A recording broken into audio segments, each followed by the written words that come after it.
Can you hear me? Good afternoon, everybody. I was on mute. Sorry, I'm not my normal self. I was feeling good earlier and now not so much again. I just took a couple Tylenol. Welcomed by the man, the myth, the legend, who's getting ready to go live on his channel, Mark Holmes. Welcome, welcome. Here he goes, baby. Linda, how are you? Yes. We got audio now, right, Coyote? Yeah.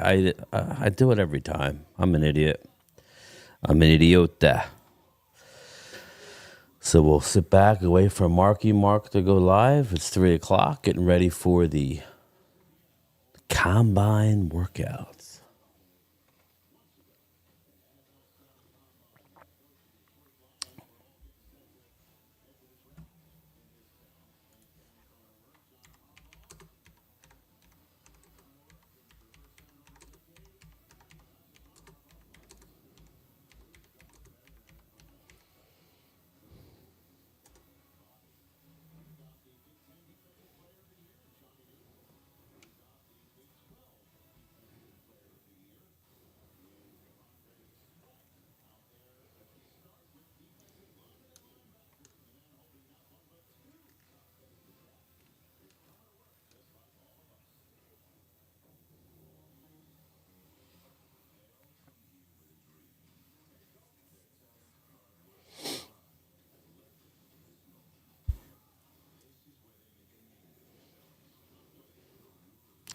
So who's going to the combines? Hey, Coyote, you know Catboy's there.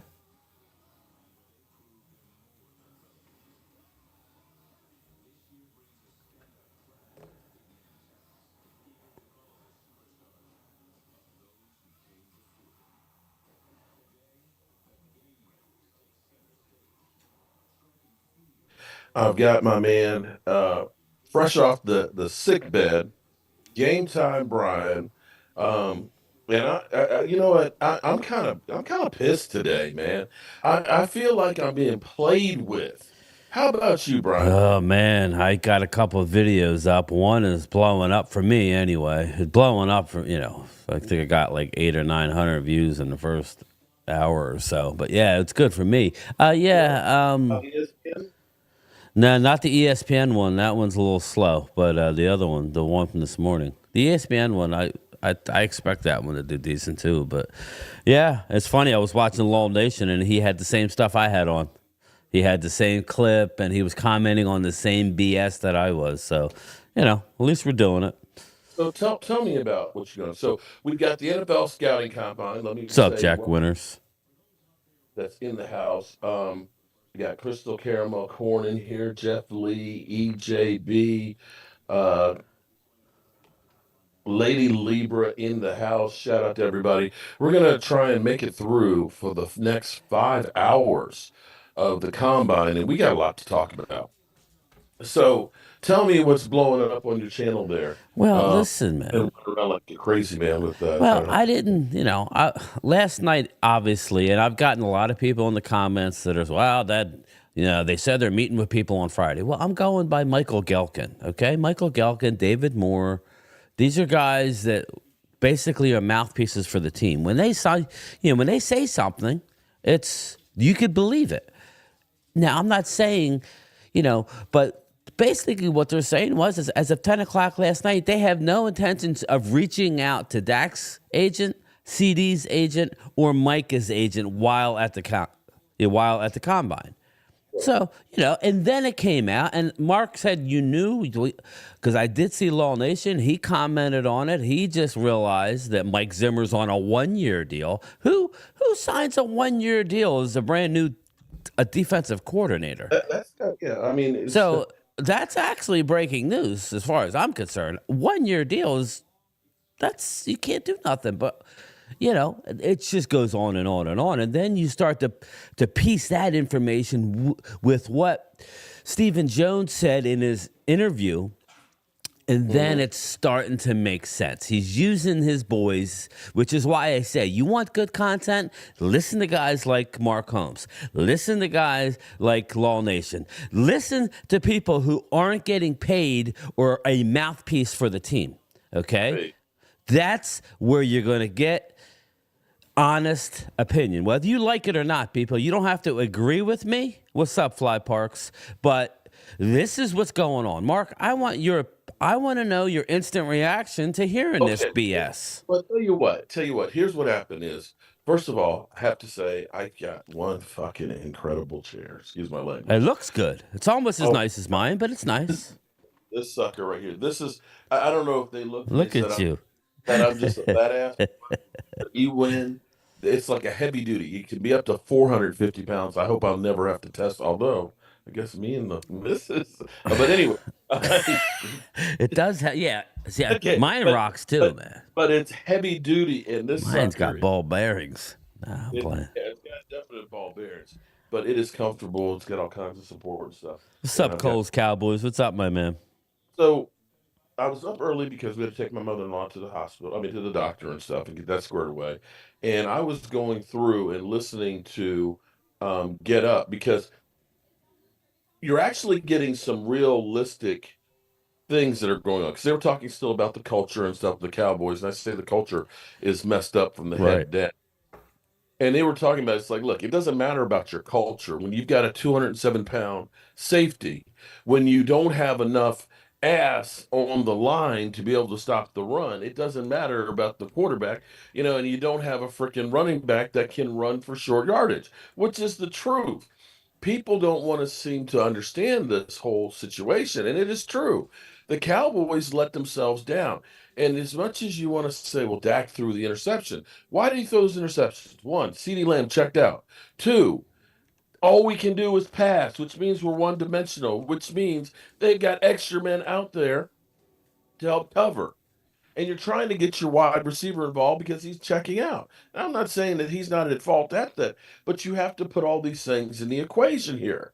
And as I'm looking at other teams, and still Green Bay, you're right. And don't, everybody said, well, you lost to Green Bay, which is true.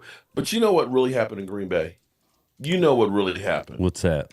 16-game win streak, we beat the Eagles, we beat the Lions. We're playing at home. They're a 7th seed. We them boys, we're already planning for our post-victory party and stuff. You came in there like you were preordained to win, and you got bitch slapped, and you didn't know how to respond. And by the time you did, it was too late.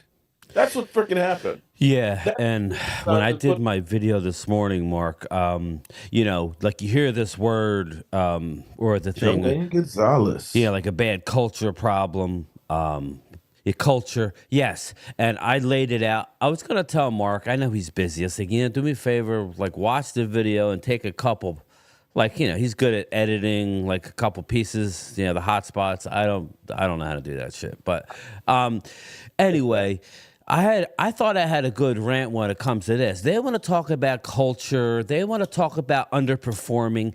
It started before the friggin' season last year, Mark, when everybody in the world knew that Leighton Vander Esch had a spinal issue, in his neck. And he was one hit away. He was one hit away from calling it a career. It's not like Overshown Mark got hurt in the regular season. He was hurt in the preseason, and yet they still were negligible in leading linebacker after linebacker after linebacker, leaving them exposed. That is not the quarterback, people. You can love Dak or hate Dak. That's not the quarterback. That is it starts at the top. The culture is at the top. This goes back to last year when John Ridgway was exposed. He was a freaking draft pick of the same year. He had more of an impact on the Cowboys and the Commanders that same year than Mozzie had for us last year. So what are you going to expose a first-round pick? It wasn't even close. So you want to talk about culture problem. You want to talk about you don't want to extend anybody because they haven't deserved it. What have you done, Stephen Jones, to deserve being the GM? And people are going to go, well, game time. He's not the GM. Oh, stop it. And I'll let you talk, Mark. But this is it. Ever since the Johnny Manziel draft, where you took Jerry Jones and stuck him in the closet and said, we're not drafting Johnny football, so zip it, Dad. I'm running the show. Since then, It's been the Stephen Jones, a.k.a. Catboy, a.k.a. Clown Show. The floor is yours. Okay, so when I had gotten that first video up, and then you called me about, did you hear about this? Like, yeah, I kind of saw that he was on a 1 year deal. I didn't see that, but you I were. didn't. Well, I saw that late last night. And I Oh, also saw okay. that Jerry Jones had to do a paternity test. Oh, really? Another one. That was I saw that after I did my fireside Because I chat. I'm like, mentioned that too. Anyway, go ahead. Go last night that ahead. they had mentioned that he's got it. And so then I started thinking, well, maybe we're sending all these other things out here to kind of blow that stuff out the water here. You know what I mean? To distract everybody from the fact that he has to take a paternity test on his alleged daughter here. Um, and then I was hearing that, they've got no meetings scheduled.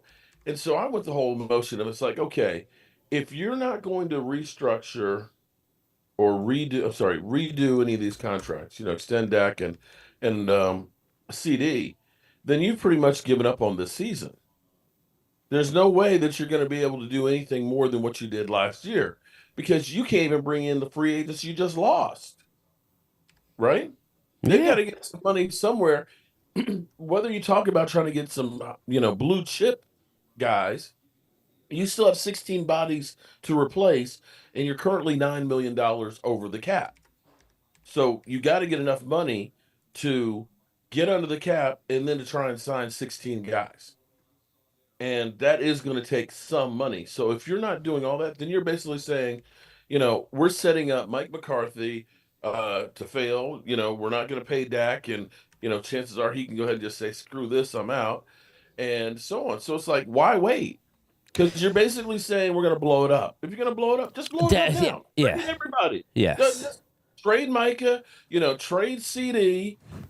Why go Waste through the the horse season. and pony show? I mean, it's Go stupid. ahead. Go ahead and But try you and know get why, down. Mark. You know why. So go ahead, tell everybody why we're going through the horse and pony show. But when you just strip it down, stop messing with us. But please tell us why, because we're watching guys in shorts here. We're all excited. Don't get me wrong. We should be About this paying stuff. attention. But now, real quick, tell About us this stuff. why. Think That about it. The Cowboys are worth $9.2 billion, right? The next closest franchise is New England at $7 billion. Think about how many Super Bowls New England has won, right? Think about that. We ain't won shit in 30 years, but we're worth $2.2 billion more. yeah. It's not about winning Super Bowls. It's about being a freaking reality show that keeps people watching. Tyler Davis, 5.0, But he's a big boy, though. big boy. He's all upper body there. It's about being, it's stirring the shit up. And so then I started thinking, oh, okay, here's the other part of the equation. In Lola, Miss Hot Sauce. Here's the other part of the equation that you probably weren't thinking about. You know what the Dallas Cowboys are doing. There is, and I don't want to sound racist, but there's a certain two nationalities that I used to always hate doing work for because no matter what price you would give them, you could give them the absolute rock bottom price, and they still would want an even better one. They would still say, "Okay, yeah, that's a good price, but you're gonna throw in this, this, and this." And it's like, dude, I'm literally paying you to do the. No, no, no, no. We need more. That's the Joneses. The other part of the thing is I looked at is look up the definition of procrastination. That is the Joneses. Yeah. I It's the mean, thrill of it, the last minute do you know thing. what's going on, everybody? I mean, literally, just look at the headlines. Open up any sports app and hit NFL.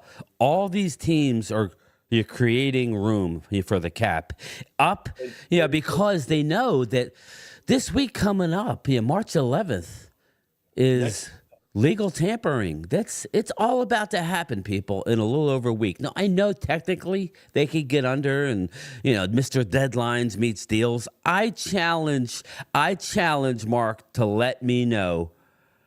I challenge him to answer me this. I want to know in what deadline that we've gotten a good deal. Okay? We could have signed. You could say whatever you want. Okay, I have a lot of Eagles subscribers that follow my channel just because I live local. But I try and keep it 100. I'm interested in this guy, by the way, Justin Edebike, 6'4", 3.5", 297. Dallas has some interest later rounds. Anyway, I lost my train of thought. What was I going with? You were going with reading the headlines from everywhere about. Oh, I was talking about the salary cap, and everybody's getting under, and I lost my train of thought. But basically, why do we? Oh no, I was talking about contracts. Where have we gotten a good contract by waiting to make a deal? Look at the Eagles. Eagles went ahead. They had more time to do a Jalen Hurts deal. Okay, if you would have went to Dak last year, why is it against the law to give a guy, to give a guy a deal with a year left on his contract? I mean, or even a year and a half? I mean, look ahead. Why can't you be smart? This is supposed to be a chemical engineer, rocket science, Stephen Jones, but none of his players can get signed early unless you have a torn ACL or you're injured. Everybody saw this. You've lost at every point. And I got people telling me, commenting on my video saying, Dak doesn't have any leverage. I'm like, what are you talking about? Dak's sitting there with his stack of chips in front of him, and Stephen Jones has got fucking $10 in chips, and he's sitting there thinking he's going to do something. Dak owns your ass. You're not going to do nothing. Anyway. Fast? Was that flash? TV's far away. Braden Fisk. That's Florida State defensive tackle. I like also in round 4-ish. Another big boy who could stop the run. If you don't get, just like the Texas A&M guy is a little smaller than him. Dude's huge. That's like the Well, you got the Texas guy is the guy that you had on your thumbnail, who I like, Byron Murphy. It's funny. Half of these guys have already come out and said they want to play for Dallas. So, win Super Bowls, but you're going to get famous. You're going to make money. So, all right. There you go, buddy. Go ahead. I mean, why do we have to wait until the last minute to do everything? Is it against the law to be proactive and see the landscape? You just want to sign you guys with off the field problems, or you want to sign injured people because you think you're getting a deal? I mean, it's about the drama, bro. Well, look, here's the definition. It's 10 a.m. You have a massive assignment, and it's 11:59 that night. I'm sorry. It's 10 a.m. and you have a massive assignment due at 11:59 that night. Have you started? Well, no, not yet. Anyway. So what do? You put everything aside and focus on finishing that assignment. 11 p.m. rolls around, and you're nearly done with it. You're down the home stretch. Finally, it's 11:58, and you hit submit.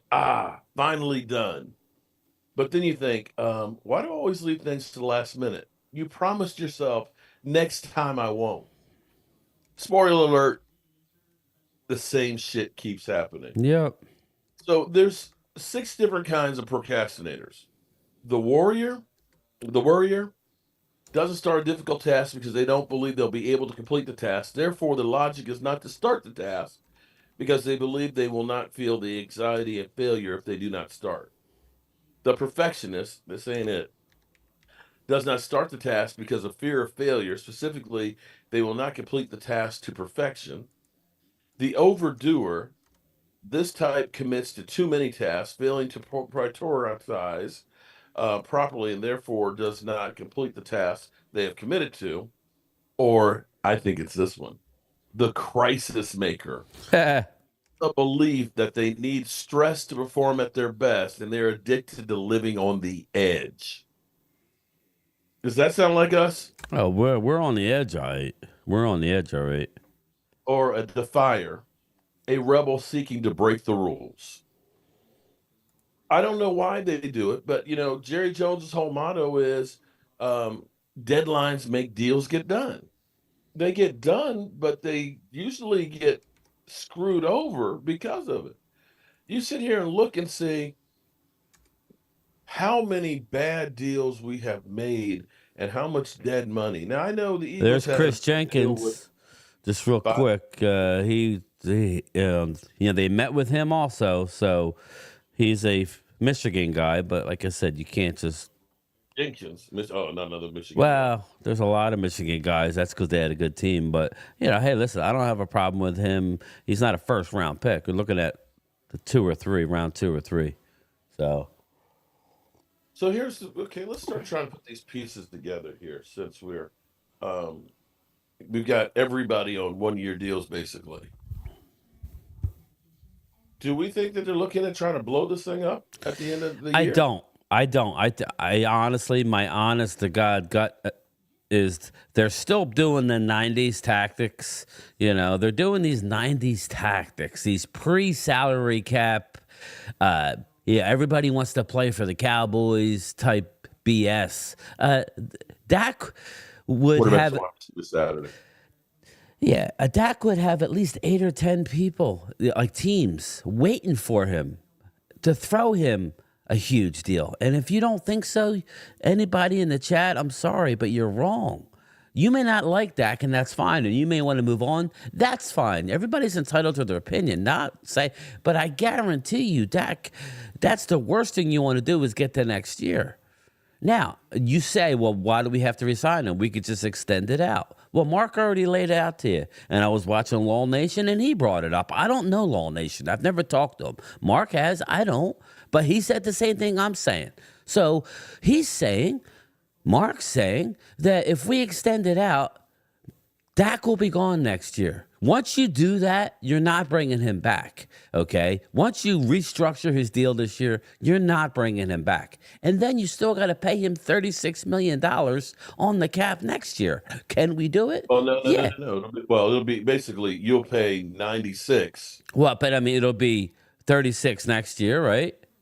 36, and if you restructure it, if you kick some of the money there, because you could move 20 million over in there Uh, from next year. So instead of 36, it's 56. I But then got it's you. 41 this year. Either way, you can fuck Right. around, still owe him $96 million for the Okay, next so years and only have for one. they still owe him 96 after this year.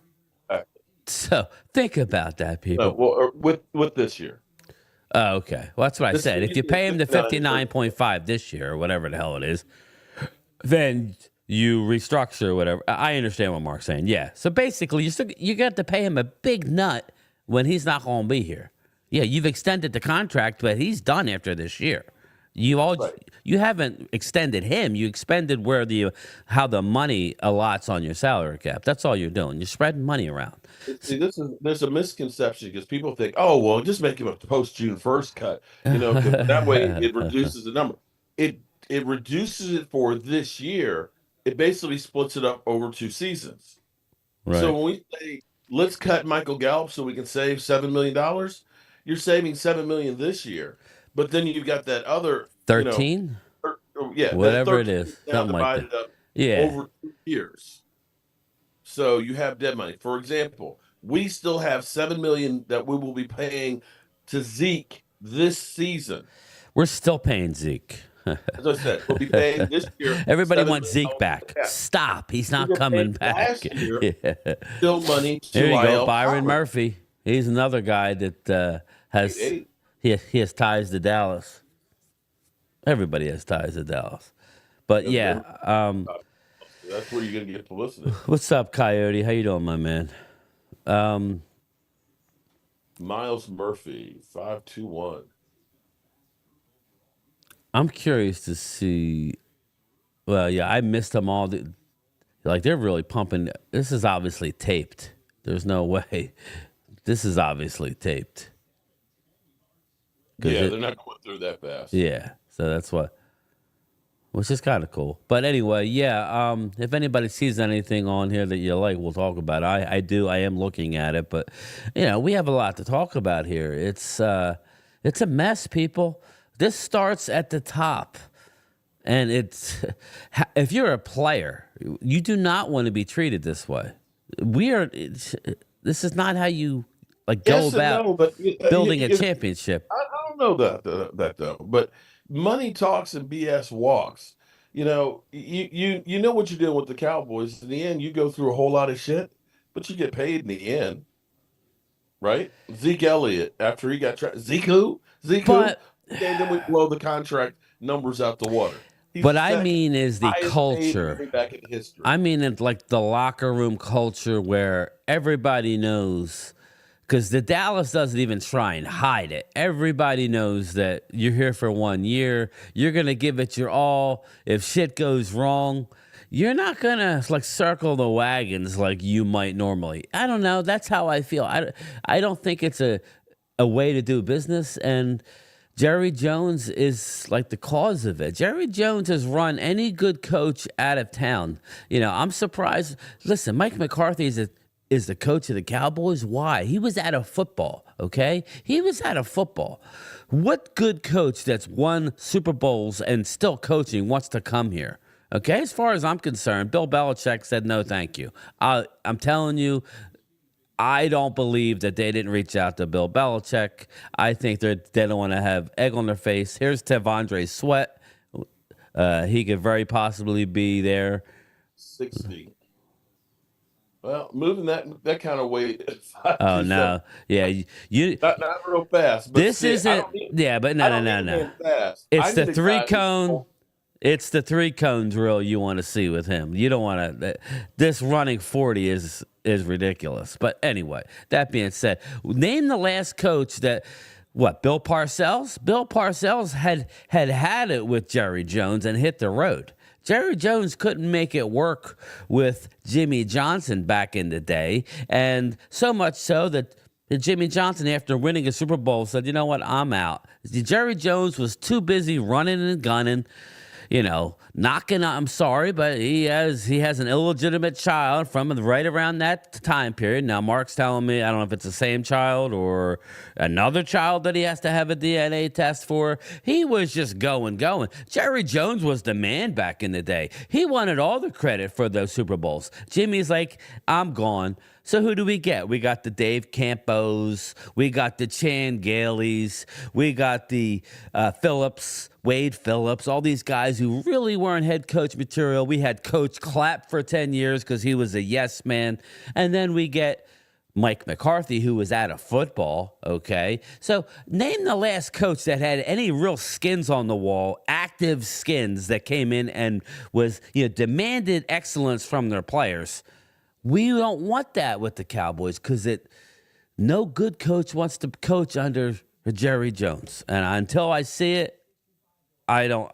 That's just how I feel. Well, Howard Dickerson, no.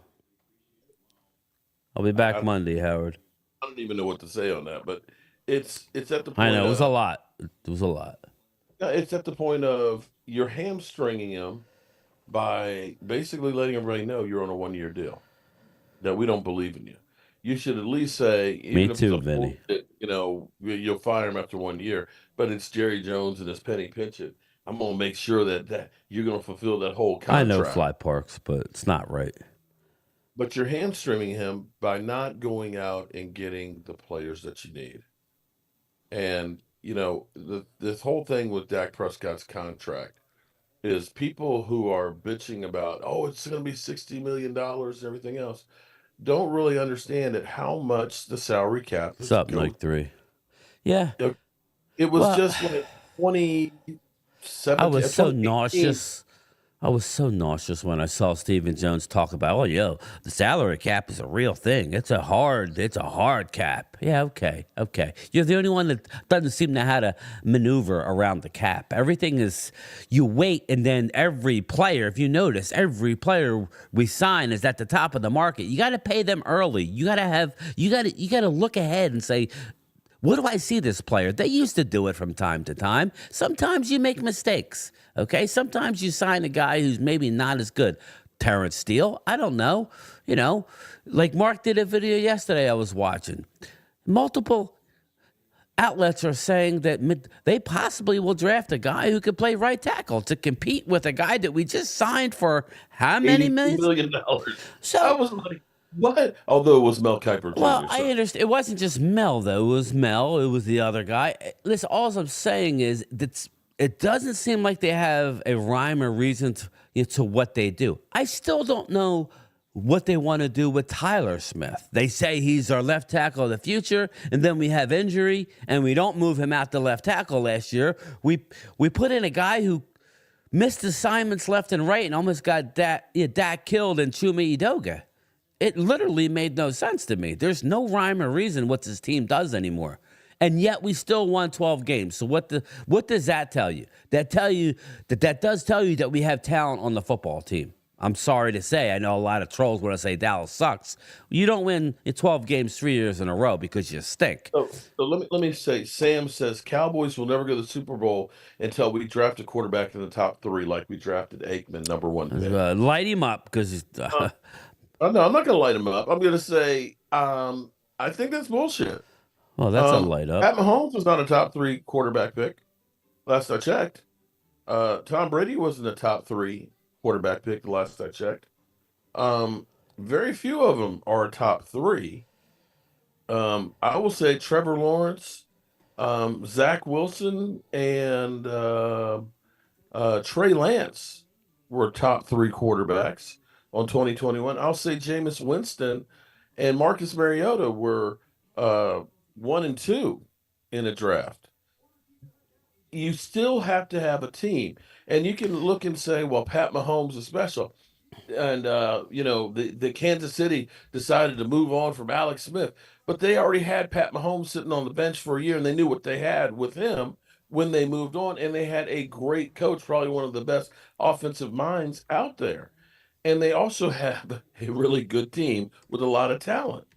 And the thing is you can say Troy Aikman won those Super Bowls, but compare the talent across the board, offense and defense, that the Cowboys had, and then go back and look at this one. We definitely don't have an Emmitt Smith on this team, do we? No. I checked. We don't. I know we don't have Larry Allen and Nate Newton and Gogan and Eric Williams and all that on that offensive line that are not getting injured. And we certainly don't have a Charles Haley on that defense, along with Darren Woodson and crew and Ken Norton Jr.'s. You look at the talent that was there. You have Hall of Famers. We ain't got all those Hall of Famers here. We got Zach Martin and Tyron Smith that will be. But who else do you look on that team and say they're going to be a Hall of Famer? Now, maybe Mike has a long enough career. Yeah, but it's too early to say it now. Say that. And you look at that and say, how many people from the teams that we have right now could even start on the 90s team? Not many. And Troy Aikman, as great as Troy Aikman was, what happened to those 2 games that Emmitt Smith didn't play when he was holding out? We lost. And then, You remember, I keep trying. They didn't want to pay Emmitt Smith, people, and I saw that in my chat. So when Mark brought it up, I snuck it in. I mean, they didn't want to pay Emmitt Smith until they lost. It's all about leverage with the Cowboys. They think they got leverage in this situation over Dak. They are playing Russian roulette. I don't know if Mark listened to my video on the way this morning or if he was already there, but I don't know that do they not remember the Drew Bledsoes and the Quincy Carters and the Clint Sterners and on, all these quarterbacks that were nothing since Aikman. We finally get a quarterback, and we're playing games here. Now, Dave Thompson says Philly has $97 million in dead money on Hurts's contract already. And just real quick, Mark, and I'll let Mark continue. I was reading an article a little while ago, and this is a league source that there were 5 teams, that have reached out to the Chicago Bears in regards to their number 1 overall pick and moving up. And one of those teams was the Philadelphia Eagles. So I ask you, I've already brought it up. I ask you, now this is, I could find, this wasn't a fly-by-night, but I could find it. You could look it up and you could find it yourself. 5 teams, Eagles were one of them, okay? So why the hell are they looking to get up to number 1? Why? Because it's broadly known, and I trust Howie Roseman. And all my Eagles subscribers will tell you, Howie will cut ties and move on in a heartbeat. He's already done it with. They made a mistake, and go ahead. So Jalen Hurts is on a short lease. bad contract or not, Dave, if he has another year like last year, He's gone. he gone. And I'm And the, telling you, you can sit the there and say no, deadline is no, so no. far. He's So they, gone. And I'm not saying that's good, bad. I like Jalen Hurts. I'm not trying to. I'm just letting you know that don't just look at the Cowboys situation and yeah, it's a shit show. I mean, I get it, it is, but right now, like in Philly, they're hammering the Vic Fangio hire. I saw Twiz in Dan Saleo's live stream a short time ago. They're talking about Nick Sirianni is doing nothing. He has no job duties with the Philadelphia Eagles, yet he's at the combine. Our coach is back.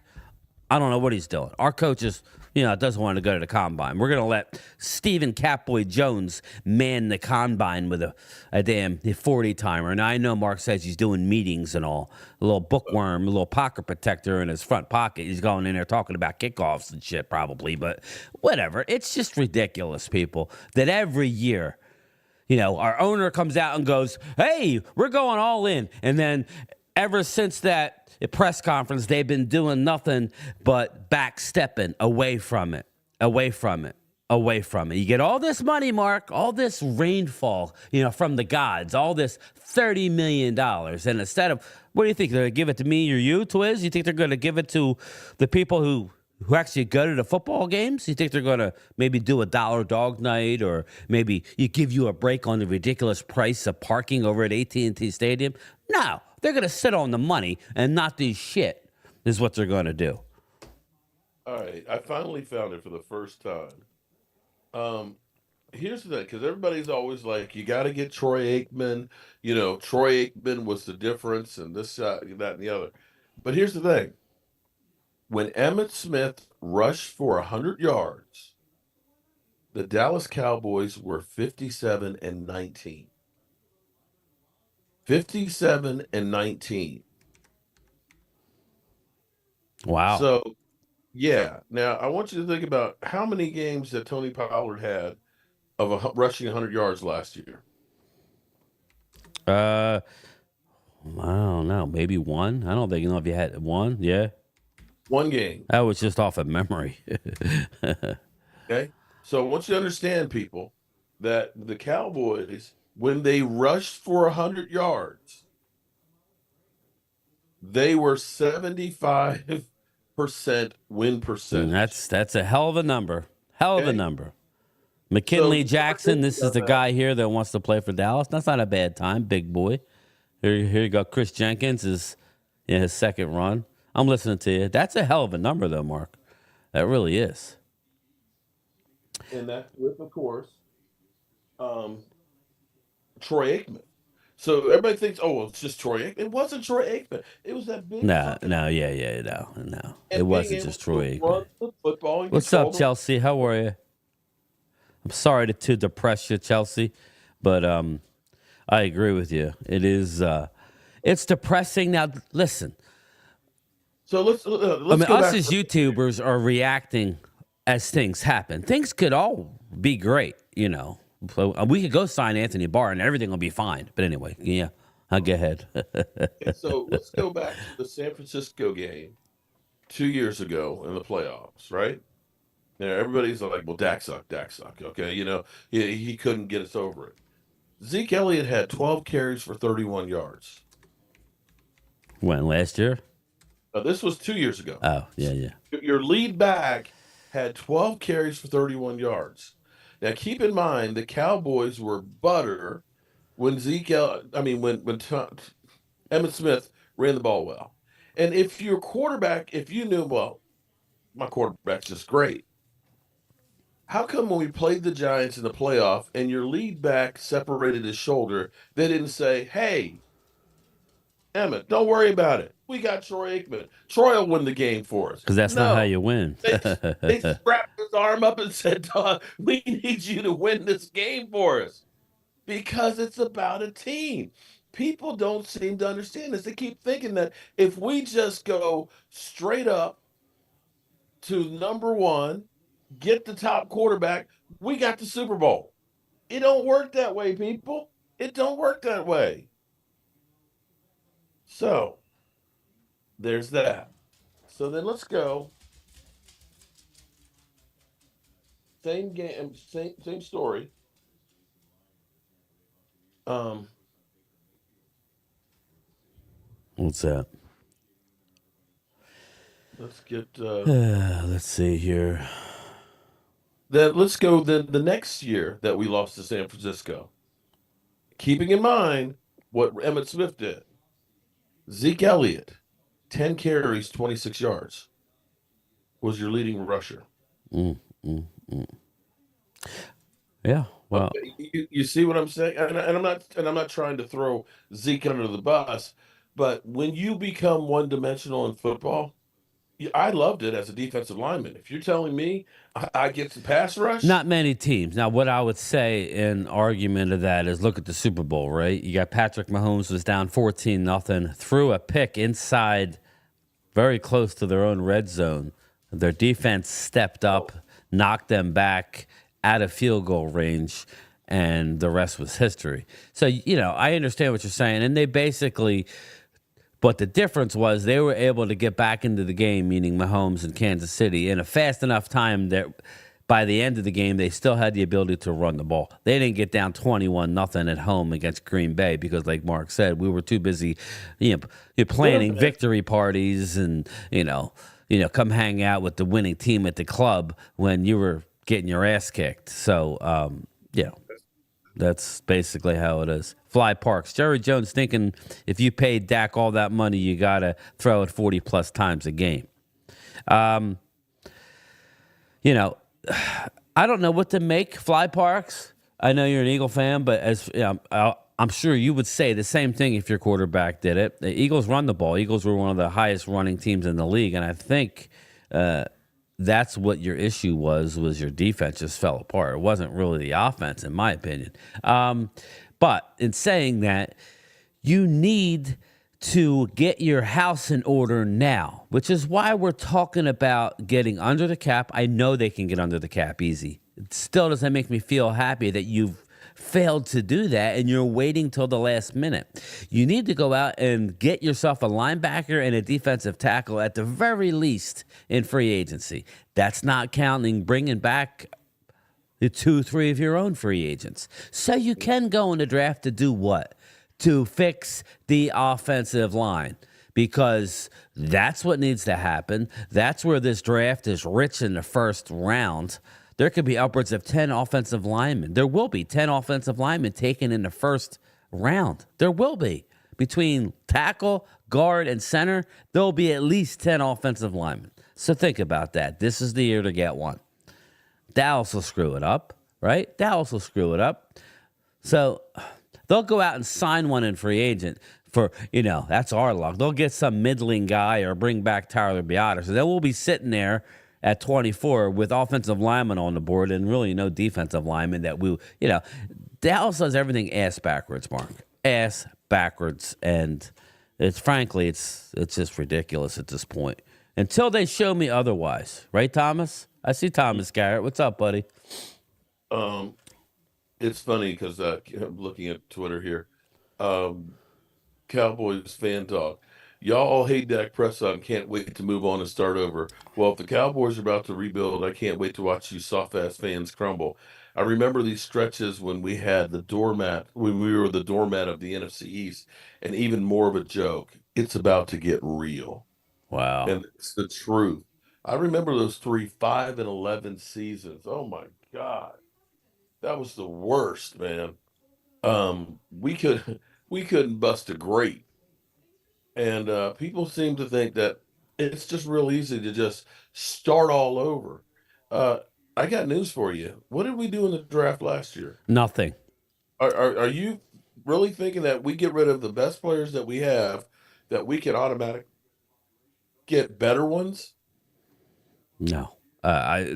Listen, it's a what have you done for me lately, right? And listen, I always say we are one of the better drafting teams in the league. Second round, not included. Now, they did get Diggs in the second round, okay? And I'm sure there's other guys that we've gotten. But for the most part, we screw up the second round because we try and get cute. We try and get injured guys who would be a first round pick, that fall into the second round. that's what we try and do. We try and outthink ourselves. So the Diggs thing was lucky. They were literally considering taking Diggs in the first round that year, but we didn't, and we took him in the second, and it all worked out. But I'm not going to rely on the draft. We don't have a 4th and 5th round draft pick. It's pretty sad that we know now going in that I've done mock draft after mock draft. They need to trade down with that first pick. They need to. They need to find a partner, drop down 6 or 7 spots, or maybe even to Kansas City at 32 to get those picks back, because the meat of this draft is in the 2nd, 3rd, and 4th round. 3rd, 4th round. That's where it's at. That's where you want to be. So it's very frustrating, man. Very, very frustrating. Here looking at over the cap right now, and I am freaking amazed, because I'm old enough to remember when it was the Commanders had the most cap room at $77 million. I think they got it again, right? Oh no! Right now the Titans have overtaken them. They've got 78. The Bears have 78, and then the Patriots have 78.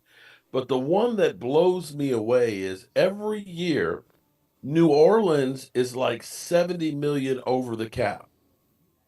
Right now, New Orleans has moved all the way up to only 16 million over the cap. They've created over $50 million in cap space. Already. Yes, in a week. Okay. And what have we done in a week? We've got nothing. That's what ESPN said. That's my video said. They literally have done nothing since the end of the season. Nothing. And they're talking about bringing their own players back. Hiring Mike Zimmer, which was like the last defensive coordinator hired. Yeah. Basically, the thing that kills me is when I look at and I see the Rams with $39 million in cap space. Oh, yeah. Well, they don't want to be the Rams, Mark, because they don't want to have to go and have to be in cap hell. Oh, wait. They've already been through it and are back when the same time you're floundering in. We're in the playoffs. Yeah, exactly. And went as far as we did. It's called purgatory, people. I'll argue until the last breath that's what we are. Purgatory. We won 12 games 3 years in a row. You're really spoiled. Okay. How many playoff wins have we won? 1 in the last 3 years. We've had 1 playoff win in 36 wins in 3 years, because that's what Catboy wants to throw out there. He wants to throw out there, oh, well, we're the 2nd most winningest team over the 3-year period, including playoffs. Oh, playoffs? He literally said we have the 2nd most regular season wins behind Kansas City.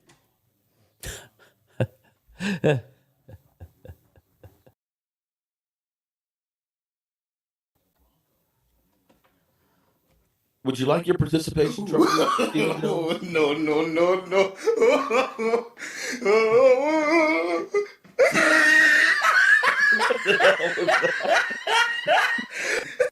Yeah, sorry. I had a laugh on that one. Oh my God! But literally, but we don't have a culture problem. No, we have an owner idiot problem. See, most teams would look at it and say, "Damn, we've won 36 games in the last couple of seasons. Why don't we try and get a little bit more, because we're close to try and win it all?" Well, that's why I said I want to know why we didn't do it last year. Why didn't we go in all? Let's look at the big moves that we've done in the last couple of years. We got rid of Amari Cooper, Cedric Wilson. We got rid of Zeke, right? We got rid of Connor Williams. We got rid of Lyle Collins. What have we done to replace any of those guys?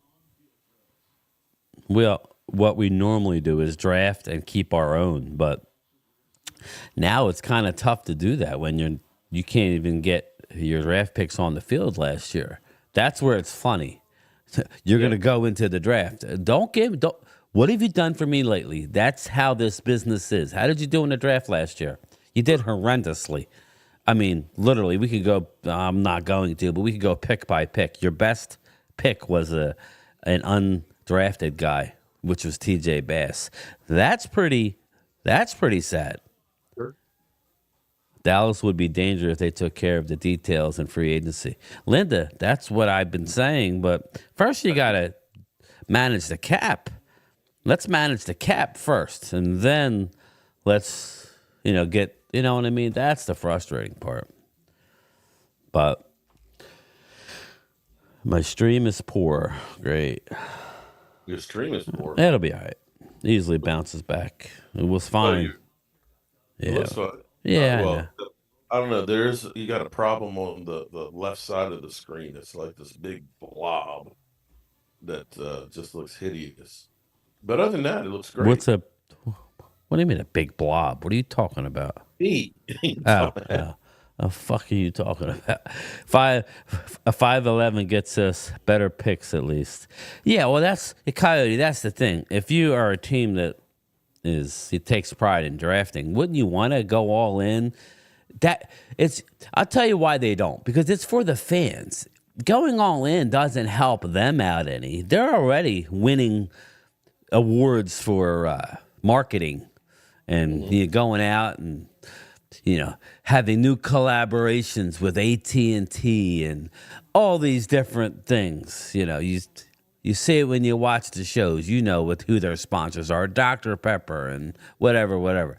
They're already winners in their mind. They have their five or their three Super Bowls in their war chest. It's us fans who want another one. Do they want one? Yeah, they'll take one, but it's got to be the way they're going to run it, because they got to keep that machine working the same way every time. That way we buy them jerseys around the holidays. We buy the hats and the hoodies and the T-shirts. That's what it's about. Unless they prove me wrong. Maybe they'll prove me wrong this year, but I can only react to what I'm hearing in the now. And right now, it's not good. That's all. I'm not trying to be negative. I'm Yeah, not. you are. It's better. I don't want to be negative. Like, hey, Maureen, how are you?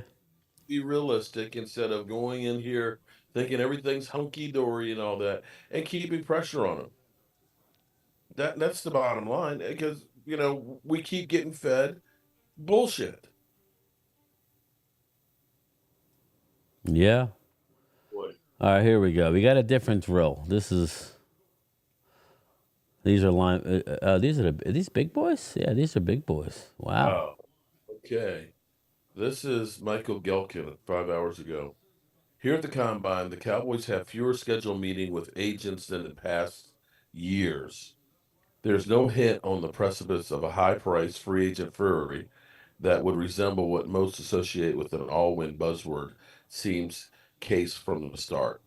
So they ain't talking to anybody's free agents. They're not talking to anybody. Yeah. Mm-hmm. That's Same thing. This is why I react the way I do. I mean, sorry. Hey, Alina, how are you? I just saw you were in the chat. It's very frustrating. Very, very frustrating. It literally makes me sick to my stomach. But, there you go. Walker Wade, your buddy. Waste of time hoping for anything good this season. Walker Wade, $2 super chat. Shout out to Walker Wade. Welcome to the funeral.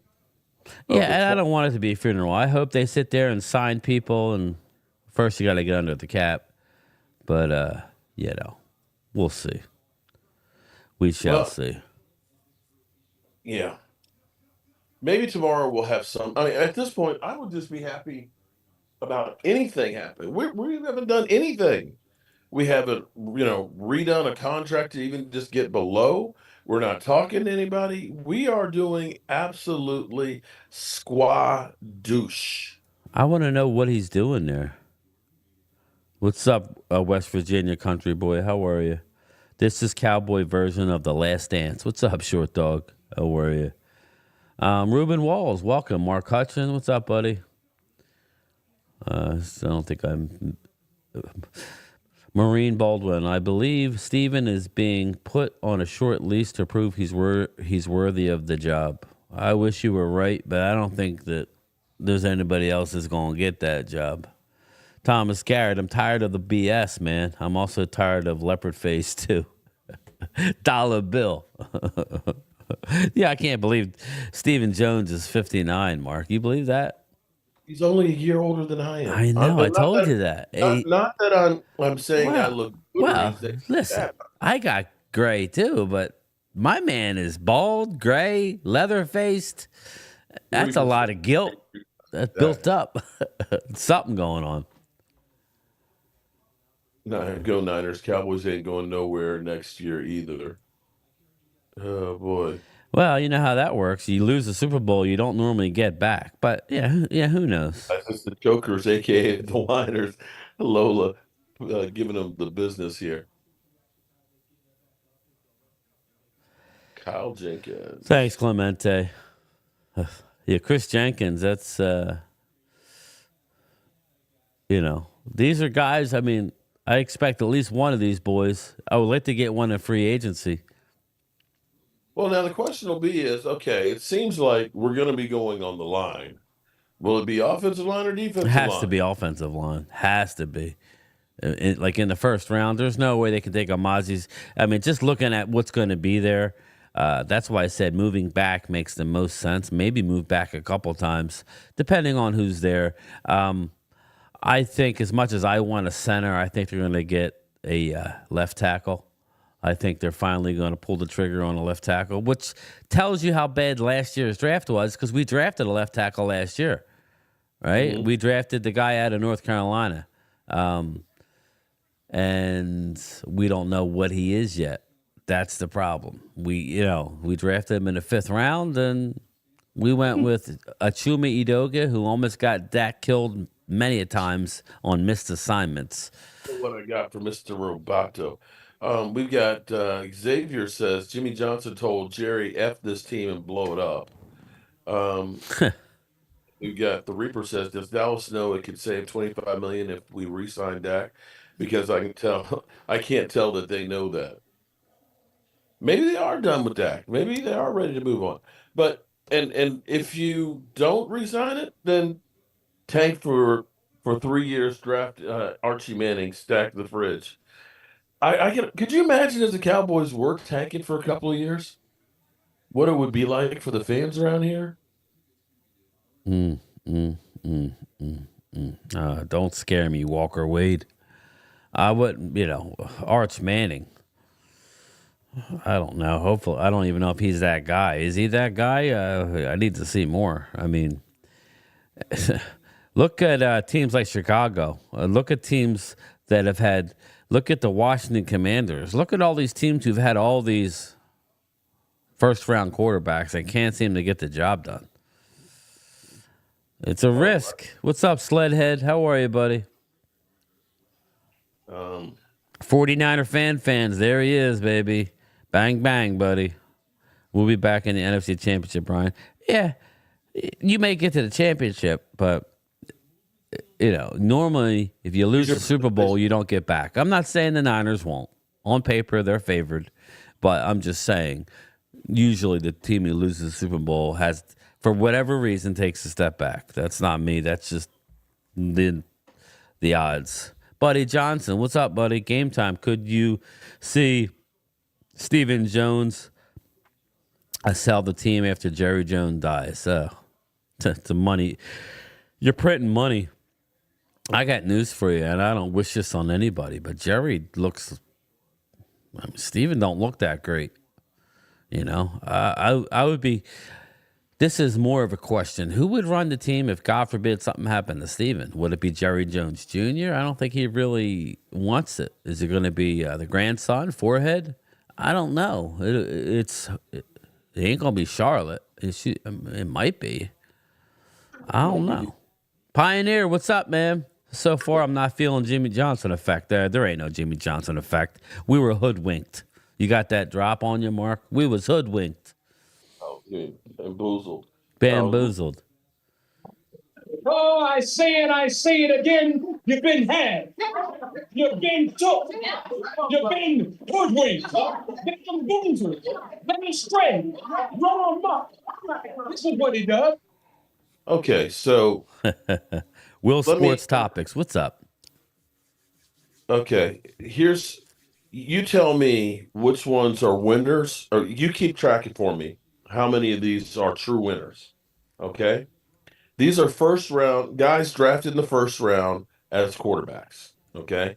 We'll just go back for the last 10 years. We'll start out in 2014. Number one pick of the draft, Blake Bortles. No. Okay. Yeah, that's a no. I'll give you that. No. Okay. And then Ruben Walls, what's up? How are you doing? Mark Holmes, Will McClay. Will McClay is the one who went on the table for Mozzie Smith. So as much as I love Will, he is he does have flaws. Nobody's perfect. Okay, 2015. What's up, Dave? James Winston. Jameis Winston, that would be a big no. And number 2 was Marcus Mariota. Big no. He did beat us though the one year, but no. All right, so 2016. So we got 3 no's so far. Jared Goff. I would say you would have to go with that one. He was a good quarterback, right? He may not live up to the number 1, but I would say Goff. You have to. Carson Wentz. No. He was an MVP runner-up, but that was it. Paxton Lynch. Paxton Lynch, the guy who Jerry wanted to trade up for, that would be a no. Okay, so far we've got one winner. And it's a borderline because... Okay. Yeah. All right. We have Mitch Trubisky. No. Hell nah. Okay, now we're actually getting a good one. We've got Pat Mahomes. Yeah, my homeboy. Deshaun Watson. No. I don't know. You tell me. He's been a failure at this point. He has not lived up to the best year he had was on a 4-12 team. So isn't that garbage? Yeah, exactly. Yeah. That's a good point. Okay. 2018, Baker Mayfield. Faker Mayfield. Yeah, he's going to make 40-some mil this year, but yeah, no, he's not where they wanted him. He was number 1 overall. He's on his third team. Sam Darnold, no. That was another failure. Josh Allen. I like Josh Allen, and he's racked up the playoff wins, but I would have to say Allen was a good pick. I mean, he's not without flaws, but it's like Dak, but Dak wasn't a first-round pick. Okay, Josh Rosen. No, that was bad. Lamar Jackson. Although if you were grading Lamar Jackson on the Dak Prescott curve, he would be garbage. Because he's only got 2 playoff wins. Right. He has the same exact playoff record as Dak Prescott at 2-5, yet he's good and Dak stinks. That's why when people want to troll, stop, because you know, like if you're not going to keep it 100, then zip it. Same playoff. Okay, he's got better stats in the regular season. I don't care that Lamar won the MVP this year. I'm happy that he did, but Dak had a better statistical year by far. He didn't have that signature win that Lamar did. Dak Prescott with weapons all around him. Amen on that one. Okay, 2019, Kyler Murray, number 1 pick. Yeah.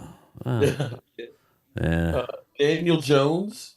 Danny Dimes. No, thank you. Wayne Haskins. Rest in peace, Dwayne. Okay. 2020, Joe Burrow. You got to say Joe Burrow. Yeah, I love Joey. Okay, although he's injury prone. Tua.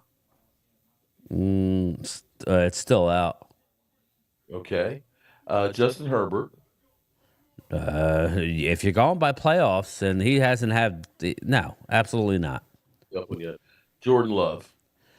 As of now, no. His first season, yeah. In the time he's been there, Yeah. he's had 1 season. Although he, he could turn that around. Okay, yeah. Dave Thompson. I know Kyler's never lost to Dak, but it's not the Dak Cowboys; it's the Dallas Cowboys. Dak doesn't play defense. We got Trevor Lawrence. No, he disappointed. Who? Zach Wilson? He's on the trading block. You can make a trade for Zach Wilson.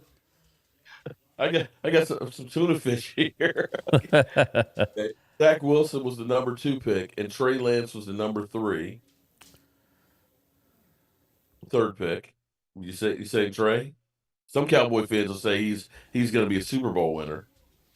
And then there's Justin Fields.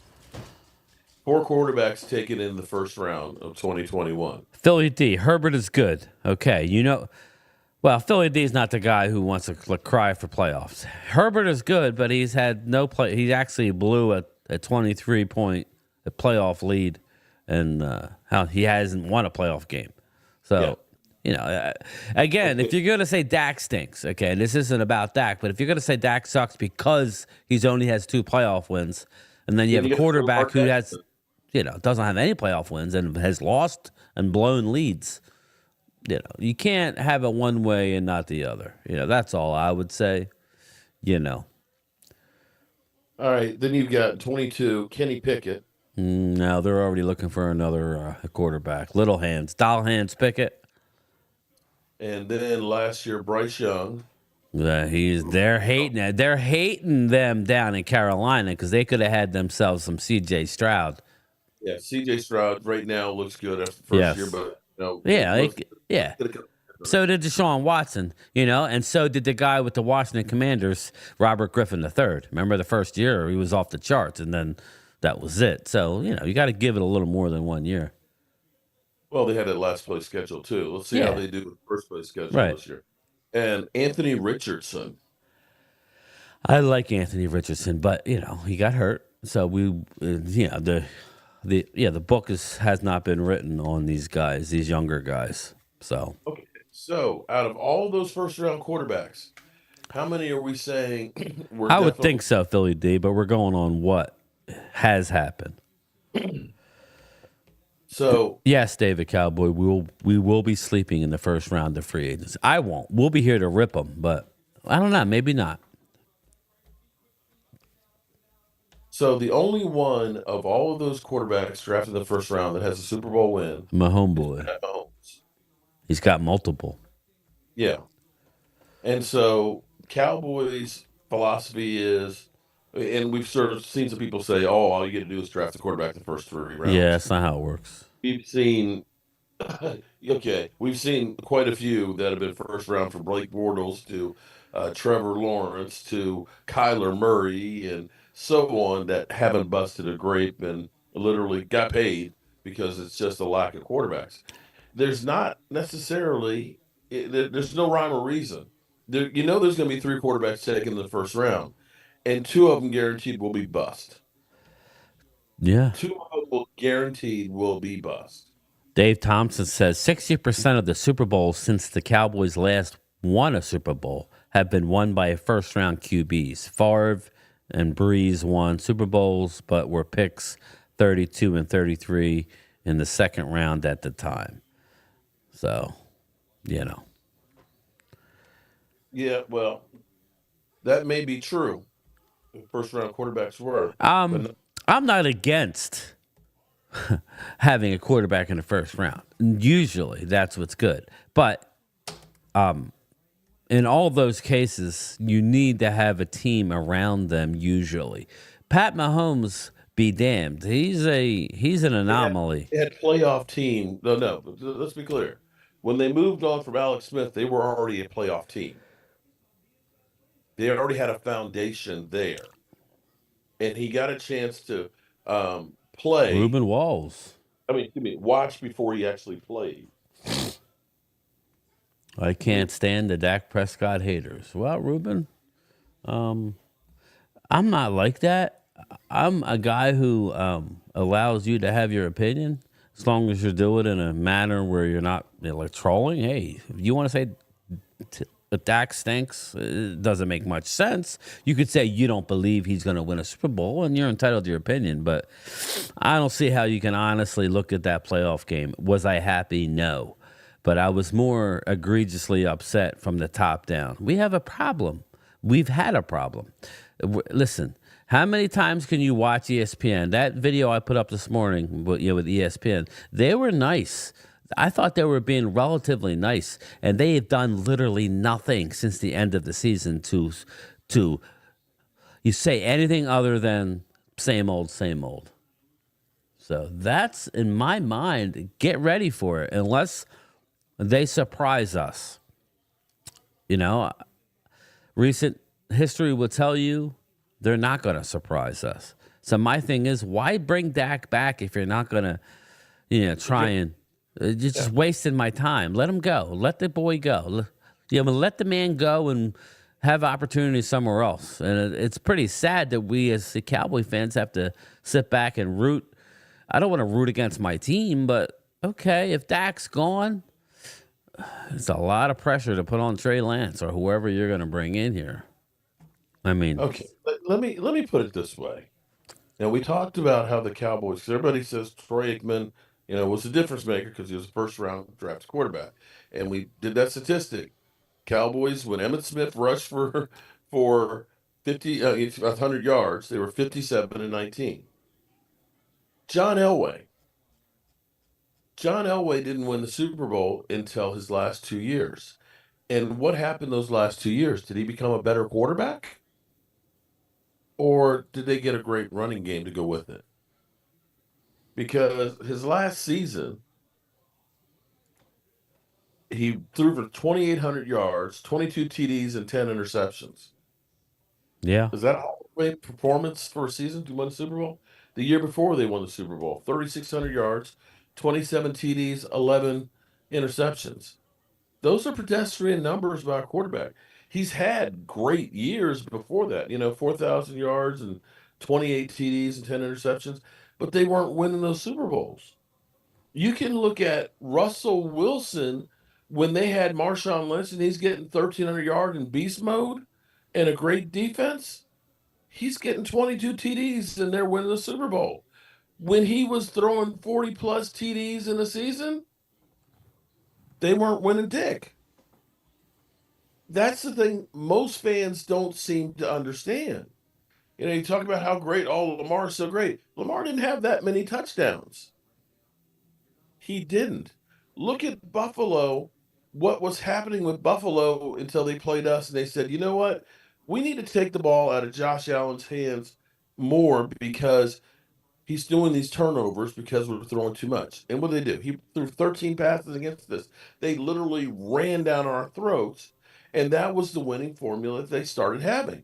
Hey, and that's where Diggs kind of was like, hey, I'm kind of the forgotten man in this offense. But they realized with the change in offensive coordinators and being more balanced made them a better team.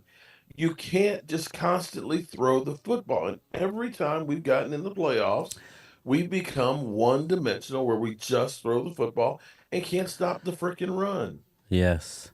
Linda Conyers, I don't know why you guys are so concerned about Dak's contract. This time next year, you're going to see 70, 75 million contract. That's what I keep saying. Linda, I would love to meet Linda. Linda, you are the wisest football fan out there. You know more than most people that are actually on television. And that's what I tried to point out to people because it's like the salary cap went up by $31 million this year. 60 million this year is actually 53 last year. Percentage wise. I don't know. Maybe young people today, they don't do math in school and shit, and they don't teach them jack. Maybe they don't understand the numbers, but that's literally how it works out.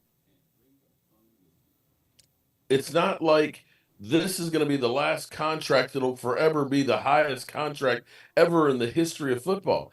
Jimmy freaking G, Derek Carr, Kirk Cousins, Matty Ice have all been the highest paid quarterback in the NFL.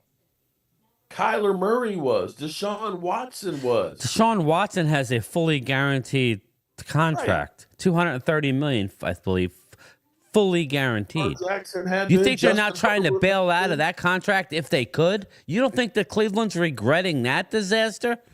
But he's got it. So I'm not worried about that. That's why I believe this is all a tactic, which is I think that the Cowboys are stuck in some old school negotiation tactic where Jerry Jones thinks he's doing something. Yeah, that he's getting Dak Prescott. We are laughing at you. You know what? Dak thinks that we don't want him here. We'll get a better deal because he's desperate to stay. Dak ain't desperate to stay, bro. Listen, would Dak like to stay? Sure. But at the end of the day, I'm sure there's a nice chunk of Dak that will be like, you know what, F this. I want to go to a team. I'll go to Atlanta Falcons next year with all the weapons that they got. Let's ride over there. Let me win and then shove it right up Steven, a.k.a. Clown Boy, ass. No, you didn't say Cloud Boy. You know what? Here's my thing. Okay. Here's what I would think would be a better approach. We've gone through over and over and over again this whole trash the player and make them seem greedy and not a team player and stuff, and create all these hard feelings and stuff Hey, between Brad, how are you, buddy? right? Why don't you instead? This is what I would love. I would rather somebody be straightforward with me. Okay, and you and I have talked about this and stuff other times. But how about Jerry Jones actually said, Dak, let's just get Dak in my office. Dak, I'm 82 years old, man, and I want to win one more of these Super Bowls.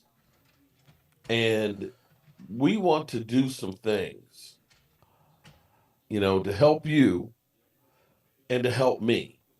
How about we try and get a contract that works for both of us? We kick this thing a couple extra years on this thing, because honestly, Dak, if you can get a Super Bowl here, you're up there with Aikman, you're up there with Staubach.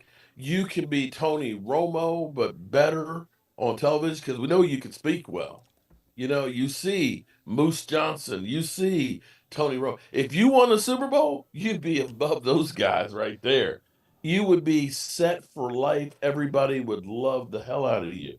And this is where we need to work together. And by doing so, I need some help on this contract. If you were to come to me like that and say, we're going to take care of your offensive line, we're going to get you a running game, and we're going to bring in some players because we want to win, then I'd be like, yeah, I want to do that. Let's do that. But this shit of let me trash you and say you're greedy and then don't do shit to try and win.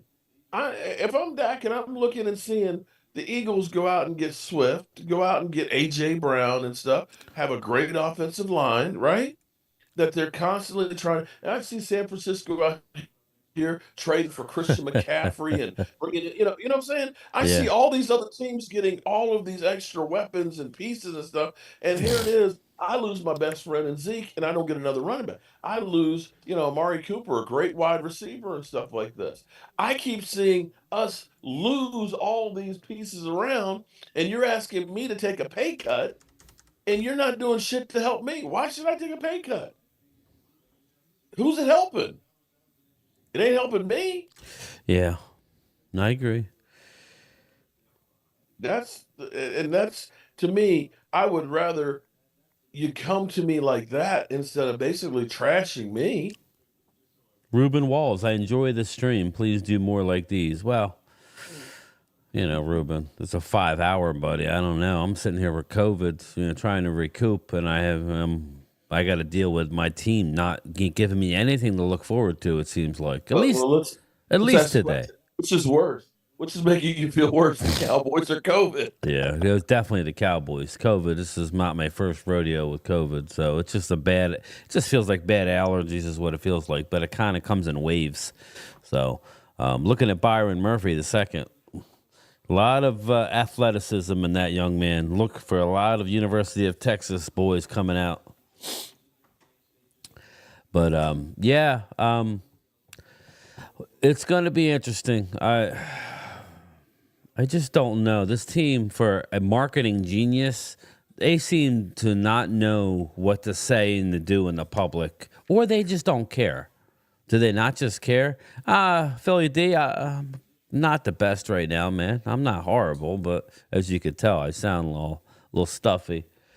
But see, here's the problem, Mike. It's like that's why I don't mind having Dak for one more year, but pay him $62 million. Don't sign him for 5 years. The problem here is if you do that, you're not going to have money to really go through and make the team better. If that, honestly, for me, if that's your plan, we're not going to pay you after this year. We're going to keep you that. Just blow the thing up now. That it makes no sense because you're starting over next year. Yeah, as much as people think that Trey Lance is ready to take over and do, Yeah. If that's the case, then the CFO waivers no trade and trade him. Yeah, give him the reins this year. If I'm Dak Prescott, I mean, I know he'll play under the 54 point. Listen, Dak's had to play under the last year of his deal pretty much every time with the Cowboys. They have not addressed this situation ahead of time to make him feel warm and fuzzy. Now you're going to say, "Wow, he made all these millions of dollars." You can't hold that against Dak. That's the nature of the position, especially when you play at a high level. He had his best year of his career, whether you like it or not, this year. Okay, he's betting on himself and he's winning. So when I see people in the chat that says Dak, go get as much as you can, absolutely. The only thing I'll hold Dak to the fire is he hasn't opened his mouth enough. He has not opened his mouth enough, and I think he wants to play with the Cowboys so bad that he's willing to eat a little bit of crap. But it's starting to come back on you, man. Now, I have noticed that he has been opening up more and more. So, Dak have? yeah, he's like his post games over the last couple of years have gotten a little more testy, and he's not willing to take the bullet for every little thing that goes wrong. He's willing to call people out. Brad, no, I was told that I could have off till Monday, so I go back Monday, buddy. Yeah, I was gonna go back tomorrow because that's when I'm eligible to go back, but I'm not looking forward. I'm not able to go back tomorrow. But I was thinking maybe Saturday they go, oh, we got the coverage, just take off till Monday, which is good for me. So I'm off till Monday, so I could stream this lovely combine all weekend. So Walker Wade said Troy wasn't ready when he took over. Mark, give Trey Lance a chance. Yeah, but it Yeah. ended up being a couple of years before we got that. There's no patience here. There's not going to be any patience for Trey Lance. I just don't see that. I mean, what's up, maybe Loyal? I'm wrong, but I can tell you this right now: if the Cowboys thought they could get great quarterback play out of him, trust me, they wouldn't be talking about extending Dak. Yeah, exactly. Okay, they wouldn't be saying, they would actually. It would be Dak who?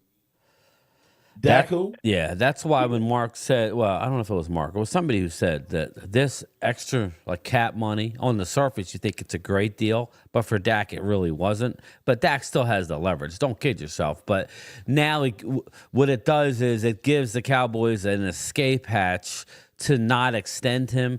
But again, it's only going to cost you more.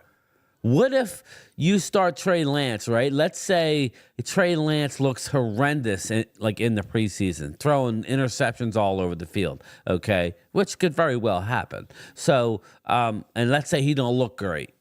Then what do? And then you go with Dak. Dak ain't coming back. If he goes into the season, I'm telling you now, he's not coming back. And that's where Dak and his agents need to be telling the Cowboys right now. You either sign me now or you don't sign me.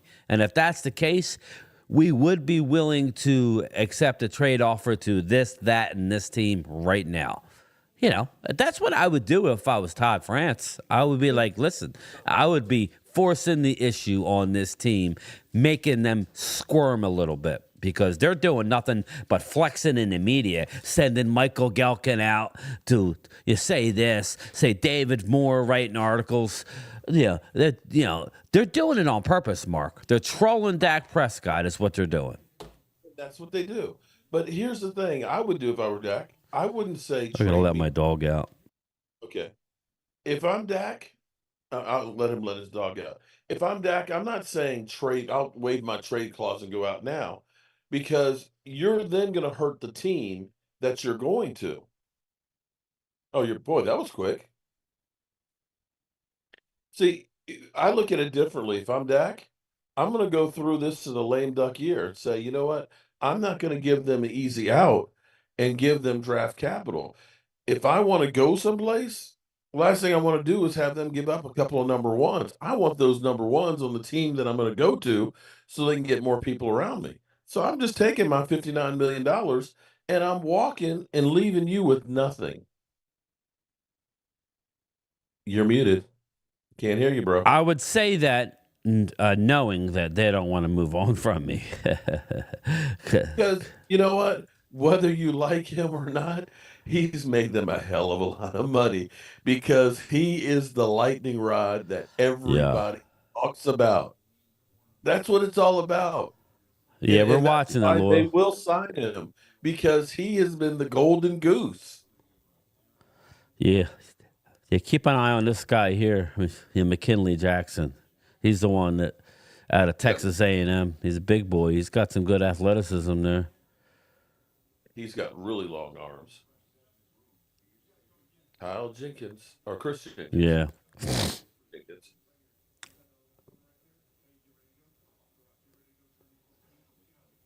But Dave Thompson, you got to remember, Dave Thompson says, France bent them over last time. I wouldn't let him do it again. Well, here's the reason. He They allowed made it. Dak play on the franchise tag not once but twice, which is why in the deal they wouldn't allow them to be able to use the franchise again, tag again, and they asked and got for a no trade. So, how desperate were the Cowboys to give you a no trade and to say you can't franchise you again? So, Again, that's because they wait till the last minute. yeah, exactly. Exactly. The real fan won. Dak made a bunch of money from being Cowboys QB via those endorsements. I get that, but I don't know that it's. Stop right there. Stop right there. You know why? Because did Quincy Carter get a lot of endorsements because he was just a Cowboys quarterback? Yeah, he got a Did- lot of flour endorsements, like Okay, cooking no, flour. Oh, it was Coke. Sorry, it wasn't you didn't- flour. Just because you're a Cowboys quarterback, did what's his name? Show me her movies, and I like them Andy too. Dalton. Did Andy Dalton get any endorsements? You got to be a good Dallas Cowboy quarterback. So don't act like, well, we just gave you. No, you still have to freaking perform to get that. This whole thing. Well, he's a Cowboy quarterback, so he's gonna get endorsements. If you're a good one, he's still got to work, man. So don't go there with that. I remember Jenkins' daddy. Like Yeah, Jared said, deadlines make deals. Deadlines make bad deals. That's what I'm going to start saying. That's what we need to start saying. yeah. Jones, deadlines make bad deals. I don't think that. It's hard for me to question Jerry Jones's his deal making, but as far as football deal making, not so much. Well, I'm with you on that. We spent a fourth round pick for a developmental quarterback, and that is Lance. Yeah, I agree. And this is where it's going to be the draft when we go. You know, we're only Less than 2 months away, right? Yeah, less than 2 months. that Yep. third day is going to be rough. Why? Okay, we got the first night will be great, first round. Second night will be second and third round. And then we've got the fourth and the fifth. Well, yeah, we'll probably head. We Shit, might can head sleep out. late. we can sleep late and come out in the afternoon. Well, not if they trade down. Like I said, I think what they need to do is trade down and get some picks. I'm sorry. If it falls the way I think it's going to fall, especially if some of these lower quarterbacks go before us, like J.J. McCarthy should not go in the first round. But if he does, then more players slide to us. Give me 4 or 5 guys on the board that we like. Let's trade down and get more picks. Think we have to. I'll tell you one thing, man. This fucking chair. It was funny last night. I put this chair together, right? And because it came in missing a part at FedEx, UPS. The box was destroyed, and the mounting piece was gone. So they had to send me another one. And I put it together last night, and I was like, "Hey, Trey, check out this chair." She got in here, and she was like, "Oh my god, this chair feels so good." And I was Nice. like, "Okay." It's like, "Can I have my chair back?" Mm-mm. It's like she's like, "I need one of these." I was like, "Yeah, we're gonna have to get you one because Nick, mine, damn it." Playoffs. We're not. We've got no picks in the fourth and fifth round here, and Right the now. sixth. Well, right now, true. Well, we could get. You know how we could get one. We could trade CeeDee Lamb. Well, Because we traded Amari Cooper for a fifth. I figure we ought to get a fourth You kidding for me? CD. Playoffs? I Well. just hope we can win a game. Well, I keep hearing people saying, let's trade Trey Lance. Nobody wanted him. What do you think? Wait a minute. We overpaid for him. We haven't established any real value yet. He hasn't played again, So at some point, maybe we'll flip him. But I got news for you. You already have to make a decision before the end of this year whether you're going to give him the 5th-year option. And if you do, then you're paying him $22 million. Let's back up here, people. Think about that. Dude, I want you people to understand something. The 49ers don't ever want to do anything for the Cowboys. Okay? They do not want to help the Cowboys. But the Cowboys literally blew all the other offers away for Trey Lance. Everybody else was talking about, a 7th or a 6th. Cowboys come up with the 4th, and it's like... They were like this. They were drinking their drink when Jerry goes, well, we'll give him a 4th. They were like... What? Done. Done deal. Done. Sold. I mean, gee, you don't... Wait, let's back up here. I want, for those out there that say blow it up, understand, Amari Cooper, you traded for a 5th, okay? A proven commodity. Perennial Pro Bowler. 4th on a guy that they could not win with a loaded team, that they gave up 3 number 1s in a second to get him. And they said, you know what? We just can't work with this guy. Okay?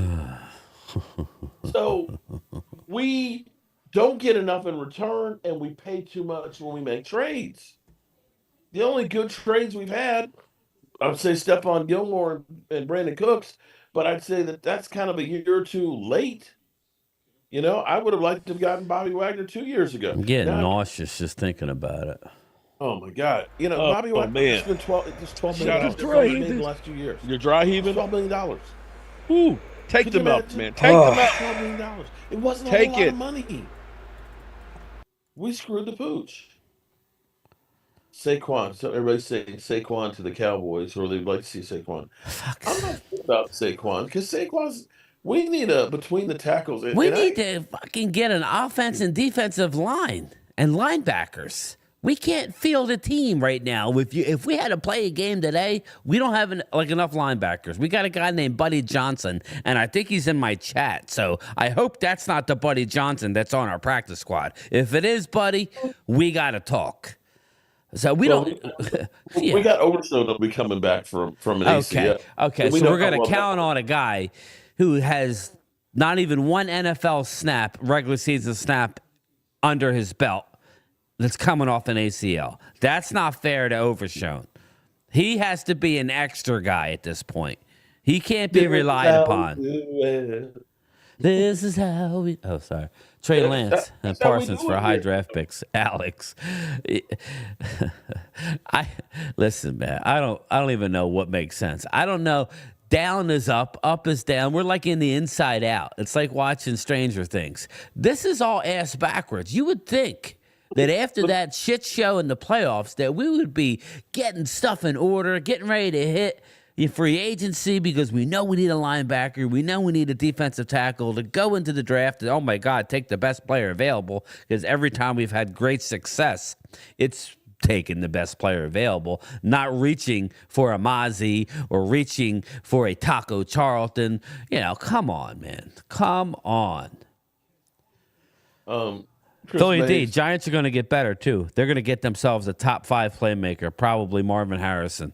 So, and the Commanders are going to get better with almost $80 million. They're going to get better. Okay? It says, Trey Lance couldn't even stay healthy. I see a pattern here, signing injury-prone players. Yes. Bingo. Bing, bing, bing, bing. Tell him what he's won. Xavier Del Rio says when Trey Lance goes to be a franchise quarterback somewhere, this will be a playback goal. Okay. Thomas Garrett thinks it's going to be Derrick Henry. Derrick Henry would make sense. Yeah, listen. In the middle. Like a perfect offseason for me, Thomas Garrett. Now, I'll get to my perfect offseason would be to get a linebacker.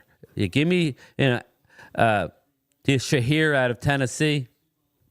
I'll take him and give me Bobby Wagner. Bobby Wagner's not going to make a lot, but I know that's asking a lot to take 2 linebackers, but we need at least one. Okay. I think we need 2, but you have to get one. Okay. And then we need a defensive tackle now. Okay. And I think also if we got a guy like Derrick Henry, I don't want anybody that costs more than Derrick Henry because we don't need it. We're going to draft one most likely again this year. So we don't need anybody. But else. Brian, you know what pisses me off, man? What pisses me off is if you did just that, then it opens up the draft for the best players available. The offensive line is loaded here in the draft. So there's plenty of guys that you could. Oh, God, that sucker scares me. The Mystic. Well, Brad wants me to put the Mystic on the Joneses. Oh, Lord. Yeah. Have them wake up next to that.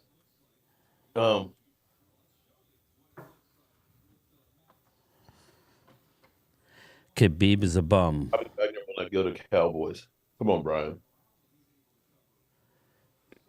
He wanted to a couple years ago.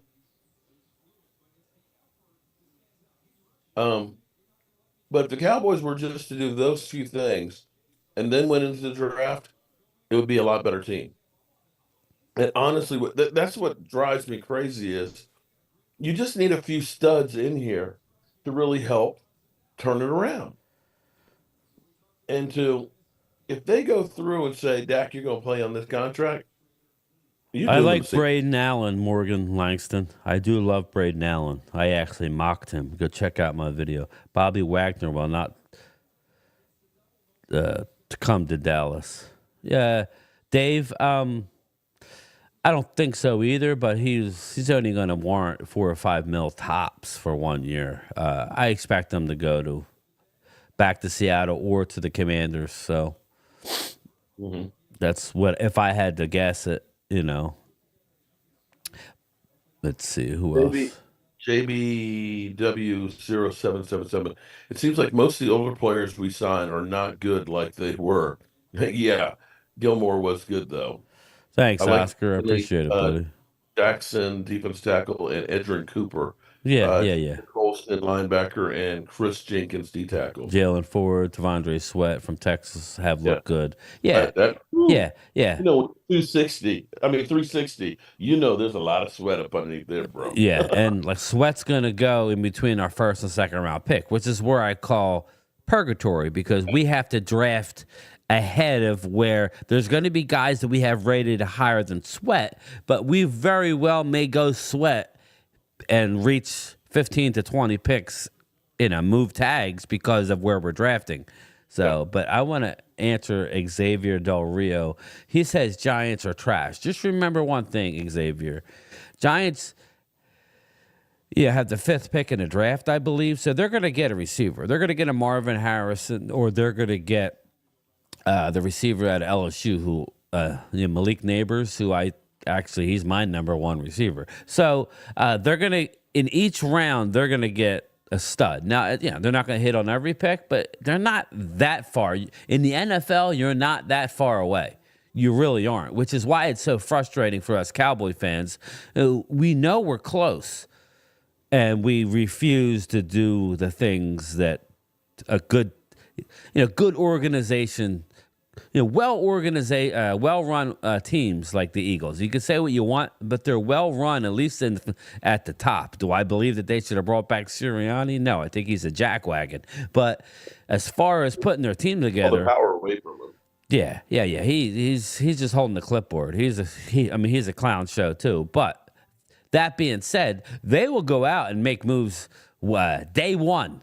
They will be legal tampering their ass off on the 11th, and they will sign somebody big on the first day of free agency. I guarantee it. You'll see my video of them going out and getting somebody, whether it's a Patrick Queen or you're bringing back a C.J. Gardner-Johnson, which is the rumor that would help you out at safety and alleviating you to have to draft a safety in the first round like a lot of mocks have them doing. So I like Edgerrin Cooper too, Thomas Garrett. I really like him. So again, he's going to fall into that where if we wanted to take Edgerrin Cooper, he may not be there at our second round pick.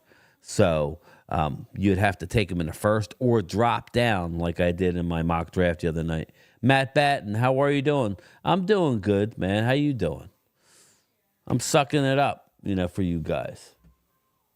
Appreciate that, man. I'm having fun. What are we going to do? Sit here and do nothing? So my wife had to take my mother-in-law she was taking her to her cancer appointment, and they did scans, and they found she has blood clots in her lungs. So they had to rush her to the hospital. So I'm on the phone with my wife as I'm doing this. So I'm hoping everything works out. Brian, Eagles have no money. Come on. They have no money. Mark, please explain.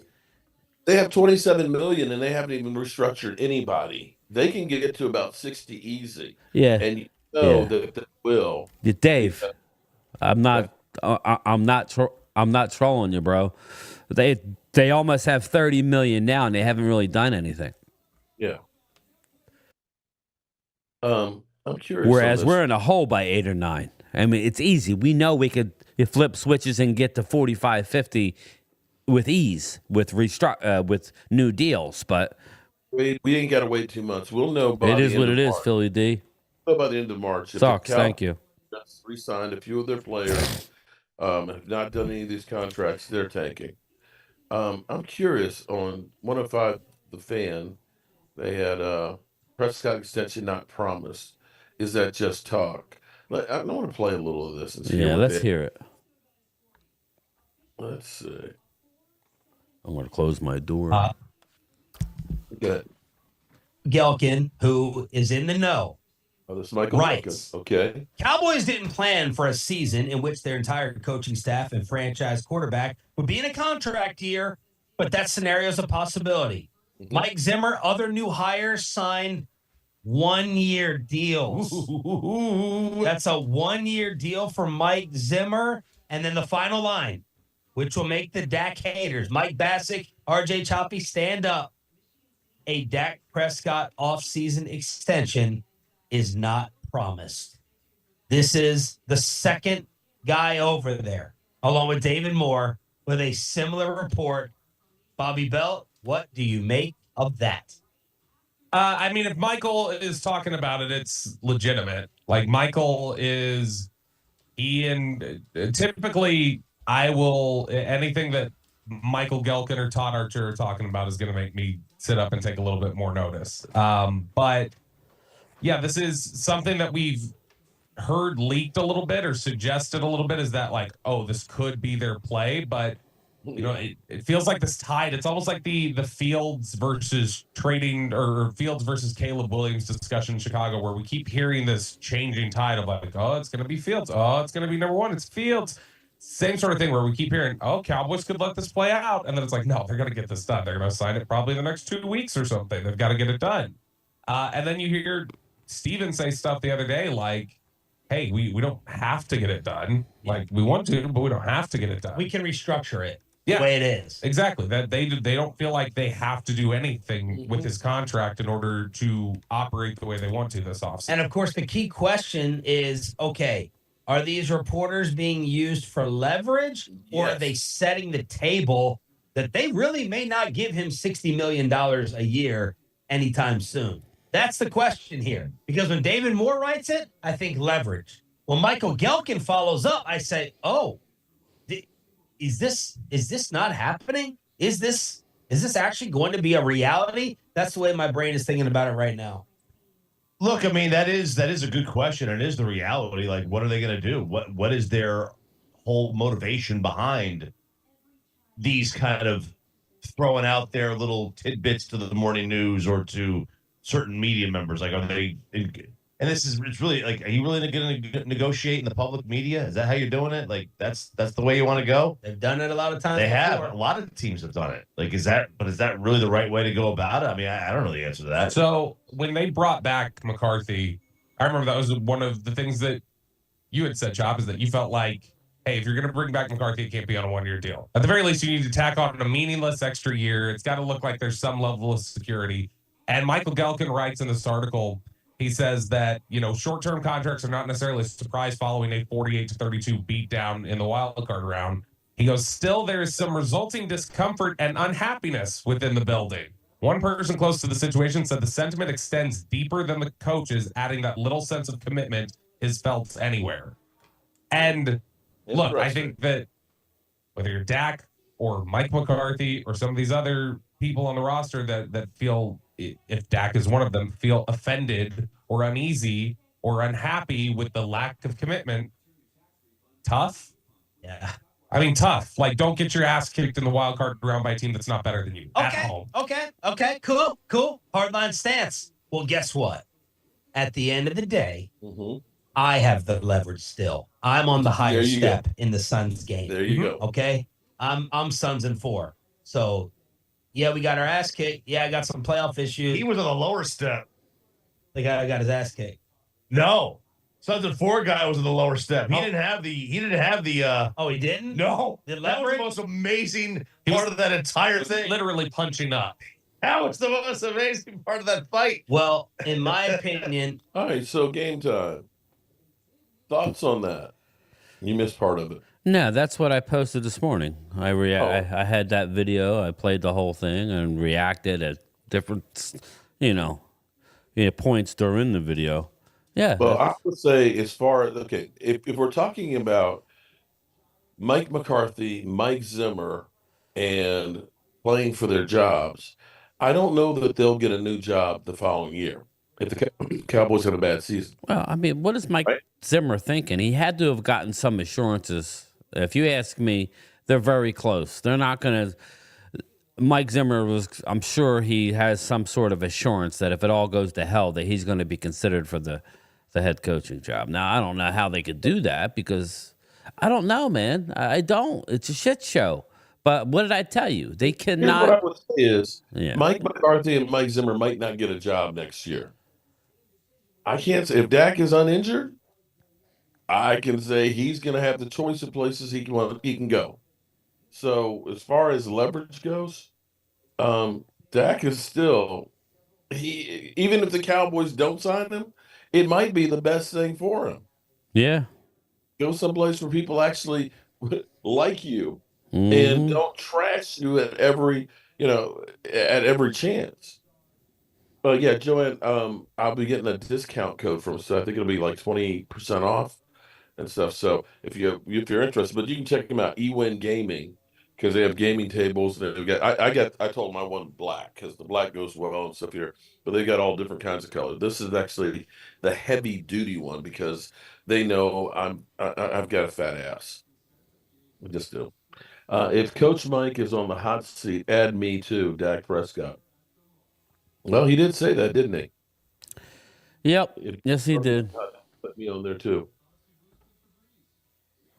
Dak got his wish, possibly. Well, I don't know. We'll see. I think it's a negotiation tactic. I just don't like it. I don't like it. I see.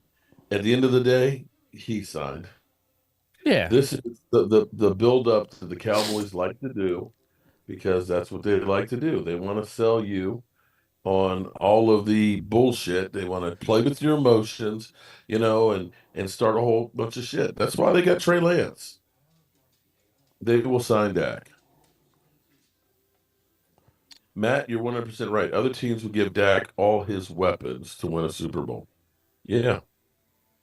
Well, you have to figure if you're a team that's going to go out and pay Dak to be your quarterback, you're going to look at it and say, we're bringing him in because we do want to win a Super Bowl, and you will try and put other things around him. Or you already have a team that's ready to win a Super Bowl, like the Rams were. He's a quarterback. So far in the combine. Well, we haven't watched much of it, but I'm watching some of the big boys running around.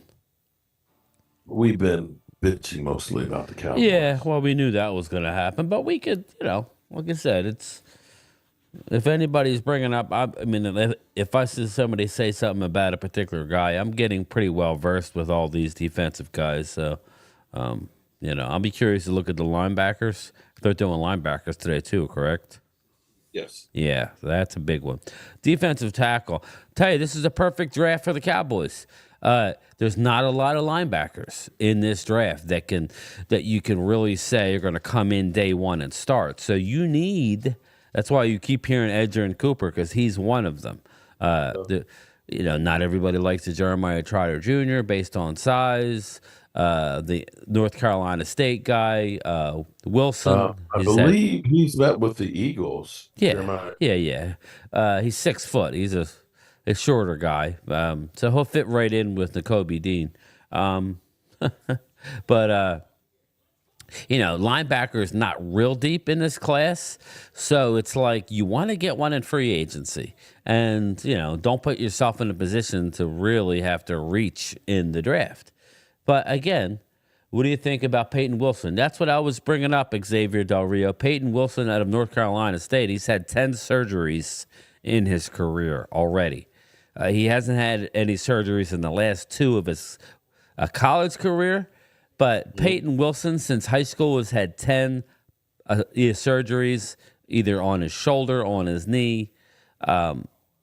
He's probably the most talented linebacker in the draft, but the most injured as well. So I guess he'll be a Cowboy, right? I can't imagine them drafting him. That's the way we go. Edge rushers up next. Oh, okay. I really like the University of Washington edge rusher, but again, we're putting in ourselves, like, we have a need on the offensive line and the defensive line.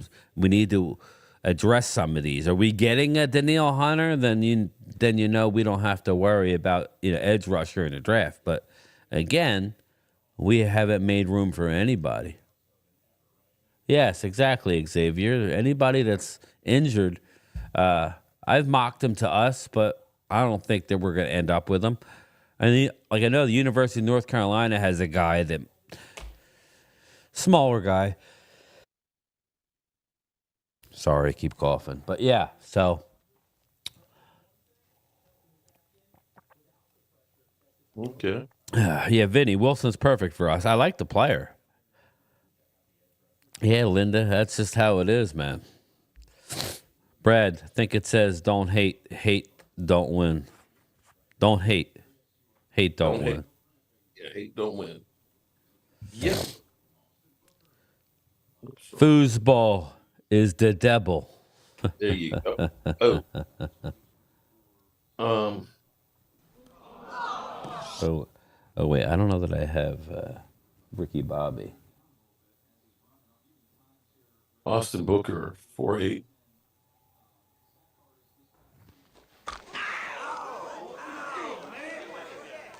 poked me in the eye. Captain Insano shows no mercy. Oh, Captain Insano, yeah. Yeah, we could use the water boy. It's the only water boy drop I have, believe it or not. And there was another drop that I got monetized for. Like, you got it. Like, the water sucks one. I'm like, you got to be kidding me. It's a little 8-second drop. All right, here we go. Miles Cole, defensive line, 6'6", 273. Damn. Yeah. False start.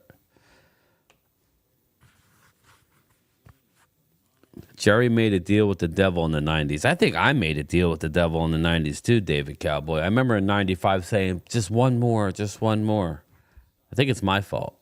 I'll never ask of anything again. 30 years later, we need another one. Yeah, there you go. There's coaches there. Look at them. No Joe Kane yet, Brad. Don't worry. Joe Kane will be ready for the season. Christian Wilkins, Miami. Xavier Del Rio, we would need to have money under the cap, but our front office, we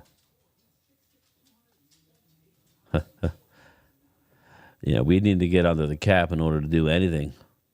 But this is what I'll say is Thomas Scarrett's still in the house. Last year, there was a linebacker out of Marshall. Was it Marshall? No, University of Cincinnati. The linebacker out of Cincinnati last year. Help me out with the name. He ended up, Ivan Pace. Ivan Pace, I loved Ivan Pace. Just looking at how he was in college, sideline to sideline. Well, Ivan Pace had an awesome year and made the all-rookie team. He's only 6 foot, smaller guy. I could care less. You guys remember Dexter Coakley? We don't need to have a big, tall guy. Give me a guy who can tackle. Zach Thomas is only 5'10". Yeah.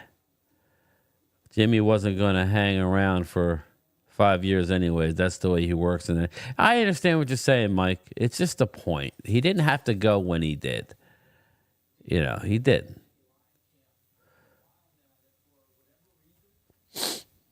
Okay, yeah. Thomas, remember Ivan Pace last year? Dallas basically said he wouldn't be drafted on their board because he was too small. Well, Jeremiah Trotter this year is kind of in that same mold. Smaller school guy. He didn't go to a Cincinnati. He went to Clemson, right? Isn't that where? Yeah, Jeremiah Trotter Jr. went to Clemson. So just because he's 6 foot tall doesn't mean that he can't get the job done. USMC, shout out to you, my man. Best running back for us would be Aldrich Estime. Yeah, I did see him doing the mocks. I don't know a lot about him. If you haven't seen this guy, he's the back we need. Inside 20 and short yardage. Voss Lombardi was the first streamer I heard talk about him. I will definitely check him out, USMC. Thank you so much for the super chat. I really appreciate it. I don't know why it's not letting me do it. Oh, there it is. Thank you so much, USMC. I will definitely check him out. I know the name. I'll have to look at some video of him. Pace went undrafted as well. True, he probably has a patent on it, kind of like Gene Simmons. Ray Lewis was 6'1". Yeah, I was surprised when I met Ray Lewis. Ray is not that big. Was not that big.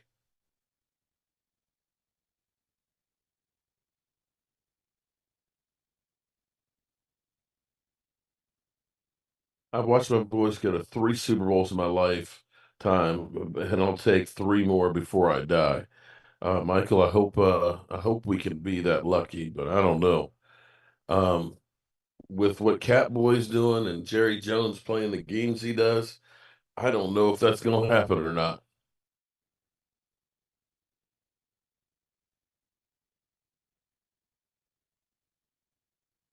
Hey, Mark, they will carry 3 quarterbacks. Rush has 1 more year on this deal. Well, the question will be is with Trey Lance, because he's got the 5th-year option coming up, I think, at some point soon, too. Yeah, that's what I said. We need to make a decision by the end of the year. And his 5th-year option is like $22 million. So I believe. You could double check that, but I thought that's what I said. Philly D, thank you, brother. Chicken soup on me. Really appreciate you, my man. Thanks, Philly D. Yeah, that's the idea. We not only gave up a 4th-round pick, but now we're going to have to pay him. We have to put the 5th-year option up now, don't we? I mean, sometime this year before the season starts. I'm not positive on that. Because his contract is for next year 5.3. So you've got to determine, like we did last year with CD, that we were taking the 5th-year option. Right. But they have to decide if we're going to take that 5th-year option before the season. Is that how it works? If not, then we'll be on the hook for what? A 22 mil, I think. I think it's 22 million. So there was more to the story, which is why this whole Dak thing, I don't understand it. I don't understand what we're doing. Are we really rolling the dice with Trey Lance? Is that why we did it? All drafted rookies are given 4-year contracts to begin their careers, and a team will have the option to extend that pact for a 5th year with players selected in the 1st round. The 5th-year option window for the class of 2021 opens January 8th with the final deadline set for May 2nd. Okay. So, yeah, it's It's coming up. So we have to determine by May 2nd if we're gonna pick up the 5th-year option, or he's a free agent after next year, after the season. So yeah. Yeah. So you wow. Yeah, that's what I mean. Not only did we give up a 4th-round pick, we got to pay him. We're not going to just get like your normal backup QB money. We're going to give him a decent amount of money. He's a 1st-round pick. So it's a substantial amount. Now, I would expect them. Now, if I'm Trey Lance, why would I want to sign a multi-year deal at backup money when I think I'm a starter in the league? So that's why this thing made no sense to me. This whole Trey Lance thing. It made no sense to me. Jerry Jones got like a little excited a little too much. Hey, everybody in the chat, the Leatu Latu out of UCLA, really like him as an edge rusher. 6'4" and 3/4 and 259. Yes, Dave, yes. Trey Lance is only making 5. Now, but here's the thing. We got to do one or two things. Thanks, Matt. One more year, and then he's a free agent with this $5 million. You can lock him up 4-6 with the 5th-year option, which is what, $25 million? I think. I thought it was 22 mil, but I could something like that. I'm not 100%. Mark's the number guy. Or you got to sign him to a contract, and he's not Robinson. Him being a former 1st-round pick. I don't know that he's going to say, "Okay, I'll be happy to take another $5 million." He'd probably take his chances elsewhere in an NFL league that is hungry for quarterbacks. Linda Conyer, shout out to Linda. Order a medicine ball on me at Starbucks. Great for the cough. Mint citrus tea. Wow. Thank you, Linda. I appreciate it. Shout out to Matt. Matt says, made my day today, Mark Holmes and Game Time Brian. Thank you, Matt. Thank you, Linda. I need to get some tea. I do need to get some tea. Do I sound that bad? So we potentially maybe have given up a 4th-round pick and $10 million for a guy that might not see the field.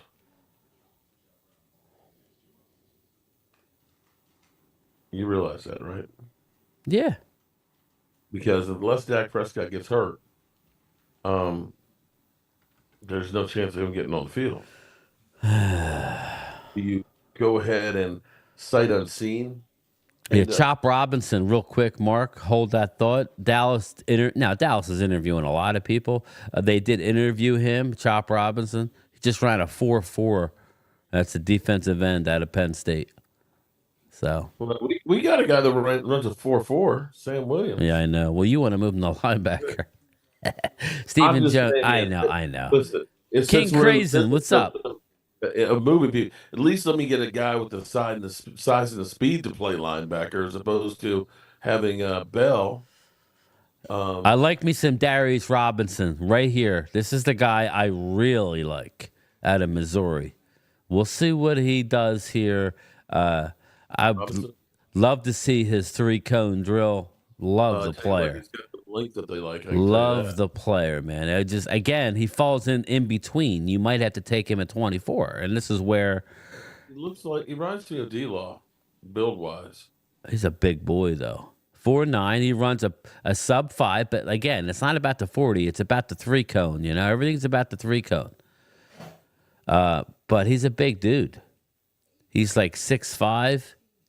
His wingspan, he's ridiculous. So I like him. You want to give me a hot toddy, Mike Aldana? What's up, Drew? What's up, buddy? Tea with lemon, honey, and brown liquor.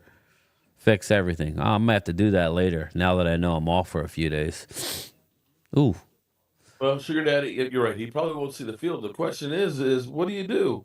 Because you spent a 4th-round draft pick that we could probably use this year for him, and you're paying him $5 million to be a backup, and you got Cooper Rush too. Yeah, it really is a dysfunction, if you ask me. It's very, very dysfunctional to me how this is all playing out.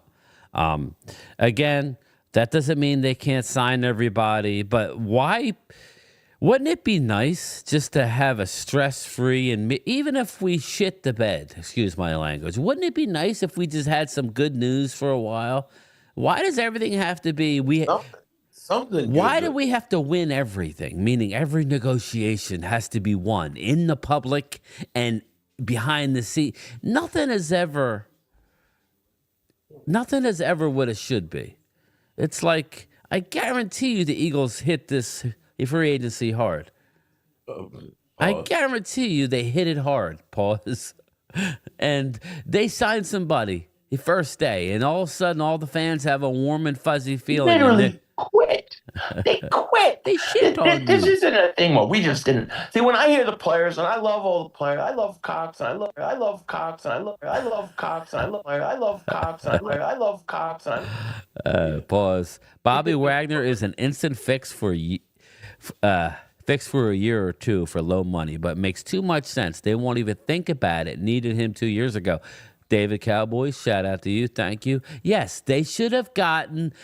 They could do it this year. Bobby's not what he was, but if we go out and we get a Shahir out of Tennessee and Bobby Wagner, we still need to draft one. You act like we still need to draft one, and we have Overshone and we have Damone Clark. You need a lot of linebackers in this league. So that's why let's hope. Let's hope. Thank you so much, David Cowboy. So, yes, you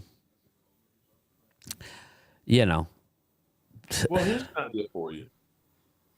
For those out there that are ready to move on from Dak Prescott, they can make him that post June 1st cut, right?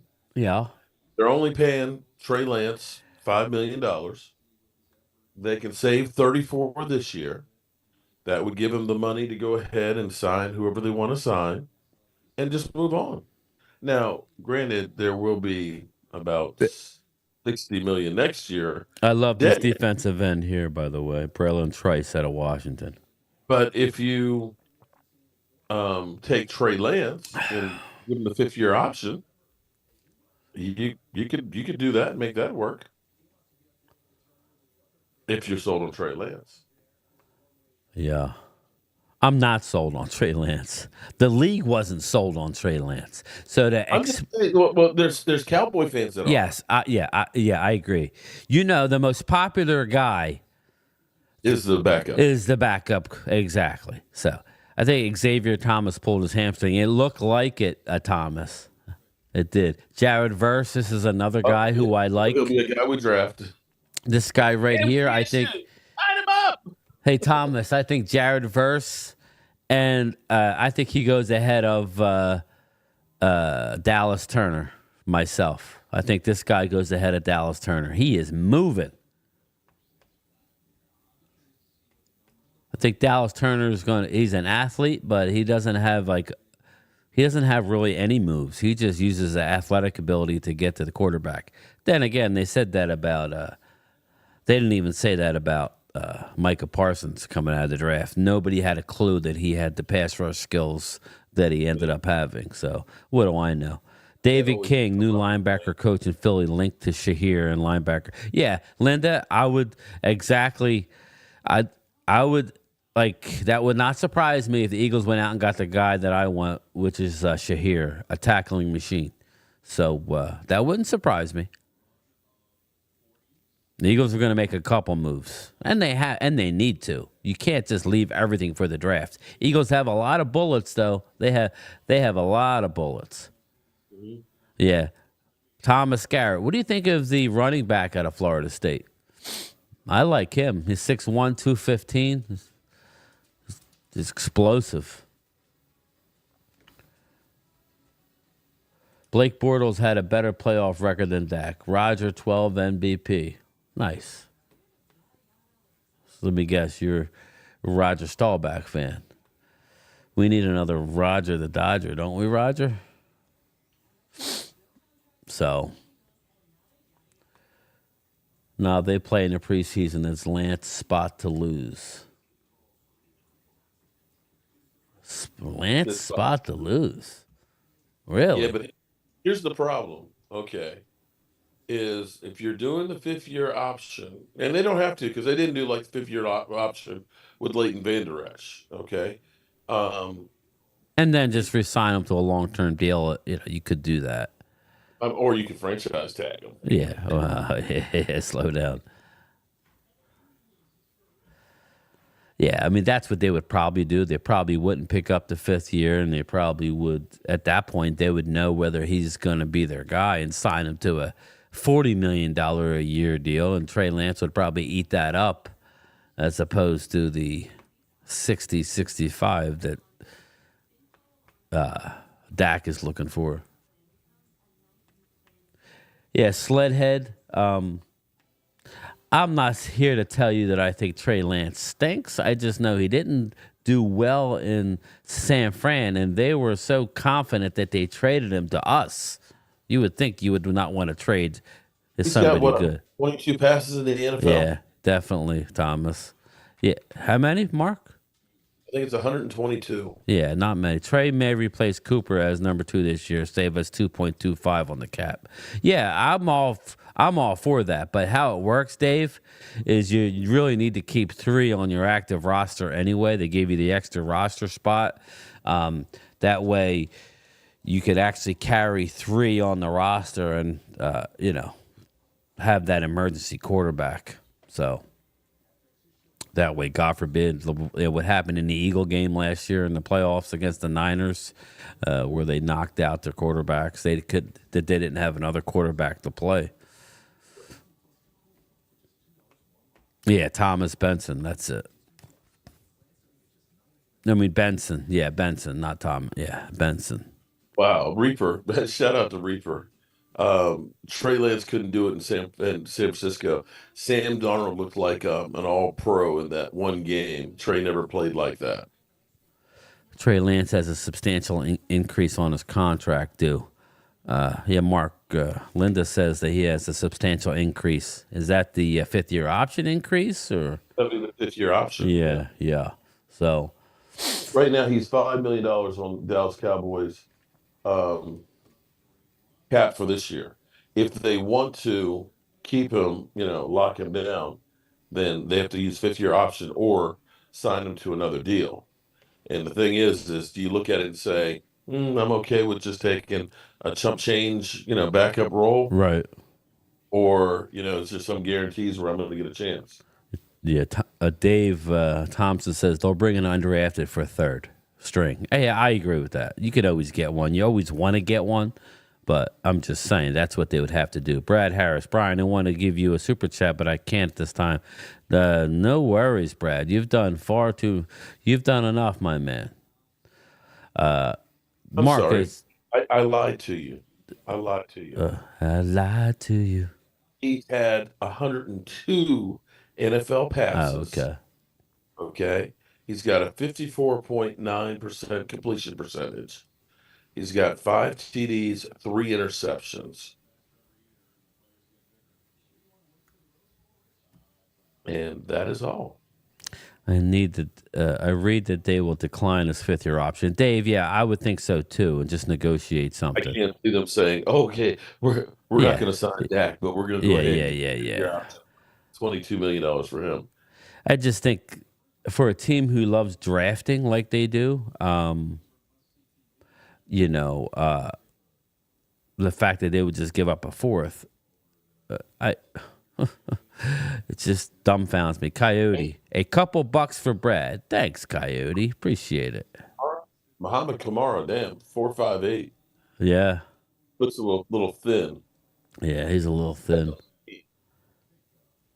22 mil plus 5th-year option on his contract or draw up a new deal. That's what they would do, Mike. Again, maybe Trey Lance, he's a young dude. Maybe he's better suited to take us like a 3-year deal at decent money and then try and get in at some point and prove his worth. And then he could be still traded and re-signed. If he outplaces the contract, that's not a problem. Mm-hmm. Now, I'm sick, Crystal. You're a trooper, man. You're 2 hours and 15 minutes in. Oh, I feel good. I took Tylenol. I'm good. Just, you know. I was feeling, man, I tell you, Allergies are horrible. That's why I thought I had until I was surprised when I took a COVID test. My wife said, "You better take a test before you go back to work." I'm like, "Yeah, okay." Took it. I'm like, "Holy shit!" But then I got worse, and I'm like, "Yeah, it's more than allergies." I know your eyes were glassy, man. You had that COVID sneeze going. I think it's just because I got back here to my baby. She Yeah. missed. Oh. She really missed me. She was like, "I'm so happy to see you." It's like she gave me a hug. Oh, Like, "Hey," really? she's like, you can let go now. You can let go now. Okay, let go. I'm not leaving. Okay. Oh man, but Man, big hands over there. Got to take care of mama. hands, they're so big. Oh yeah. Yeah, I knew you weren't feeling well. Yeah, Crystal, I'm okay. I'm not horrible. I'd rather be doing this with you peeps than sitting in my recliner watching this dreck. I like to watch it. Again, here's Darius Robinson. Again, don't get caught up with the 40 with these guys. Get more. It's the 3-cone, the short shuttle. It's those type drills that you want to look for. I want people to understand something too. Okay, think about, although I think it's Thanks, changed now. Matt. But when you think about like when you were in high school and you were trying to go to college and you had to get ready for the SATs, you did all the SAT prep.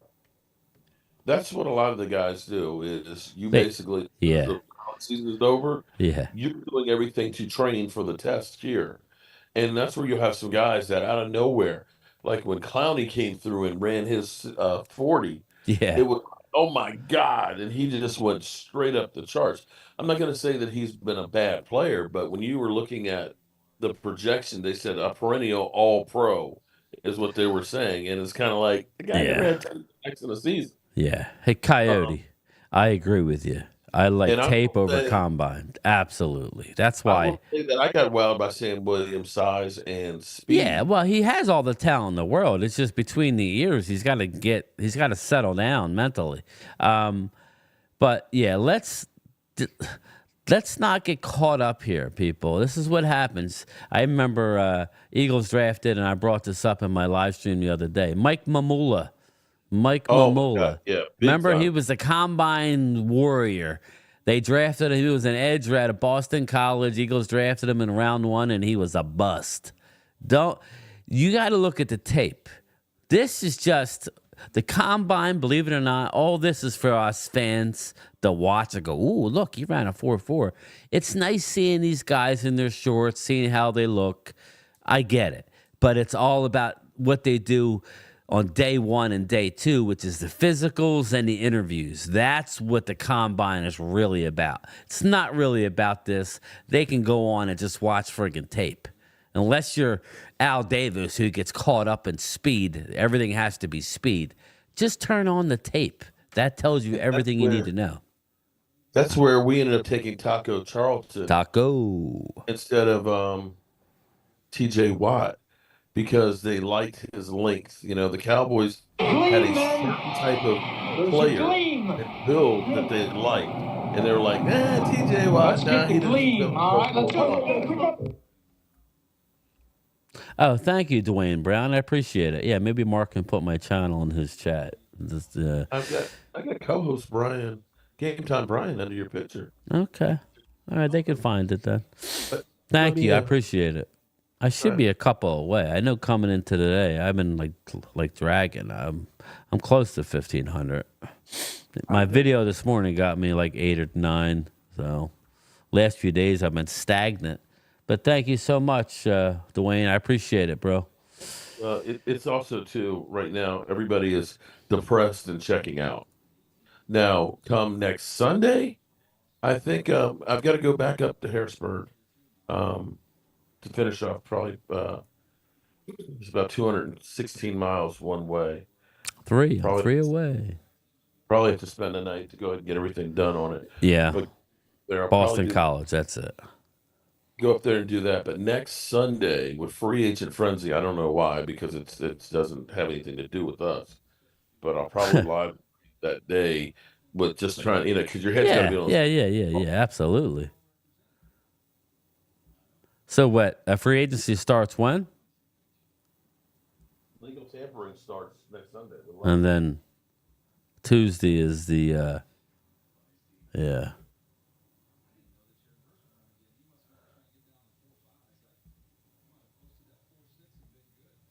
Jared Verse, man. Wow. 4.59. I love it. Florida State's got some boys too.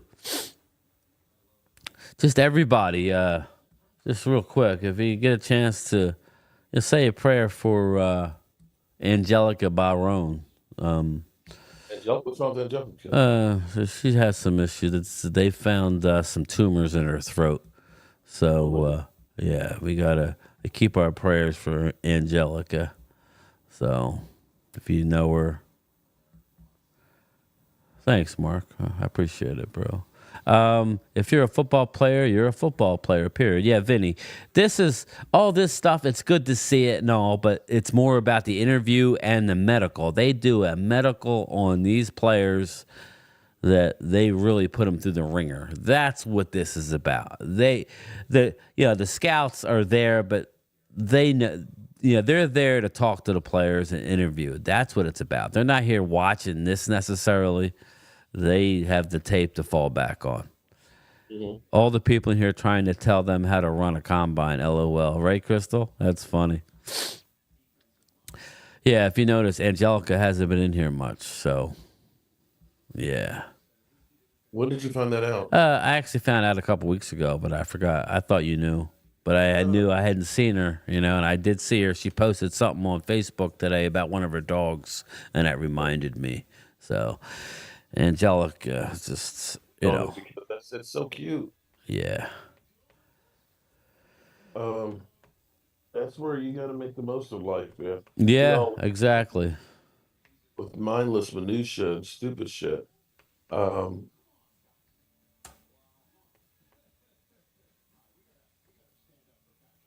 she responded to it because I said so cute because of a little puppy.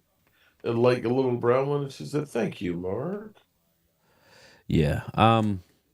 But yeah, so how we making out here? We're at 5:20. Time is flying here. We're going through the draft. How late are they going? Were they going to 8 o'clock? 8 o'clock. Okay. Are you gonna be able to make it? Oh, I'm good.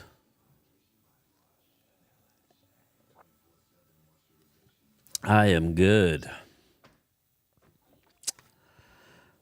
My stream is good, so we're good. She found out.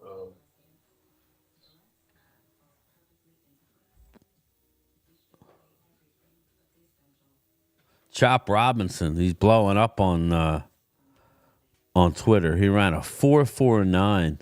That's crazy. Chop. Wow. That's a defensive end out of Penn State. That's a perfect name for a defensive end. Chop Robinson. He's a little slight, but again, is what it is.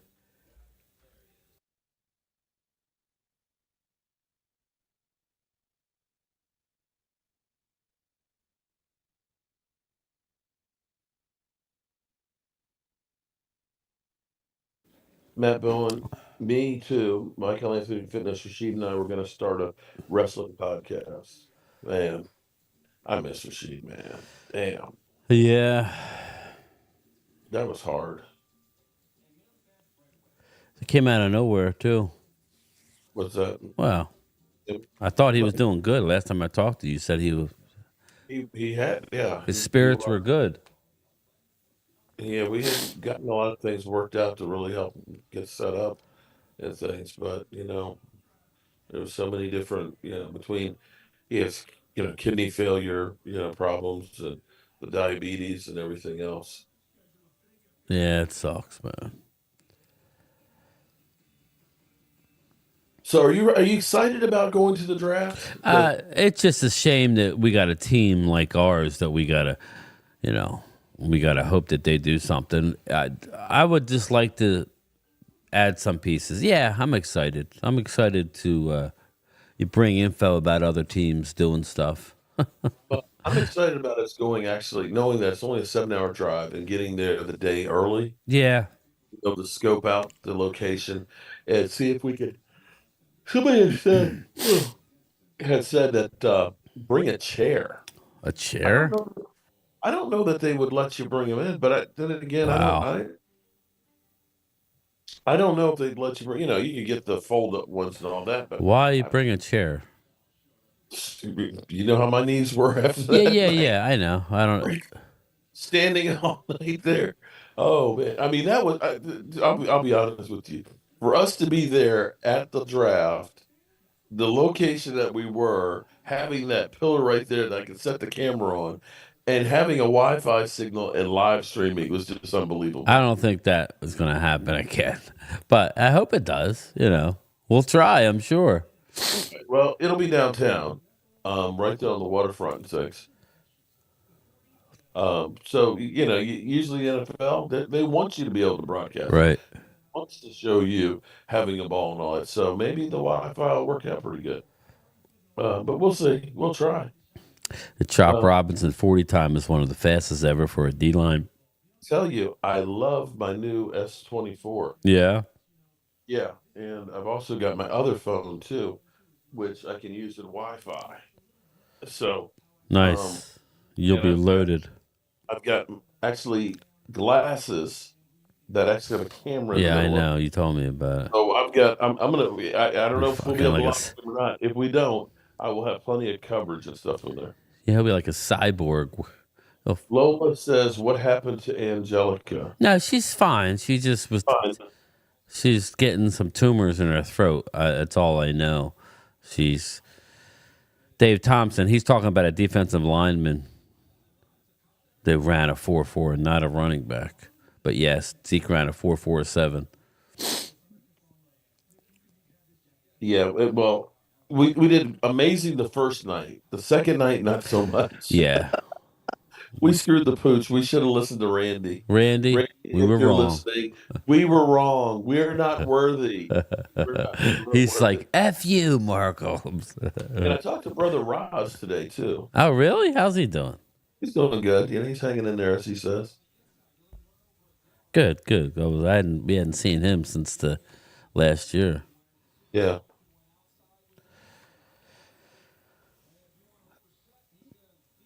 All right, we got people dying off here. What's going on? I guess everybody's going to eat dinner. So I'm thinking about some iced coffee myself yeah, right right. now. I started around 85. I started Leate. watching in the golden age of wrestling. Yeah. I actually did watch a Yes. little bit of wrestling in high school, and I remember stuff guy like Sergeant Slaughter and Jimmy Iron Superfly Snooker. Jimmy Super. Oh yeah, I definitely remember Jimmy Superfly. Of course, Andre the Giant. Yeah. And George things. the Animal Steel. He was a school Yeah, teacher in Atlantic City High School. but I Who just would have never really thought? stuck with it for too long. Yeah, I got the belt behind me. My three kids are big into wrestling. I've been getting into it, just to give me something to watch. But since there's no football, we will have the new what's it called, UFL starting in March. So maybe we'll stream some UFL games. There it is. Hey, listen, Dallas is, Cavante Turpin. He was he was an XF. Was he an XFL or USFL? Yeah. So there's going to be players out of the UFL that end up in the pros. So Remember going? We actually went to the very first DC Defender game of the XFL, and that was right before COVID started. Now, have you heard anything about Washington Commanders Stadium? It is no longer FedEx Field. No, I know Oh, that, but okay. So what's FedEx. the Okay, latest on where they're going to build a new couple of stadium? things that have happened. Okay, so FedEx decided we don't want our name on that trashy ass stadium. Yeah, But baby. going through, apparently they had the house because okay, so RFK Stadium is on federal land. Yes. Remember we stopped So by they there. have to get Congress to approve the change in zoning and stuff on it and then get the president to sign it. Apparently, they had like 300 or plus House members that were ready to sign it, but there was one person from Maryland that dissented because they still don't want to lose it for Maryland being at FedEx Field. But Aubrey. it looks like that's going to pass and then get signed by the president that they'll be able to do something there at that. Because the thing is, at least with Virginia, they're trying to do the excuse me, not the Commanders, the Capitals and the Wizards stadium in Alexandria, which they're like, I don't want to put any money into it because that's my tax So they dollars. haven't really made any. Well, they're fighting it out between the governor. The governor wants it to be his legacy, and the House and Senate are like, this thing is like $2 billion. We're not, trying to flip the bill to the taxpayers for doing this shit. Yeah. It should Um, be near where RFK is, but but if they do that one, they won't do that and the Commanders as well. So ultimately, that spot it can be developed. It's Southwest DC. They've got the streetcars that go from right. But they would the have to metro. knock it down, Oh remove yeah. it, Well, and they then were supposed to do that in 22. They've already got the razzing permits to do it, and it was supposed to happen right then. Just and then COVID came through, and that probably messed it all up. But yeah, they need to that do would be a that. better spot for it to happen would be right there in DC. So that's where that is. Um, we'll find out. Game time. Let's talk who wins the division next year. Philly D. We need to see what these teams are going to do. It's not going to be Dallas based on just. People are thinking that the Eagles are going to continue going downhill. Oh, yeah. Well, I saw Twiz in there earlier. I was listening to Dan Saleo, the football on Jacob Sports. He says with Nick Sirianni, they're going to win 5 games next year. He says without Sirianni, they could win about 10. But with Sirianni, they're going to win 5 games next year. That's the Philadelphia Eagles. Now, I don't necessarily believe that, but it could go one of 2 ways this year for the Eagles. I really think, obviously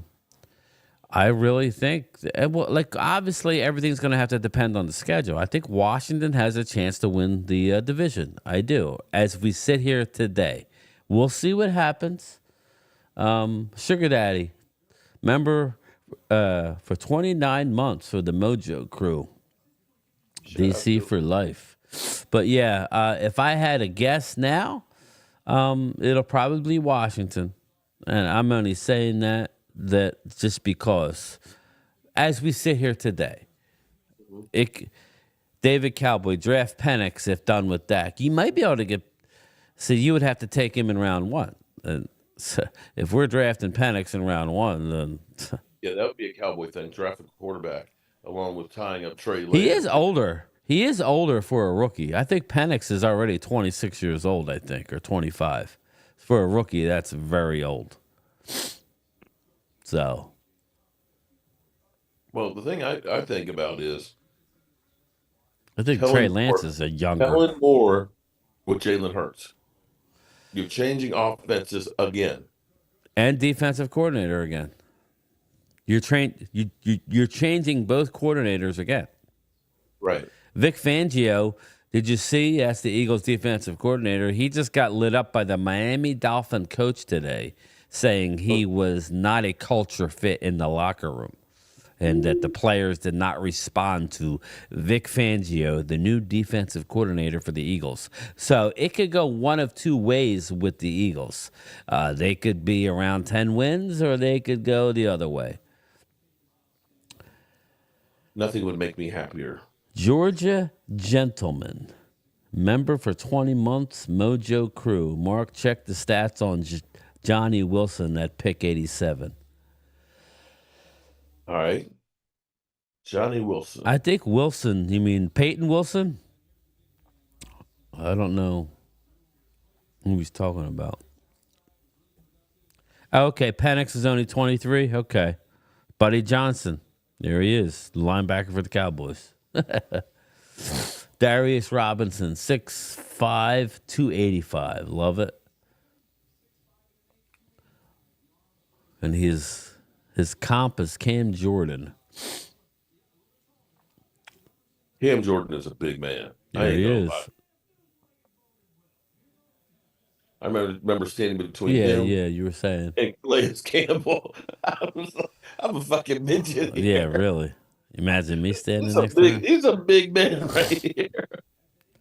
Penix has a history of injuries also. Yes, Thomas. I was going to say that. Good point. I'm out on Penix myself. I like him, but not for the Cowboys. We have Trey Lance. I'd rather keep Lance and Dak. To me, that is a good 1-2 duo, but you got to get we got to get our guy signed. Dallas owns the Eagles, Philly D. I tell you what, if they It's not enough, Philly D. If they do sign Dak, you're going to need to take off work. It will literally break the internet. Yeah. It will go crazy. Either that or I'll work a 12-hour day to stop and making videos. What the hell happened to you? Kept making videos.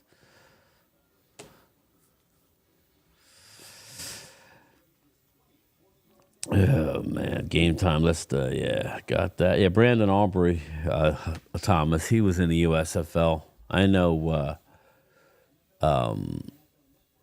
Cavante Turpin was a USFLer or XFLer, one of the two. Georgia Gentleman. There you go, Mark. You got a super chat. Wilson is from Florida State. Okay.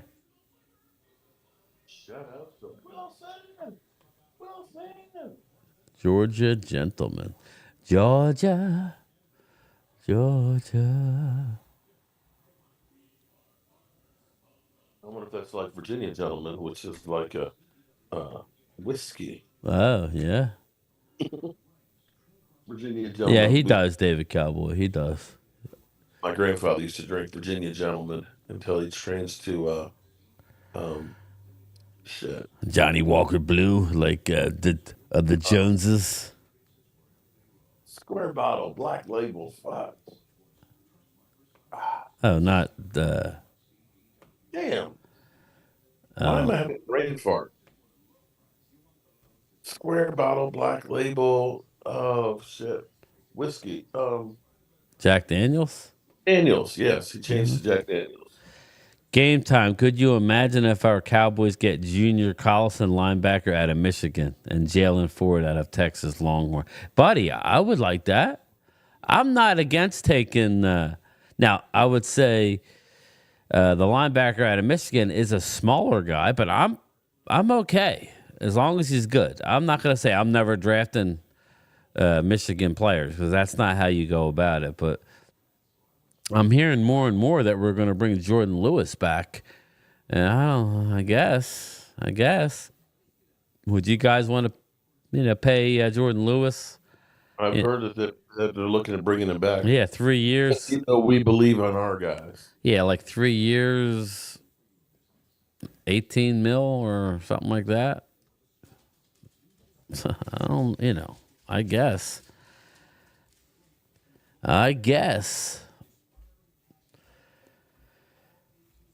What's up?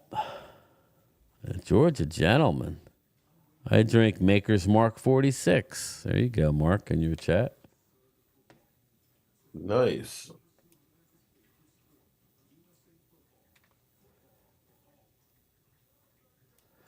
Here we go. Braylon Trice, a nice defensive end out of Washington. Ooh, he's stumbling around. There. Looked like his feet kind of got tied up. Yeah. Thank you, Georgia Gentleman. Georgia. Kabuki, One Man Gang. PYTs. What's up, Lisa? How are you doing today?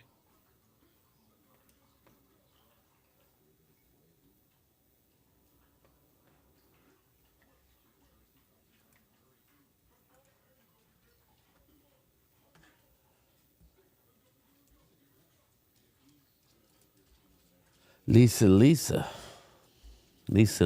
and Colt Jam. Baby, I know you're wondering. Go over to your place. Okay. And she showed me her boobies, and I like them too. Oh, we always like them. Oh, shit.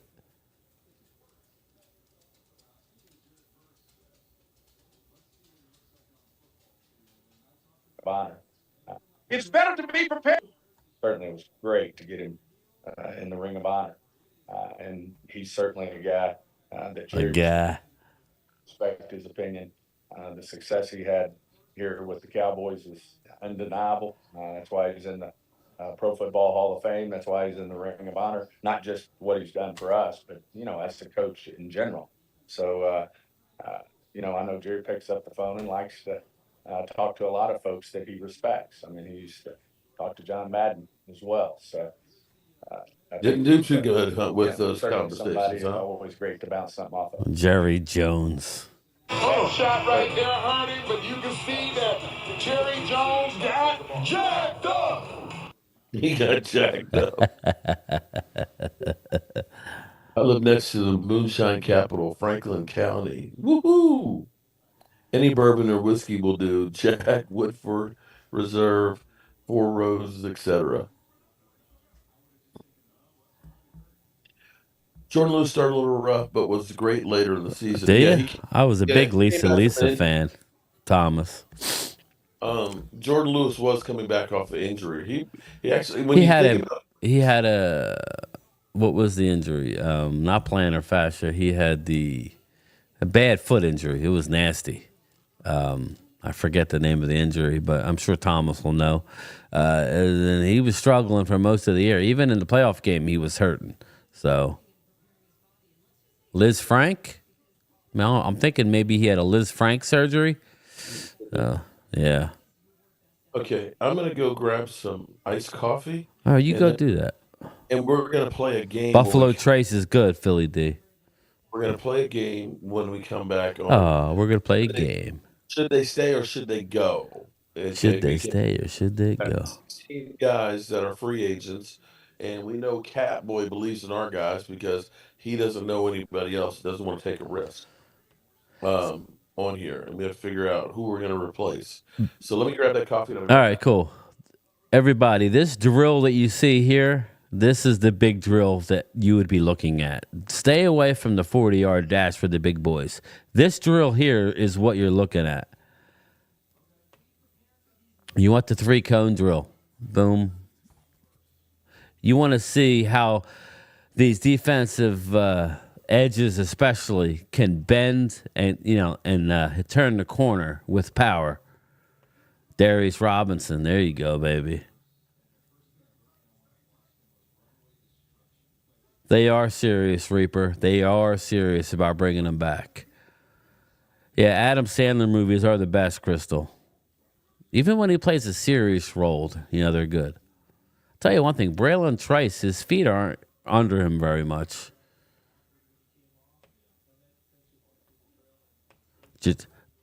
I like me some Jared Verse. There you go. Pure pass rusher. Where's Leatu Latu?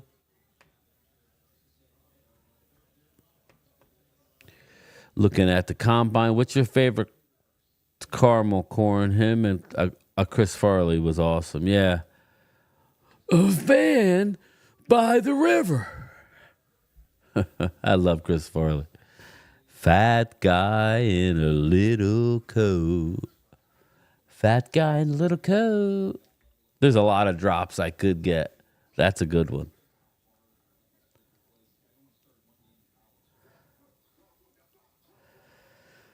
Ooh, get up. There you go. Jalen Harrell, Michigan. Didn't have a movie with Chris Farley. Yeah. Did he have a movie with Chris Farley? I'm not sure about that. Who's your top prospect for the Cowboys considering their pick? Nike 3, we're going to end up with the tackle out of Oklahoma if I had to pick. Let me see.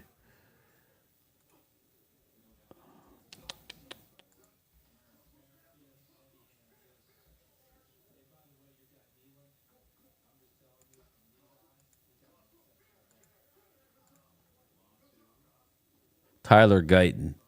I think Tyler Guyton goes to the Cowboys at 24. Yeah, the Wedding Singer. That's a good one. Wedding Singer is a good one. Billy Madison's good.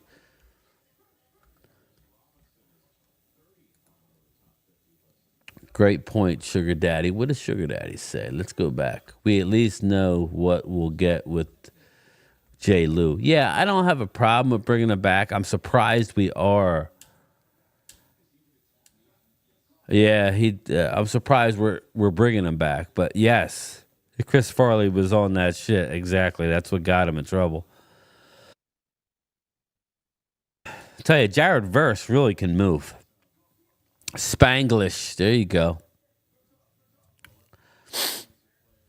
Did you guys see the basketball movie where he was the scout? I really liked that movie.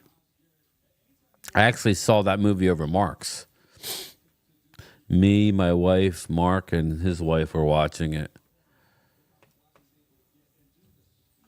Chris, Farley was the bus driver. Oh, okay.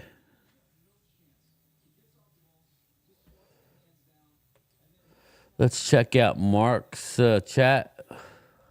I don't care. Tony Pollard, keep him or not? No, I'm going to let him test the market. Matt Batten. That's me, though. You see the Packers in the news restructuring deals, and yet the Cowboys are doing nothing. You would think they would try and at least show that they're trying to do something, but they don't even care about the way things looks. Now, Mr. Deeds wasn't one of my favorites either. Linebacker is where we go out like we got our butts kicked. DBs were gold for the most part. Curse was not great, and Wilson gave up big plays. Coyote, Wilson got better by the end of the year. Wilson struggled. Remember, he got hurt in training camp, and I think that's what happened last year. Oscar's back. Defensive tackle. A defensive tackle from Texas says he'd love to play. That's the guy I'd love to have, Tavondre Sweat. He's just not going to make it to us by our pick in the second round. So he's rated in the late 30s. So we would have to take him most likely 13 guys, 15 guys that are rated higher. That's the problem with standing pat in free agency. You know, you could drop down and then make that pick more, you know.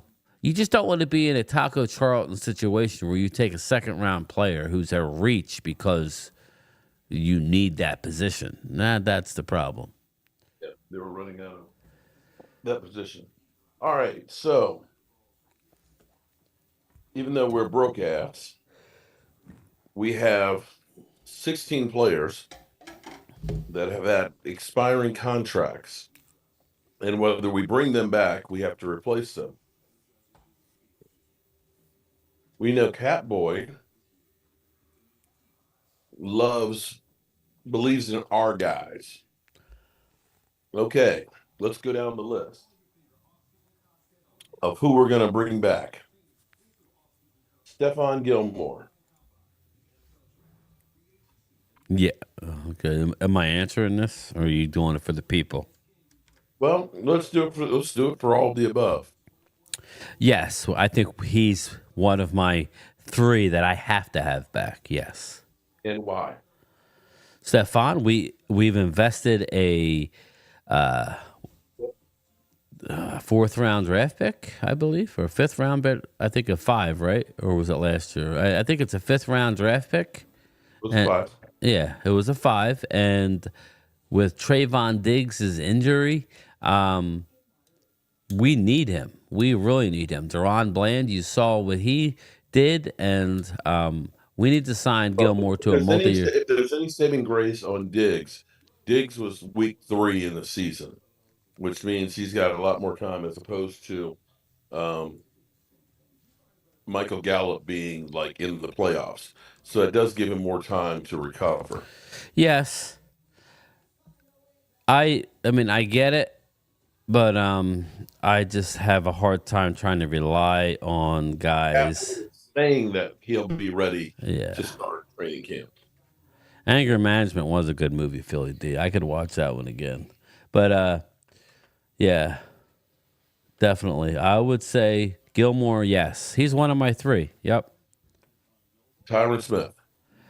I'm ready to move on. I think they will bring him back, but I don't have a problem. He wasn't one of my must-haves. He's a luxury item, but he's coming back, people. So get used to it. He's coming back. I think they put him on another incentive-laden Yeah, contract. that's fine. That's fine. Probably going to be about $5 million. You ask me what I think they're going to do or what I want them to do. However you want to answer it. Okay. Okay. Biotish. Gone. Okay. He gone.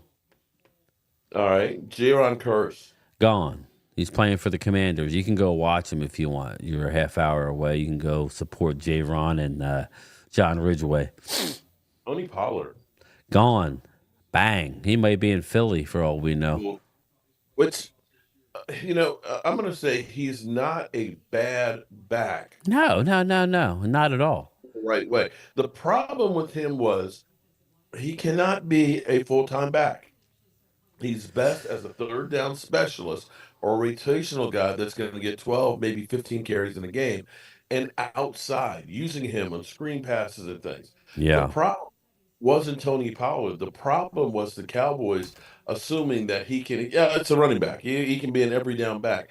It destroyed the pop in his step. Of course, he was also coming back from a broken leg, but it just wore him down. It truly wore him down. That was not his fault. That was the Cowboys' fault. Jordan Lewis. I had him going, but I say no. I think he gets more money elsewhere. You go to. No, he gone. No. You sure about that?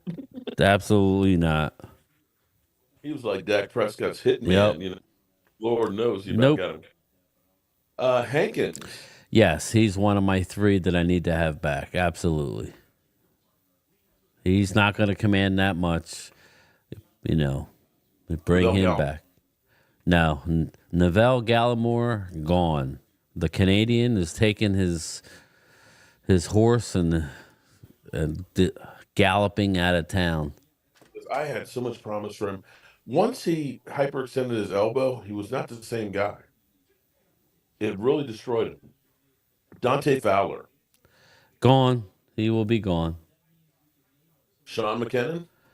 McKeon is gone, or McEwen. He is gone. Good luck. You remember we have John Stevens, the tight end who was killing it, who was the best tight end in training camp up until the time he tore his ACL. He is also coming back. We do not need Sean McKeon. Cornerback Noah in Igbenogany, gone. He's the guy we got in the Boss Man Fat trade. They made him inactive. He scored a touchdown on his first game on the fumble return. I think it was the game I was at in New York, and then never heard from him again. So gone. Dorrance Armstrong.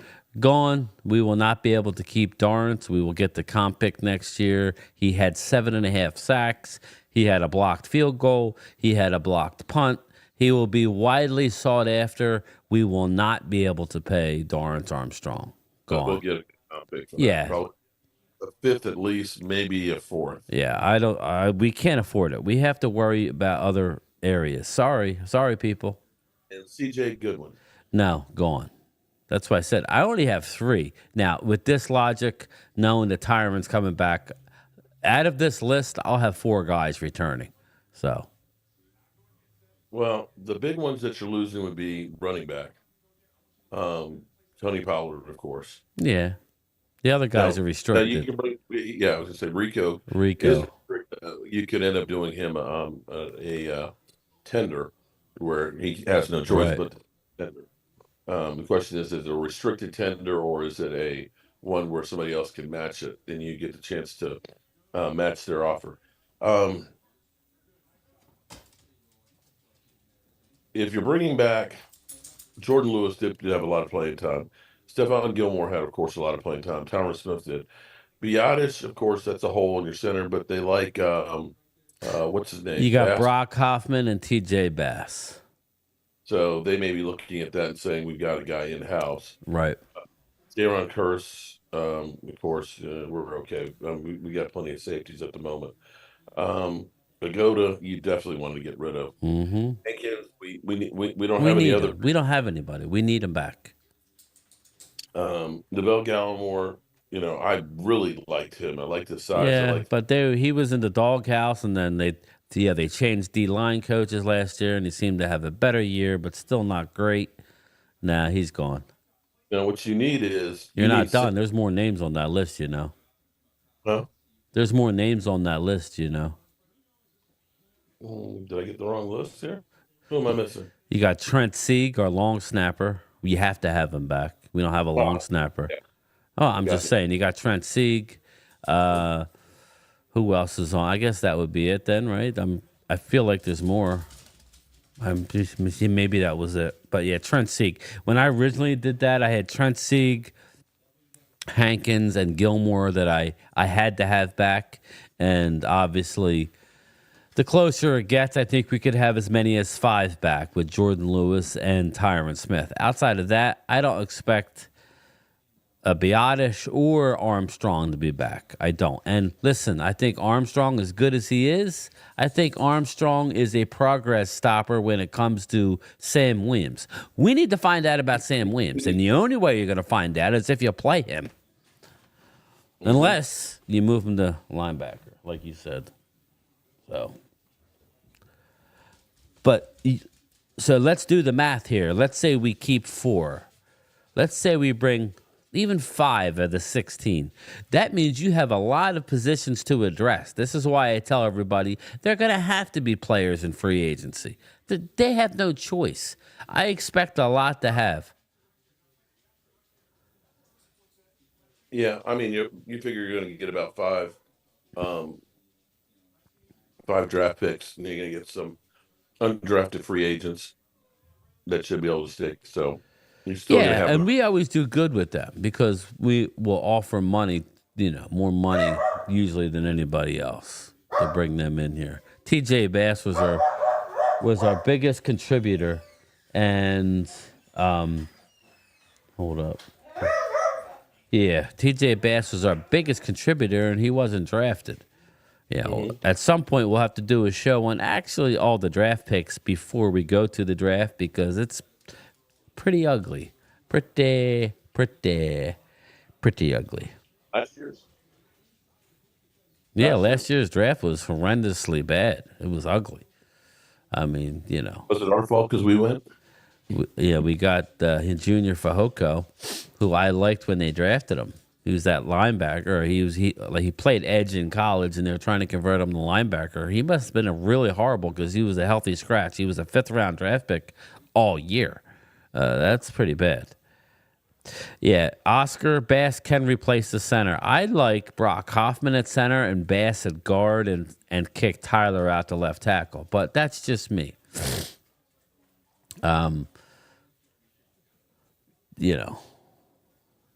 That's just me.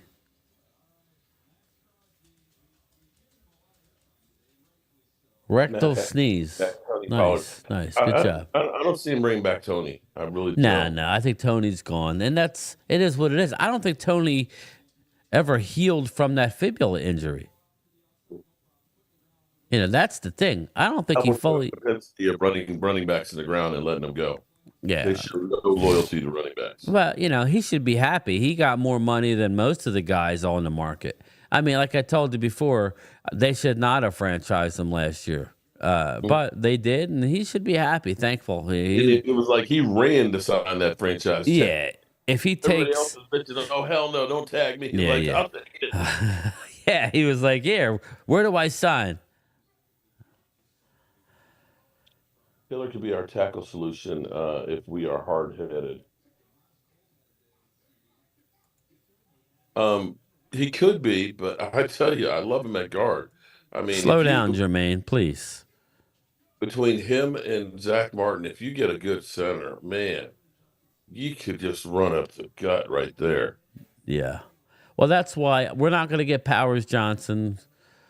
Yeah, that's the thing. You got Graham Barton, I really like out of Duke. He's a big boy who played guard and is going to transition to center. I think they're both gone by the time we pick at 24, which is going to lead us to offensive tackle. Or that's the thing. We got to see what they do in free agency. There are some linemen in free agency, so we shall see. We had we did draft. Asim Richards last year, like 4th or 5th round.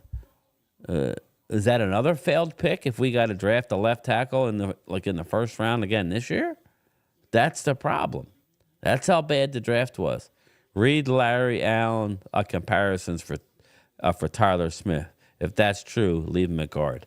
Dave Thompson, I would rather leave him at guard. But that means Tyron Smith and a rookie. So just think, people, we could draft Tyler Guyton or Amarius Mims in the 1st round, and they won't start. Just know right now, if we draft somebody at 24 and it's an offensive tackle, they're not going to start. How would you feel about that?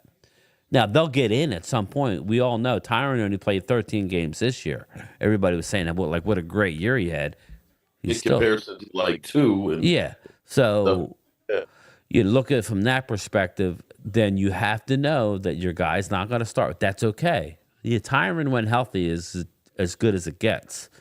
He's not what he was, but he's still at the top echelon. Looking at how the draft's going to go, you're looking at offensive tackle or offensive line, and you're looking at edge rushers, and there's a couple safeties I really like, and there'll be some corners there. So you don't want to put yourself behind the 8 ball to have to pick a position. That's why free agency is so important. You want to plug some of those holes, pause, and go from there. Matt Batten, I like Tony Pollard, but people don't hate him, but won't be surprised if Tony Pollard is gone. Mark Holmes, you're right, Mark Holmes. Yeah, I just don't think they're going to. I think he's going to get a beer. Everybody has to realize that the salary cap went up means teams all have money. Even the teams that don't have money all of a sudden have money now. They all have to. There's a salary cap floor as well. So Tony Pollard may end up in Washington. I mean, you never know. They have a lot of money. Or Tennessee. They're getting rid of. Tennessee's got like 78 million. I mean. They're ahead of person now. I mean, he went to Memphis. That makes a lot of sense, like Thomas Garrett says. Yeah, that makes a lot of sense to sign with your hometown Tennessee Titans. So it's nothing personal. Mike Aldana, if we draft offensive tackle, will he back up? It would be most likely to back up left tackle, most likely. Yeah. I'm good with either one. I really like Mims out of Georgia, but he has very little games played. But in those games played, he's unbelievable. He's 6'7", 336 pounds he's just a beast. But they're linked to Tyler Guyton out of Oklahoma, another big boy who his comps are Tyron Smith. So I'm fine with either one of those guys, but they're not going to start. But they will play. I'm going to read you a list here. This is from 2008. So this is the last 15 years. 15 years, okay? Brett Favre, Mark Sanchez, Kellen Clemens, Mark Sanchez, Greg McElroy, yes, Gene Smith. We're talking Jets quarterbacks here. Michael Vick, Ryan Fitzpatrick, Fitzmagic, Geno Smith, Josh McCown, back to Bryce Petty, Sam Darnold, Josh McCown, Sam Darnold, Luke Falk, Trevor Siemian, Joe Flacco, Zach Wilson, Mike White, Joe Flacco, Zach Wilson, Mike White, Joe Flacco, Zach Wilson, Trevor Siemian, back again, Tim Boyle, and Aaron Rodgers. You think that they haven't been trying to get a quarterback for the last 15 years? Yeah, Okay. They've yeah. had 2 Packers Hall of Famers in there. They've had butt fumble in there. They've had Joe Flacco who won a Super Bowl. They've had the Fitz Magic and a whole bunch of other guys. They drafted Chad Pennington in the first round. Yeah. They drafted Pennington Sam I liked. He Darnold. just was injury prone. But look, I mean, you just go down the list of number 1 picks that they've spent on quarterbacks and veterans. Nothing has stuck for those guys. That's the game that people don't seem to understand. Um, Georgia Gentleman, shout out to you for another super chat. I like Cedric Van Prain, offensive OC at 87. Yeah, that's purgatory, right, Mike Aldana? Oh, Washington and Cleveland are just as bad. Washington is where quarterbacks go to die, right, Mark? Oh yeah, since Mark Rippon, after him, it's been crazy.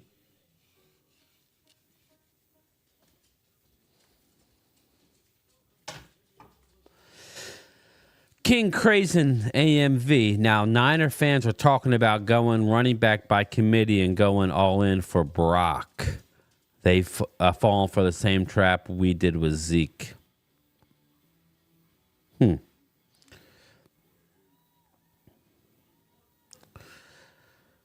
Mike Aldana. That's QB Siberia. It says Thomas Garrett. Yeah, it is what it is. I like to keep the guy who threw 36 touchdowns, threw for over 4,500 yards, 9 interceptions. But he's and, bum. Why would you want to keep a bum like well, that? I mean, you have somebody here. Is he perfect? No.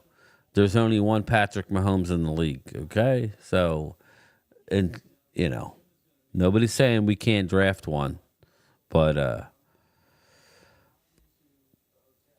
I think we need to keep him. That makes the most sense. You out of here, Nike 3? You take it easy, buddy. Well, me and Mark have about an hour, just shy of 2 hours left of this. Okay, let's play this game again because we're clearly filling in airspace. But no, it's not in order.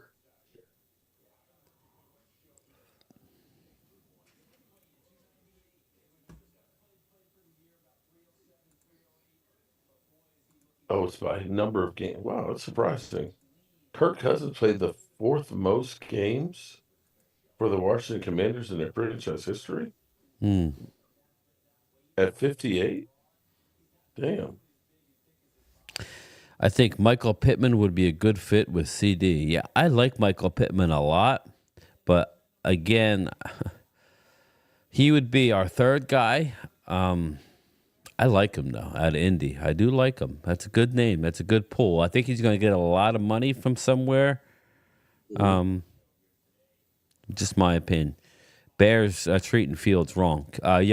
King Crazen's AMV, I am on record as saying they need to keep him. Trade down, stockpile the picks, get another weapon or 2. They have 2 top 10. Listen, this is what they do. They should trade down a few picks, load up on the picks. They have 2 top 10 picks already. Get yourself a receiver, a beast offensive tackle. Go get yourself a wide receiver.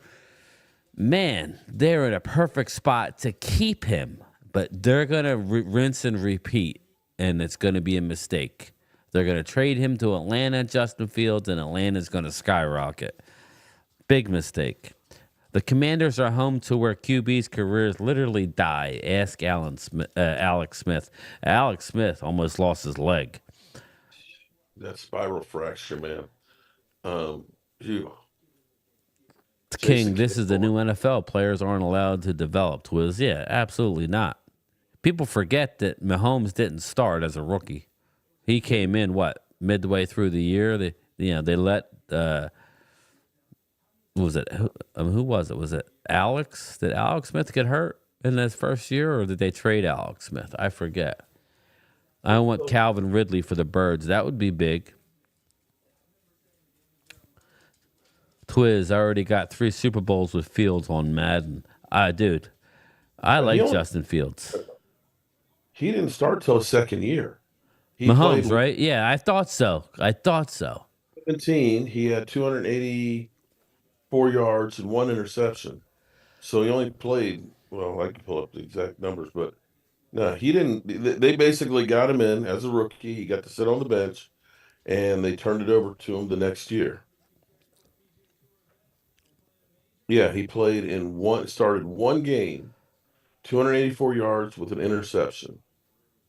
And then his second year, he was 12-4, threw for 5,097 yards, 50 TDs, and Yeah. 12 interceptions, which was the most of his career. And then the next year, he dropped it in almost at half, 26-5, 38-6, 37-13, 41-12. And last year, only 27 TDs and 14 interceptions. Wasn't a great season for him in comparison to what he's done in the past. But that's where Pacheco and that defense helped to make up a lot for him. Smith got hurt. David Cowboy, I'm not done on Sam Howell has potential. Yeah, he has potential, but I think that they need to get somebody in there for competition. I think he could be a hell of a backup. Okay, I'm going to get cussed out when I say this, but Uh-oh. Dak threw for 400 yards more, 9 more TDs, and 6 less interceptions.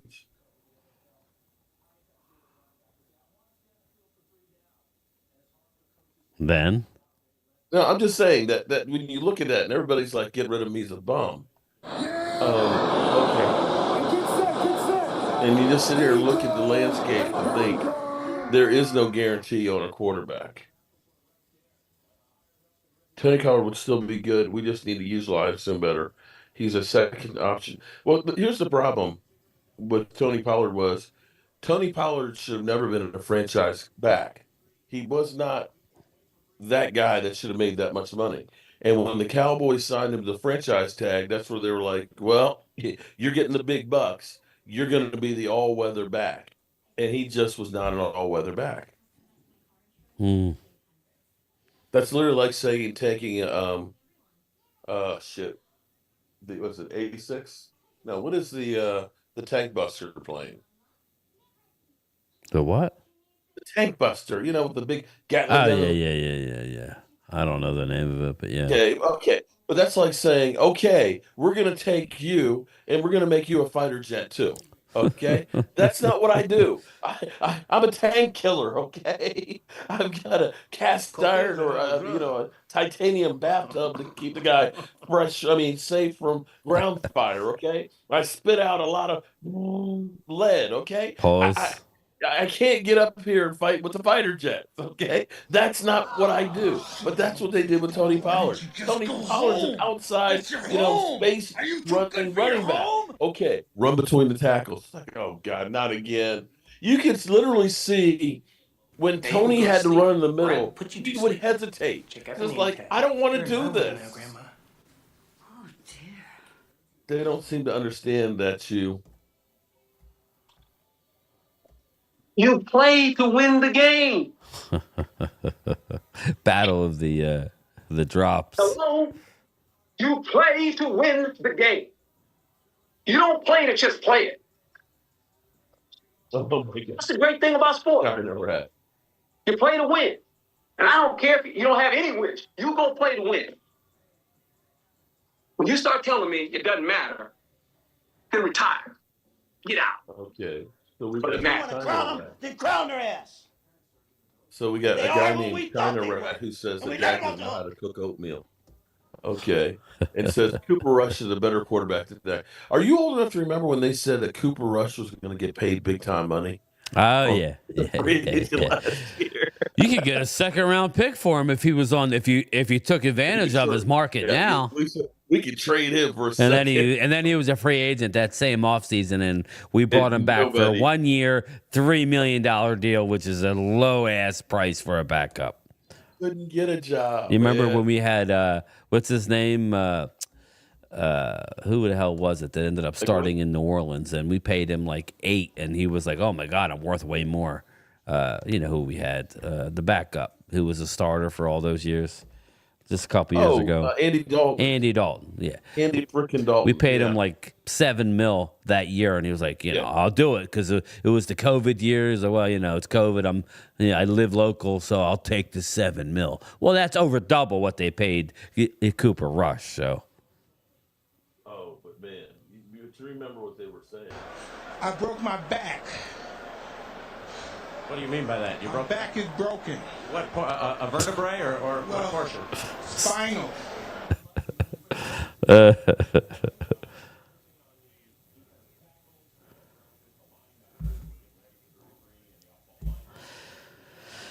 Playoffs.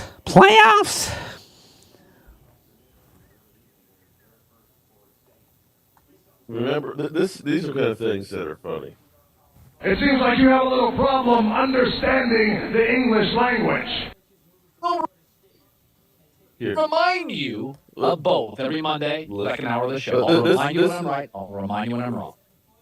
I think you all owe me an apology. Okay. I'll get into it later. So, when Andy Dalton came to the Dallas Cowboys, I said he'll be the best backup in the league.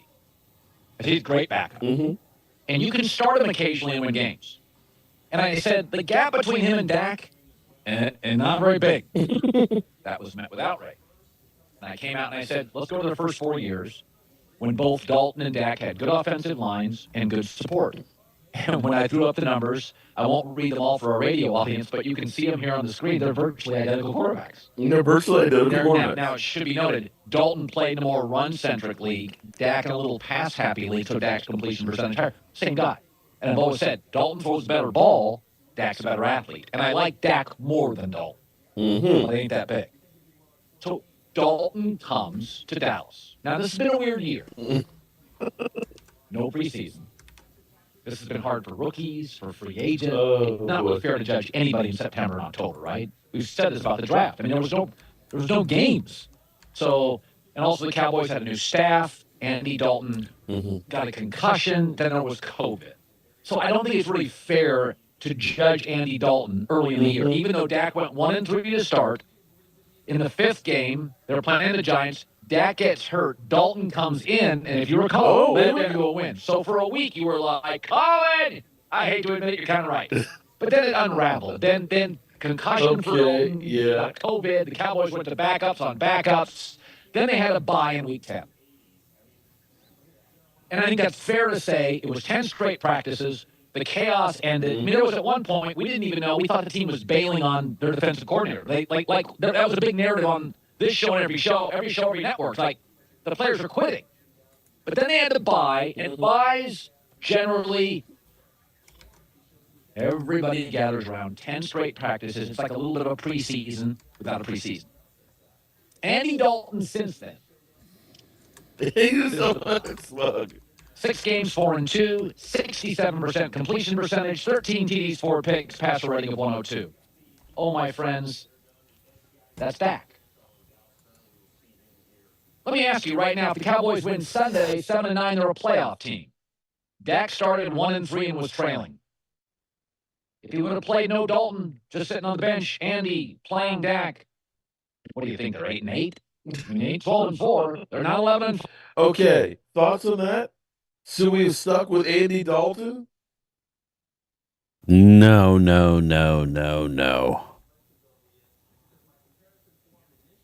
The funny thing is, how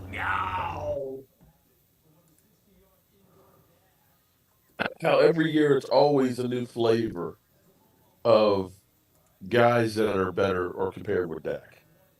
And somehow they just keep falling by the wayside. The highway is littered.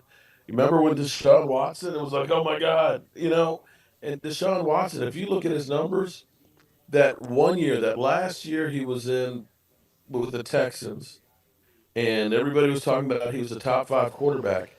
It was freaking garbage time. There goes Twiz. What's up, Twiz? How you doing, bro? Dak deserves $73 million a year since the cap went up. Pay the man. Mm-hmm. Pay him. He beat me. Straight up. Pay him. He pays me. Pay that man his money. Pay the man his money. Oh, Lordy. Pay him. Hell to the nah. Another goodie here. It's not.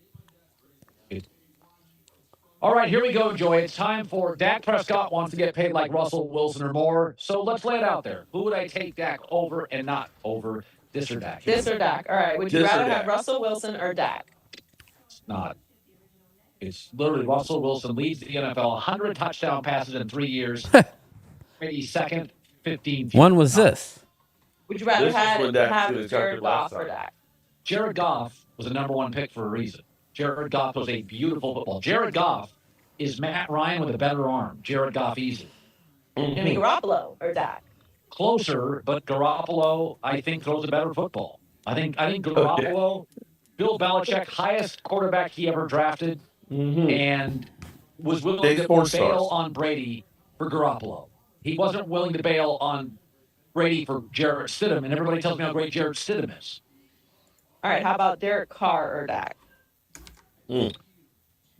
I think size.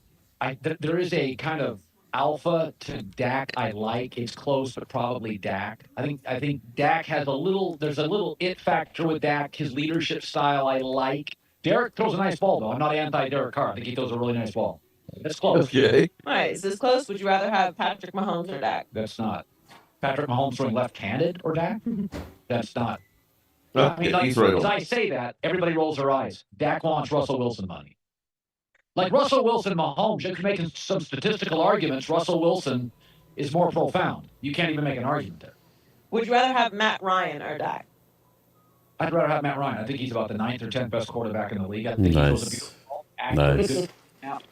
Doesn't get hurt. Doesn't get hurt. I don't think he has a huge arm, but I think he's a much more accurate thrower of the football than Dak, and I think that matters. Would you rather have Teddy Bridgewater or Dak? Based on Teddy's been hurt, Dak hasn't. Dak's a bigger, stronger athlete, so I'd probably slightly go Dak. Slightly Dak. Dak. Kirk Cousins. He throws a good football. He throws a good ball. He's a guy in big games, but he throws a really good football. He's a very natural thrower. He just doesn't have a big arm. Carson Wentz is a Maserati. Dak's a Corvette. Who throws a better football? Kirk Cousins. Would you rather have Matt Stafford or Dak? Oh, Matt Stafford's a better talent. Yeah, I don't think anybody doubts that. Now, Matt Stafford is underachieved, in my opinion. But in terms of a talent, he's a little too casual at times. Brock Howard, Heward used that word. But Matt's a big-time talent. How about Ryan Tannehill or Dak? Dak. Tannehill's a nice kid, but I've seen the act. Doesn't throw, it's been all the playoff wins he was throwing for about like 80 yards. Come on. Nice. Again, Lamar is exceptional at something. One of my things about Dak is, what's he great at? Lamar is the best running quarterback ever and has become a very accurate thrower. Same playoff record. All right, how about Baker Mayfield or Dak? Dak. Wow, Dak. 30 issues. Dak over Baker. Nice. And this is franchise quarterback position. So, and for the record, you think I'm taking a shot? I'm not. I'm just saying, with Baker, I get this. I get all over the map. Good game, bad game. Good half, bad half. With Dak, I kind of feel like I always kind of get something reasonably close. I get less up and down. How about Josh Allen or Dak? Oh, Josh Allen's first of all, Josh Allen's arm is a cannon. Josh Allen's bigger. He's more athletic, much better arm. Now, Josh Allen, his judgment, he can make bad throws. And still does. Like Dak. Still does. But if you're stacking up talent, I think almost every GM would take Josh Allen. Sam Darnold or Dak? Sam Darnold. He's a playmaker. Oh, my Lord. He has had Dak's had a great O-line. Sam's had an atrocious O-line. Dak has had a great running back. That's when you have your opinion made before any questions. I don't think loves. Sam hasn't had any help so far. If you gave Sam, it's been a while, Philly D. This was when Dak was getting his last contract. Sam Darnold today. 3 years ago. Right, favored to win that division because Sam Darnold's playmaker. Carson Wentz or Dak? Not close. I think Carson Wentz has the There it second is. arm in the league in terms of arm angles, strength, zip, touch. Zip. He is, but he is healthy. I think Carson Wentz is second to Mahomes in terms He's of a Maserati. Remember that. Would you rather have Andy Dalton or Dak? Call. Dak. Wow. Got another one. Slam dunk. It's not It's not a slam dunk. Andy Dalton came into this league when he Andy Dalton. left tackle. And what was the other good offensive lineman? Smith. I'm forgetting his name. When Andy Dalton, Andre Smith, when Andy Dalton had time to throw, Carson Wentz. Dalton was good. He was getting to the playoffs. I'm not saying it's the Grand Canyon gap, but Laurel Canyon. Thomas says, cut that shit off. take Derek Carr. You would take Dak over Derek Carr. over Derek Carr. You would take Dak over Andy Dalton, and you would take him over Baker and Ryan Tannehill. Sam is the playmaker.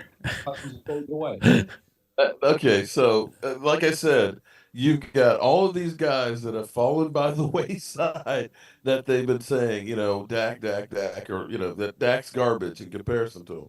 But yet they somehow still keep falling by the wayside. Now, Cloud's Coffee said that, where is it? You pointed out that Matthew Stafford has gone further than Dak. What's up, Clouds? Let's play that game for a second, Clouds. How far did Matthew Stafford go with the Lions? Okay, how far? Because I assume that Matthew Stafford didn't learn how to play quarterback when he went to the Rams. Because if it was just about the quarterback, why didn't he ever take the Lions to a playoff win? I'll wait. When he went to the Rams, they had a winning culture. They had a team that was built. They went out and they said, let's get some more weapons. He already had great receivers, and they added Odell before another knee injury. And their defense, you got, arguably the best player in football on defense, and you go out and add a Von Miller, not a Von Miller that's been in Buffalo, but Von Miller who was making a lot of plays. So you had a great team. You can't look and say that Dak Prescott's ever had a team that was that complete, that continued to add more playmakers. So are we saying that the reason why they won the Super Bowl was just Matthew Stafford? And that if you'd taken Matthew Stafford, then how come he didn't do that in Detroit? Because those things weren't equal. What's up, Primetime Phil? What's going on, buddy? So thoughts on that, my buddy? Game Time. Shout out to Game Time. I want y'all to understand, if you haven't subscribed to Game Time, do it. This man has got COVID. He got COVID here, talking and trashing our Cowboys and trying to keep them accountable. The least you can do, and it don't cost you a dime, is to sub up. Brother, can you spare a dime? Can you spare a sub? Can you spare a sub up? Come on, I just want one wing. Just give me one wing. So, yeah, I think he's an idiot, man. All this, I can't listen to that, man. That the Colin Cowherd, he makes every excuse in the world why Dak is not as, he's an average guy. Remember, he's a Corvette. Carson Wentz was a Maserati. He keeps getting shut down time and time again. But listen, at least he's consistent. It is what it is, man. Cloud, I can see you're definitely not a Dak Prescott fan. Golf is now taking the Lions to the NFC Championship game. Meanwhile, Dak is losing in the again. Clouds, we're in a position whether you like Dak or not to ride it out. If not, then you could just cut him. I mean, you can cut him if that's what you want to do, but you're still gonna pay him, okay? But it's... What's up, Twiz? Thoughts on Meek Mill? Who cares? Is that true? Who cares? Meek Mill's gay. Who cares? Okay, clouds. Is he? Clouds. If the 49ers didn't need to spend the money or the picks to go out and get Christian McCaffrey to win the Super Bowl, or to go out and get Randy Gregory or Chase Young or Hargrave, why would they have gone out to get all that extra talent? Why would they? If they didn't need it to get to the Super Bowl. They did because they recognize we have to have better talent as well as be better coached. They had better talent, but their coaching let them down in the Super Bowl. Yeah, I got to dig on you, Weiner fans. I had to dig on you. If it wasn't about having better talent, then why is it constantly that the Eagles are trying to bring in more talent? They had the best offensive line in football. They had a really good running game before. They had, a good receiver in Yeah. Devontae. They had a great tight end in Dallas Goedert. And they said, hey, let's go out and get ourselves another really good wide receiver. And I will say a playmaking wide receiver who's a big body who can make plays. They do these things so that way they can get to the Super Bowl. We have never done that. And I'm sorry, you can't take Neville Gallimore and Dante Fowler and Mozzie Smith and compare that to San Francisco's defensive front. You just can't. You can't compare Tony Pollard and Rico to Christian McCaffrey. You can't. You can't. You can't take Marquez Bell as a linebacker and compare him to Greenlaw and their other linebacker. You can't if you can't recognize that is better talent across the board beyond the quarterback. I know everybody seems to think it's only the quarterback. If that's the case, why isn't it Aaron Rodgers winning the Super Bowl every year when he was a Packer? He won one. And you can't argue that he's not great. And you can look at right now, Pat Mahomes this year, down year, 27 TDs, 14 interceptions. That's not exactly incredible numbers. Sorry, that's pedestrian. That's pedestrian numbers. His defense stepped up. They were down 10-0. He throws a pick almost in the red zone. His defense stops him and gives them a chance. That's all I'm saying. You got to understand. You're saying it's a pity party. Listen, it's the whole team. How long have we been talking about linebacker game time? What's that? I'm sorry. How long have we been talking? I know it's easy to tune out for me. How long have we been talking about needing linebackers? Oh, yes. Since we got to Jalen Smith. Oh, yeah. Since Dropfoot left. Yeah. And we've all known, even at that time, that Van Der Esch is injury prone. He's had a broken freaking neck. Yeah, exactly. This wasn't a shocker. We went into last year. It's all the front office. It was horrendous. Just I wanted to bring this news up to everybody. Since we can't seem to do anything, the team who's won back-to-back Super Bowls and won 3 out of the last 4, I guess. Growing optimism that Chiefs and Chris Jones will strike a deal. The rich get richer. Everybody's saying, "Oh, Chris Jones is going to reach the market." They're going to find a way to get it done. Why? Because they're a winning organization. Why? Because they have a GM who's willing to make us, do what he has to do to get the job done. Okay, not us. So it's just embarrassing. Well, actually, they have a competent GM as opposed to Catboy, who does not know. Kenny James? What's up, my man? Either we piss off a guy and they say, "Screw it, I'm out of here," or they overpay and make bad contracts and leave dead money. Oh, man. Rex Grossman made it to the Super Bowl. Good call, Sugar Daddy. There you go. Listen, Brad Johnson arguably had one of the most rag arms ever to be in the Super Bowl. Trent Dilfer. We can go on and on, people. We can literally go on and on. No offense, Twiz, but your quarterback, Philly, Nicky Six, Nick Foles, won a Super Bowl. Come on now. It's a team game. Come on now. Lamar Jackson's 2-5 in playoffs.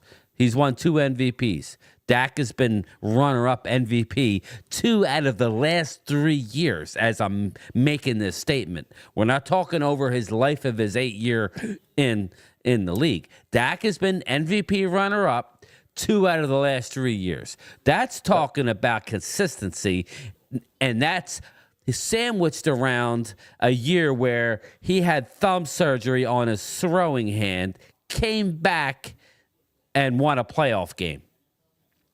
So, let's not let facts get in the way of a good story. I'm sorry. Listen, I've went back and forth with Mark over Dak Prescott, not about him staying, but the structure of the contract and him opening his mouth and yada, yada, yada. But I am no way saying I don't want Dak on the team, because I think and that's our best opportunity to win something is with Dak Prescott. Unless Pat Mahomes falls in our lap or somebody else that I don't know. All these young quarterbacks, there's no guarantee. There's no Troy Aikman in this draft. Caleb Williams, there's rumor that Jaden Daniels might be the first pick. So, I'm just letting you know. Oh, remember when they said that Trevor Lawrence was, generational? Again, Trevor Lawrence, love the talent, just like the guy in LA Chargers. I love the kid's talent, but what have you won? Okay. It's about winning, isn't it?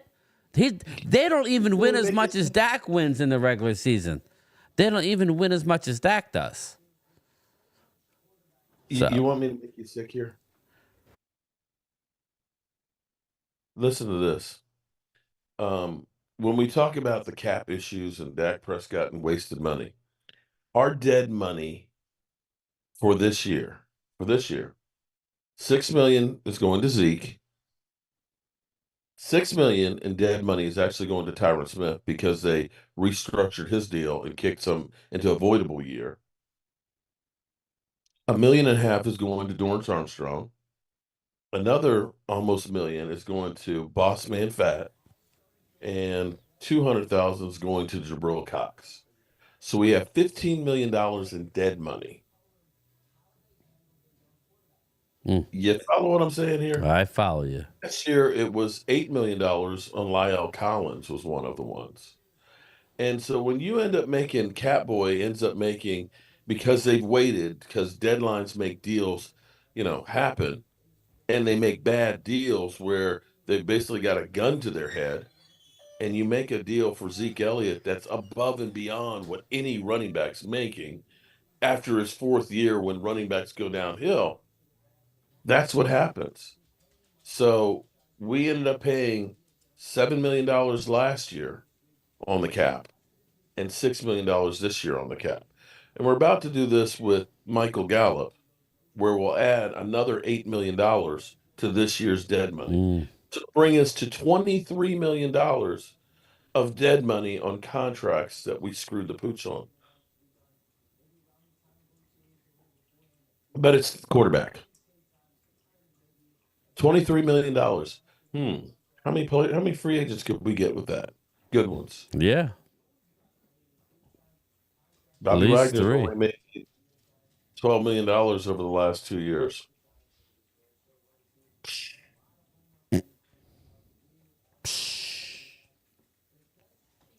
Mahomes number 1, Burrow number 2, Jordan Love number 3. Nah, slow down with that. I'm not ready for Jordan Love yet. I mean, he played pretty good, but I'm not ready to say that he's there. I might say C.J. Stroud would be above Jordan Love right now. I think Jordan Love has a great upside, but yeah, I think so too. But I'm not ready. One season. Linda's back. Dead money is not a topic because of the cap increases, as long as you have good relationships with players to extend. Very smart, Linda. Yeah, I'm tired of hearing about the salary cap. It's a real thing. We know that, Stephen Jones. We know that. But, like good teams find a way to get it done. Stop trying to negotiate through the media. Elena, how are you, Elena? Well, that would be great if we would, but that's what that's the Cowboys' whole thing is. to put their dirty laundry out there because everybody wants to see Jerry Jones. You are the father. Maury Povich the show and shit.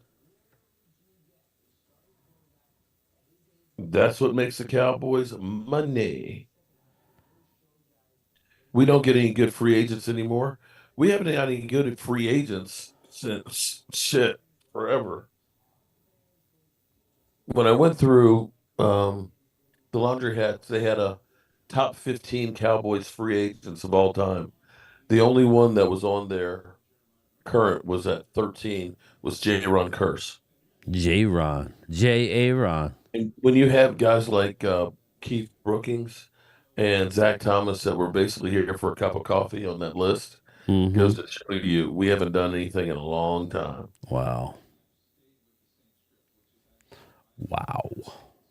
The best ones we had, of course, were like Deion Sanders and Jay Novacek, Nate Newton, one of our offensive linemen, I can't remember the name. We had like 5 during the 90s that were all like impact players. Ray Donaldson, that were all impact players and key players for the Cowboys. And we just haven't done that in forever. Yeah, I don't know. I see us getting a tackle, not a center. I think they're going to stick with what they got if I had to bet now. Well, if you honestly, I like the West Virginia center, but you'd have to trade down. That's what I'm saying. You could trade down and to the bottom of the first round, maybe even the top of the second, get your offensive tackle and your center. Bang, bang. But, there's a lot I could do. Eric Haters, welcome to the show. Hamid is back. How was dinner? If I had to make a choice between tackle or center, I would say the tackle. Yeah. Because if you end up keeping Tyler Smith and Zach Martin as your guards, you can have a weaker center because you're strong on each side of them. Problem we've had in past years was we were weak at center and we were having problems at left guard when Tyler Smith was out and Tyler was playing tackle. We didn't really have we were dead in 2 positions. But ultimately, I really need Terrence Steele to play a hell of a lot better than what he did last year. And I hope that's just he was still recovering from injury. What's up, Mouse? How you been, buddy? I haven't seen you in a while. I remember you. Of course I remember you, Mouse. You got to show up more. Dave Thompson, if Jerry's the father, why did she go through the press instead of keeping it quiet? Jerry won't put her in the will with that type of conduct. I think the mother... I think the mother signed an NDA years ago or something to that effect. She got money once from him. Yeah. It was a small. I don't know what exactly it was. Nothing life-changing. So, yeah. Nothing life-changing.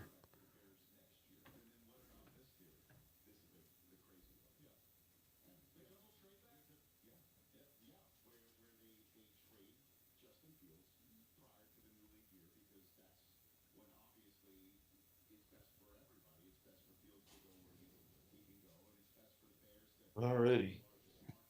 So, anybody changed your mind?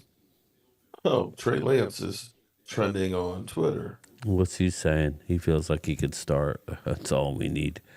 Part of me wish Stephen Jones would screw around until Dak set out a trade with a team he was comfortable with and let Trey Lance step in. I enjoy watching the anti-Dak hive squirm after years with Lance that didn't produce any different results than what we're used to. No stuff up there. Okay.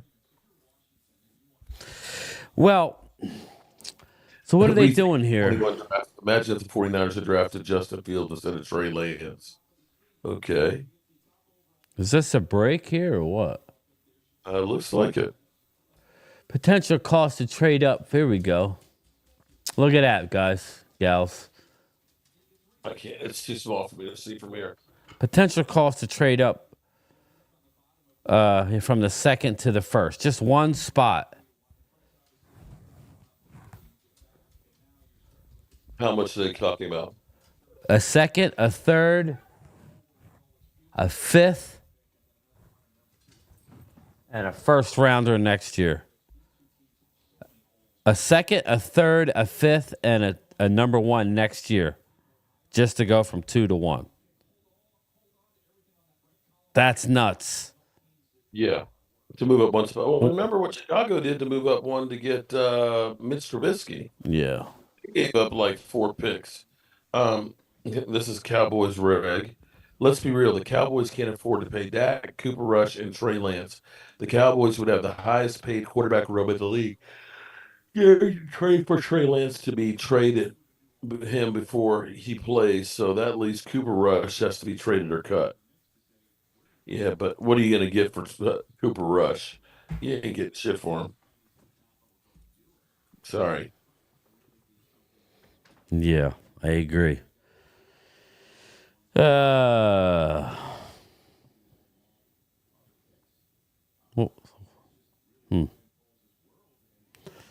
Nick Foles way better than Dak. Come on, Hamid. Wow. Gary Myers, I'll read this. 3 years after 5 quarterbacks were drafted in the top 15, and looks at what's happened. Trevor Lawrence, disappointment so far. Zach Wilson, permission to seek a trade. Lance, traded to the Cowboys.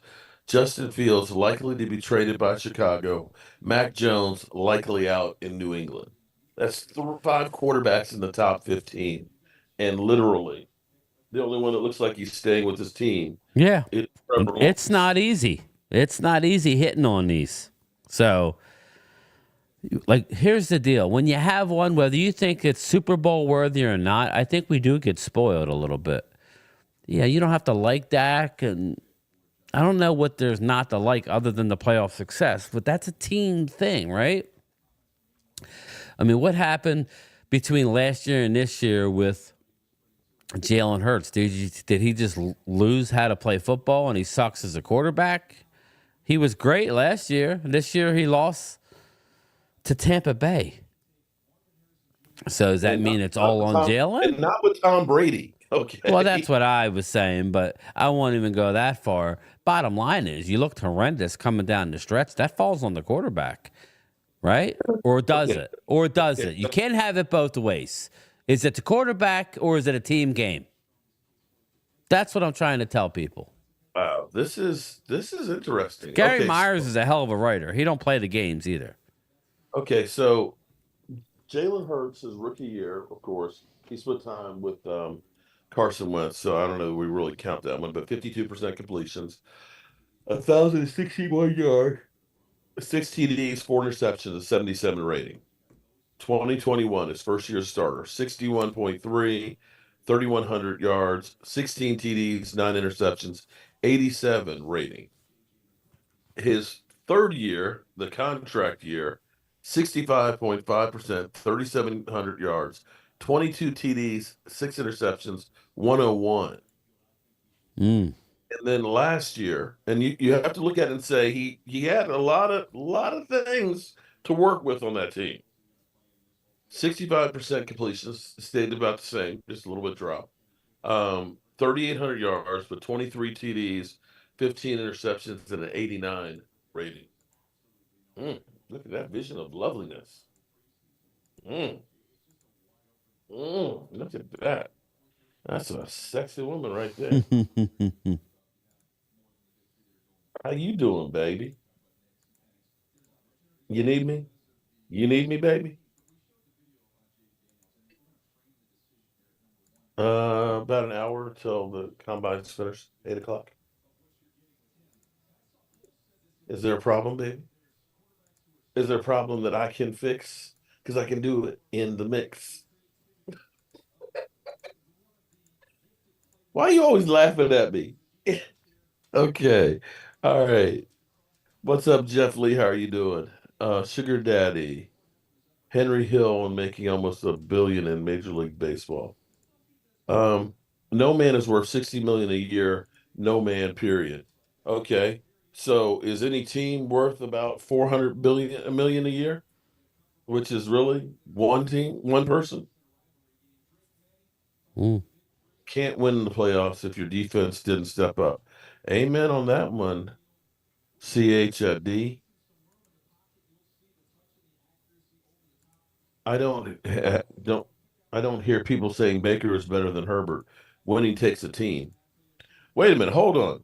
Wait a minute, Coyote. Winning Now it's takes a team. Wait a minute. That's not the case with Dak Prescott. You're right. Chad Patrick Mahomes has a great team around him, Chad. Now, I will say that he did not have, support-wise this year, his receivers led the league in drops. But his numbers also dropped with that. But fortunately, he had his team that was also able to pick up, and their defense played lights out in the play. Let's be clear. Their defense was stout. Um, I wanted to order just the ottomans. They don't have them anymore. We're gonna have to order middle sections, and I'm thinking we need to order 3 of them because I think that they might be disappearing.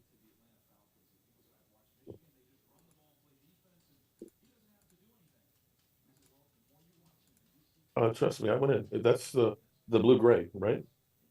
Yep, they don't have the ottomans, so you have to buy it with the back, which is more. So it's 219 versus 160. But I'm thinking buy at least 2. We could put the back if we could use the back on the side piece there, but we will have an extra one because the ottoman right there, you put a back on it.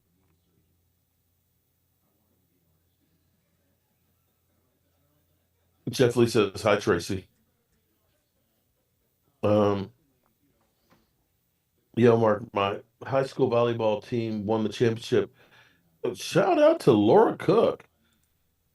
Tracy was a big volleyball player. She loves some volleyball. Laura Cook, but our knees now don't love it. We too old for that shit now. Kansas City is just fully invested in Mahomes. He's part over Kansas City Royals too. They go out and they support him. You know, Yeah. that's the difference. We say let's get rid of a running back and don't replace him. Even the Eagles. Now the Eagles are looking at moving on from Swift, but you hear them, of course, talking about Saquon could be there or Henry could be. They're looking at bringing in somebody to replace the guys that go. We don't. My Chiefs didn't score a TD in the second half against the Ravens, and couldn't score in the Super Bowl the first 2 quarters. There you go. But that defense against the Ravens, man, those 3 takeaways, that was key. Those 3 takeaways saved the season. But congratulations to you, CH&D at D.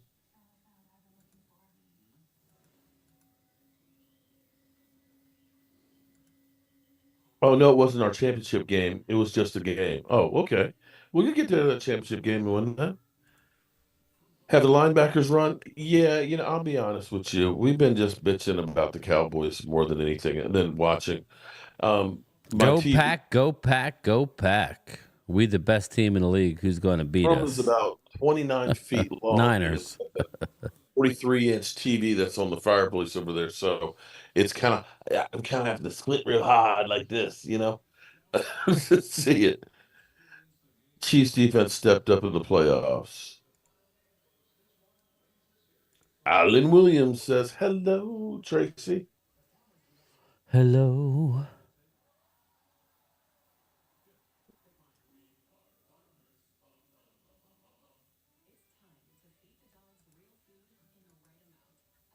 Eagles will get great player. Okay. Well, they'll definitely try. I won't guarantee that they'll get great players, but you can at least say they try. Mark, I need a 70-inch TV. We got a 65 that's downstairs. But with the mantelpiece as tall as it is here, I don't think it'll fit up here on that in the space because I think it'll be hitting the ceiling.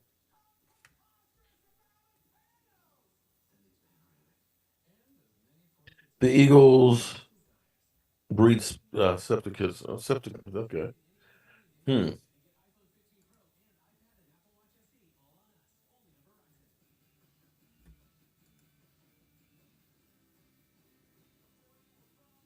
From what I'm looking at there, Game Time, am I wrong? What's that? 1,500 subscribers. Yes, I'm over 1,500. You are correct, sir. Congratulations. I'm getting there. Where you at? Did You're on a big time roll. 91. Yeah, you went from 57 last year. I hit 60 right around Thanksgiving. Right, that's what I said. So like before the year, you were at 57, 58. Yeah, something like that. Yeah. Damn. This is your year, Brian. Go pack, go pack, go pack. Listen, man, you guys beat the shit out of us. I'll keep it 100. We weren't in that game, so shout out to you, Oscar. Somewhere like 52 or 54 million. 54 million point. Is there a max what you want to give Mahomes? If you give Dak 60, Mahomes will get 70 or 80. It's got to stop sometime. It's all about percentage. You normally don't want to exceed 15% of your salary cap for your quarterback. We would be below that, right, Mark? If we gave him 60 mil, we would be right at. So we're not like, I think you can get it done, Oscar, without a problem. As soon as we sign it, then the Buffalo QB will go right past Dak. So Dak will be in the top 5 within 6 months. Coyote, the Packers punted one time. What makes you think we'd even without the turnovers, we were going to be able to stop anyone? Truer words ain't been spoken. That team, that was a complete failure by the whole team. The only person you looked at and said they had a good game was Jake Ferguson's.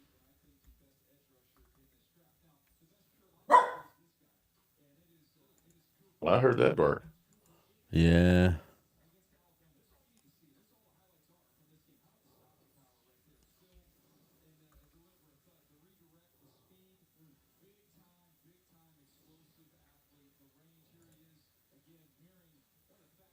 So how you feeling? Feeling still pretty good so far? Yeah, man, I feel good. Obviously, I guess it's done, or they're stretching. So I guess they probably took a break, had a snack, and now they're going to finish up here. It looks like this guy here, Peyton Wilson. This guy is going to be on the board for us. He's very, very good.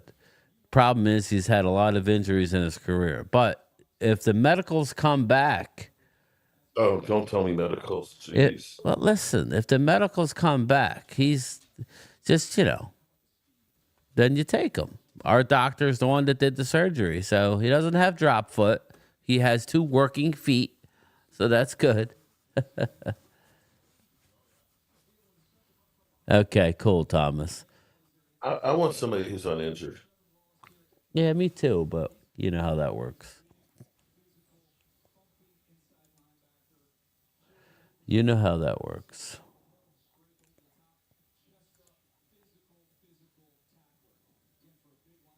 I'm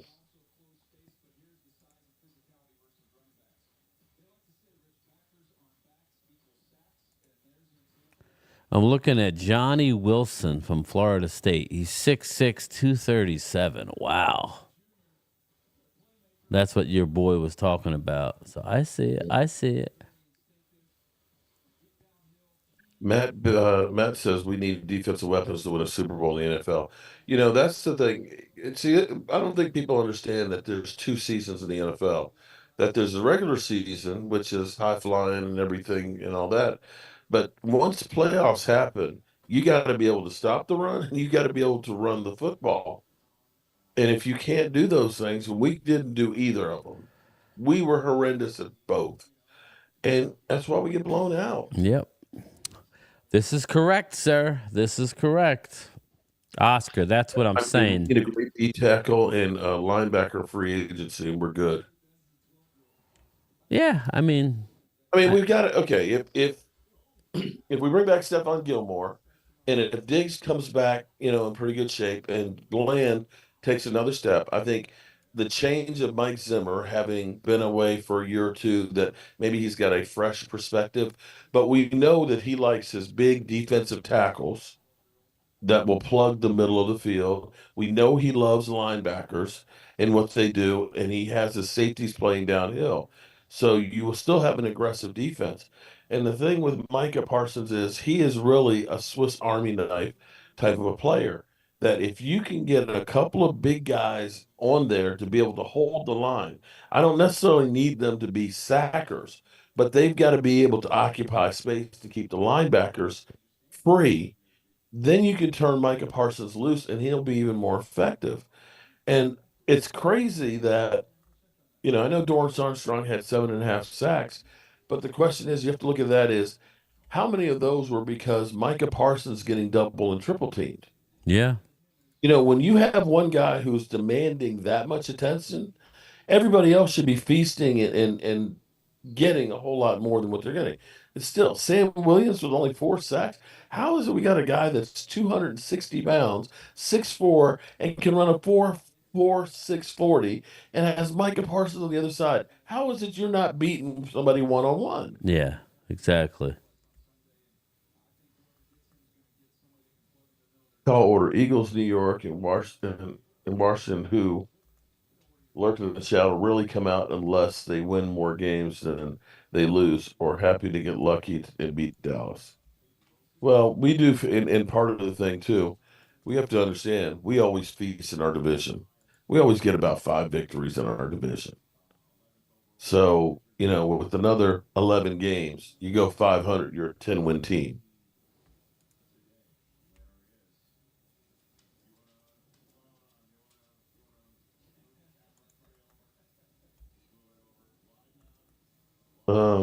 All 12 Cardinals fans showed up before the Packers fans. They left in 2016.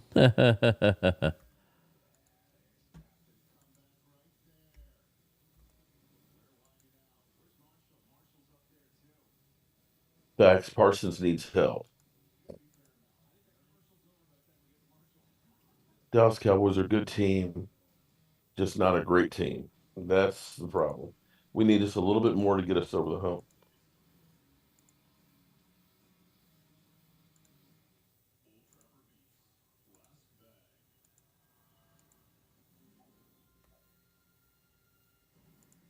See if it's on there. So, or click on it, see if you can order it. Because it keeps saying it's not available. Oh, well, okay. All right. I'll put 3 of them in the cart then. I couldn't find them. I'm sure it's the right color. Mm. How's Tracy doing? All right. She happy to see you? How's Tracy doing? Tracy, are you happy to see me? She said, "Of course." That's good. As she walks away.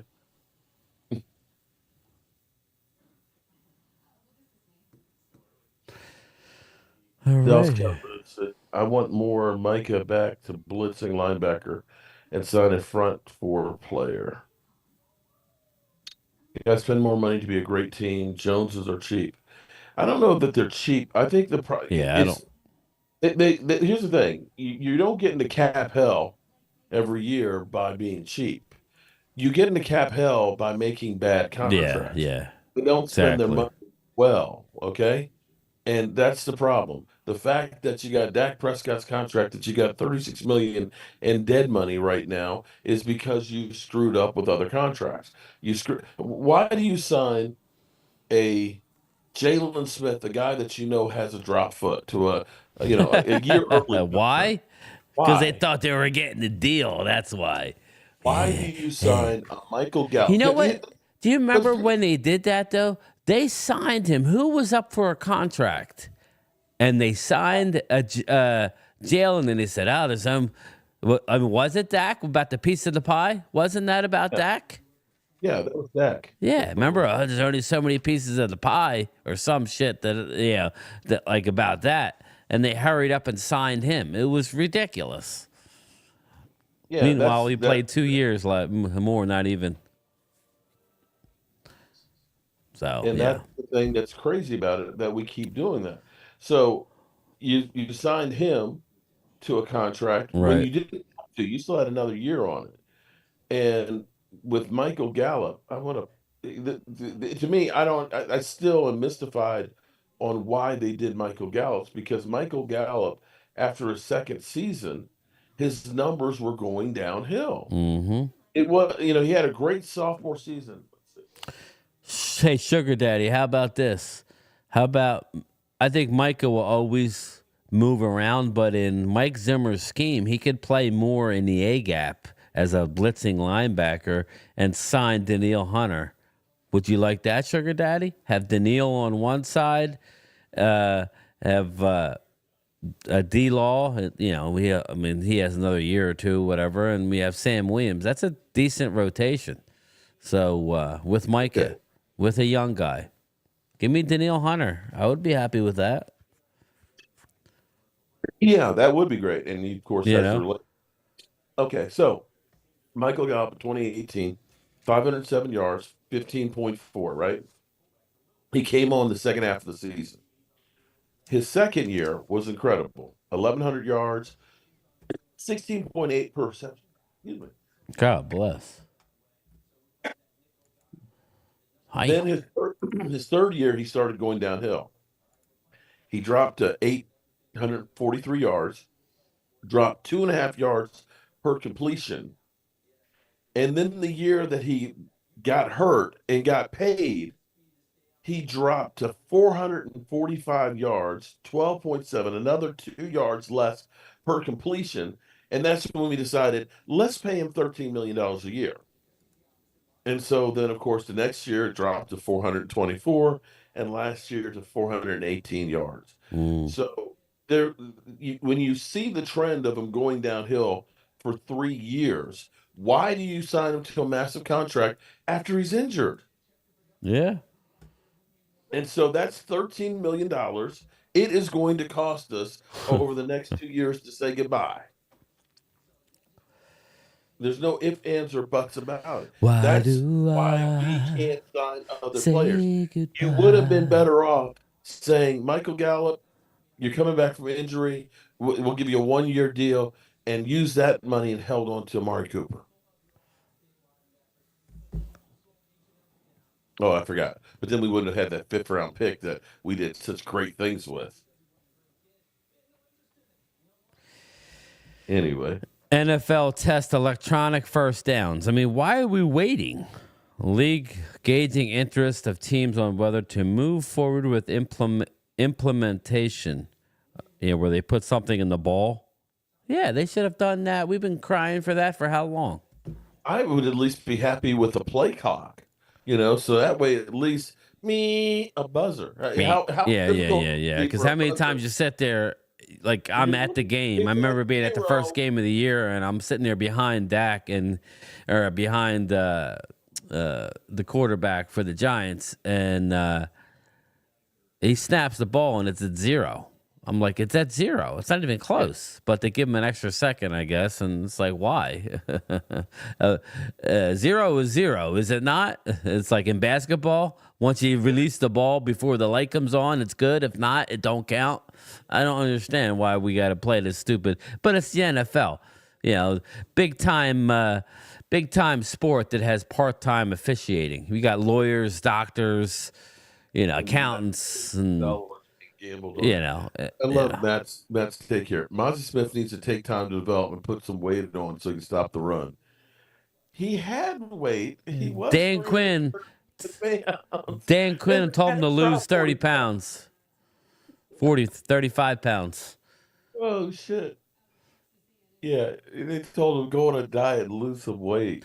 And it makes sense because they were probably looking at the tape, and the kind of scheme that Minnesota plays is more of a read and react, stuff the run type scheme, which is kind of what Zimmer does. Zimmer doesn't want necessarily to get penetration with his interior linemen. He has them shade. So he has them basically, shading, playing in between the offensive line. So it's not like he wants you to get up the field. It's more holding the point of attack and stop the run.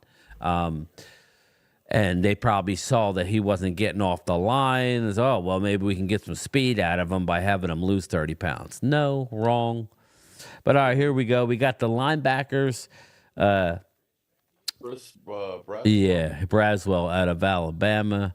He's that middle. He's that second round, probably a little later than second round, probably third, fourth round guy. Kind of skinny. Let's see what we got. Too broke to pay attention. Mozzie took the wrong advice on that one. You are correct, sir. If we took Armstrong and Fowler, yeah, give me Hunter. Yes. 4.6 for Chris Braswell. I remember I used to run a 4.6. Did you really? Wow. That's right. You ran track, didn't you?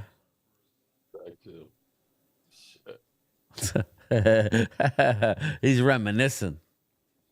Things I used to could do, man. Doing the thing during the season to lose weight makes no sense. Yeah, that was crazy.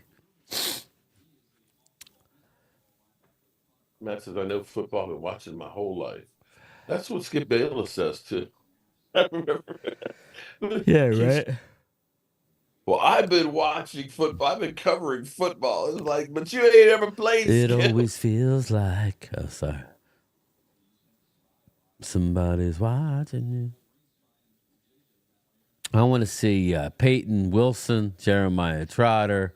Let me see here and pull up some of the names here. Pull up some of the names. TV said, you ain't still watching this long. You never did answer my question. No, I texted it to you. You got Edger and Cooper right here. There you go, 6'2", 230. You would have to probably trade up in the second round. Look at my man, Texas A&M Aggie, 4'5". Like it. I'm curious to see what Cecil Gray runs out of North Carolina, the linebacker.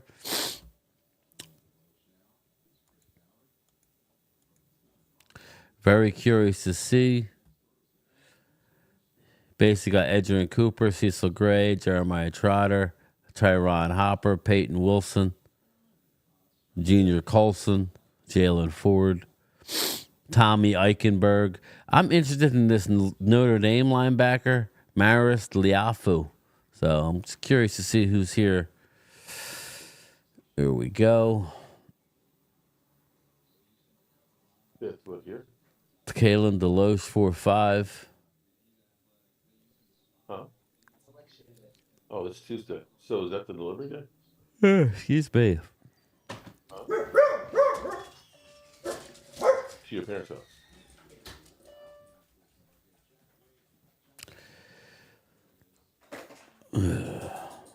Okay. How's your mother-in-law doing?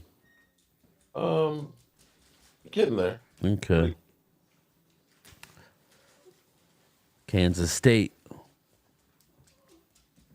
He's big. He looks tall. Yeah.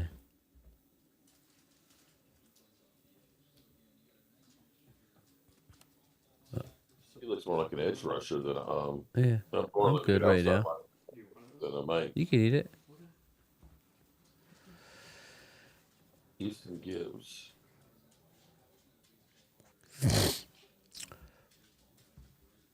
Did you see my text?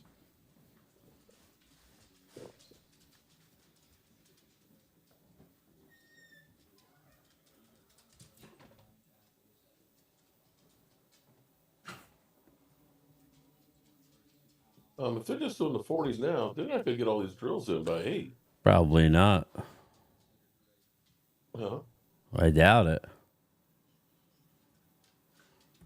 How do I?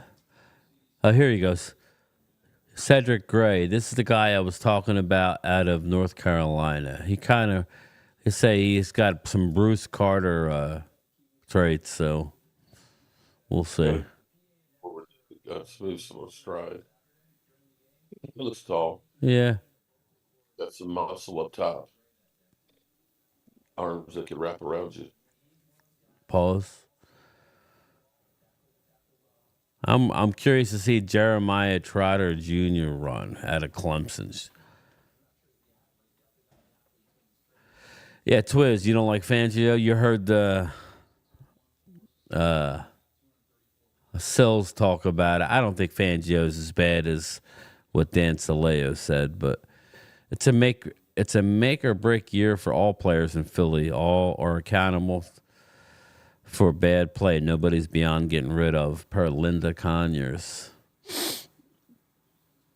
Too broke to pay attention. I'll take with me the 90s Cowboys memories to my sunshine after the rain. Why do I say goodbye? I'm sorry. I really liked Antonio Pierce. He's having a blast. Look at him. The players love playing for him, too. He's having a blast. He did the right thing with the interim coach.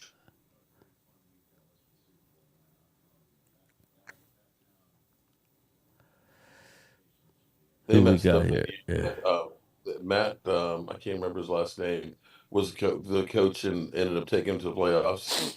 And they decided, nah, we're not going to keep him.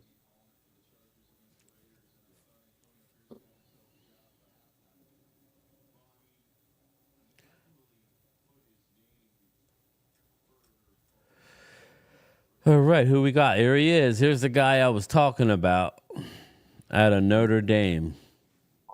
He's a sideline to sideline type of cat. Curious to see what he runs. It's 2 and 8, 234.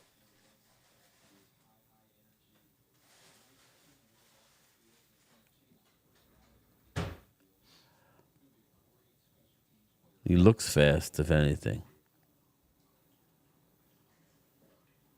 No rolling starts.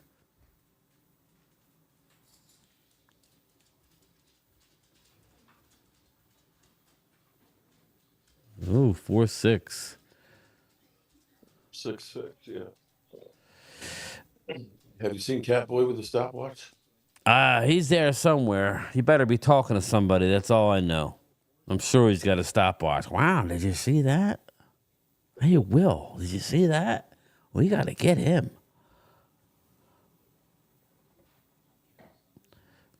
Temple out. There you go, Twiz. Jordan McGee, local boy.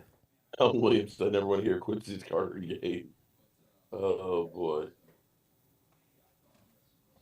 Philly D, like Troy says and agree, QBs are judged on how you perform in the playoffs. This is correct.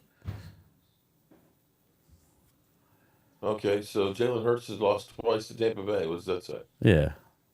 Lamar Jackson has the same playoff record as Dak. You know.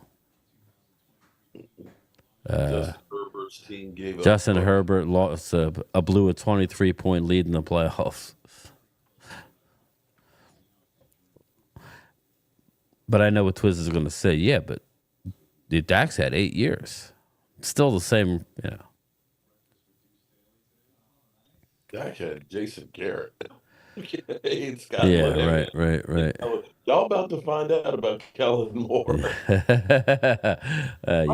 Jalen Hurts is going to be so fucked up this year with Kellen Moore. They love him, man. They love him here. They're all psyched out for Kellen. And so were the Chargers. He's a quarterback savant, they're saying, here in Philly. Okay. Oh, God. Thanks, Jermaine. Appreciate it.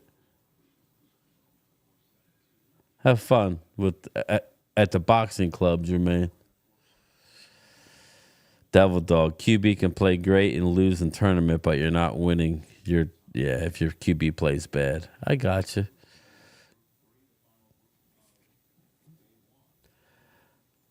Is Peyton Wilson not participating?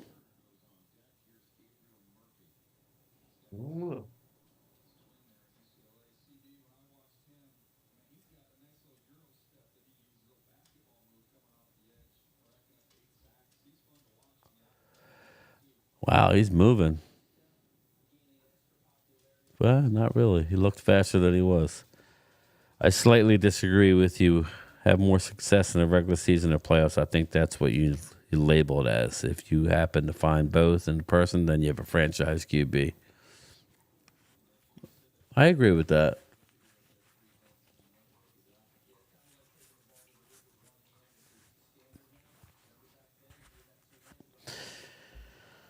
All right, here we go.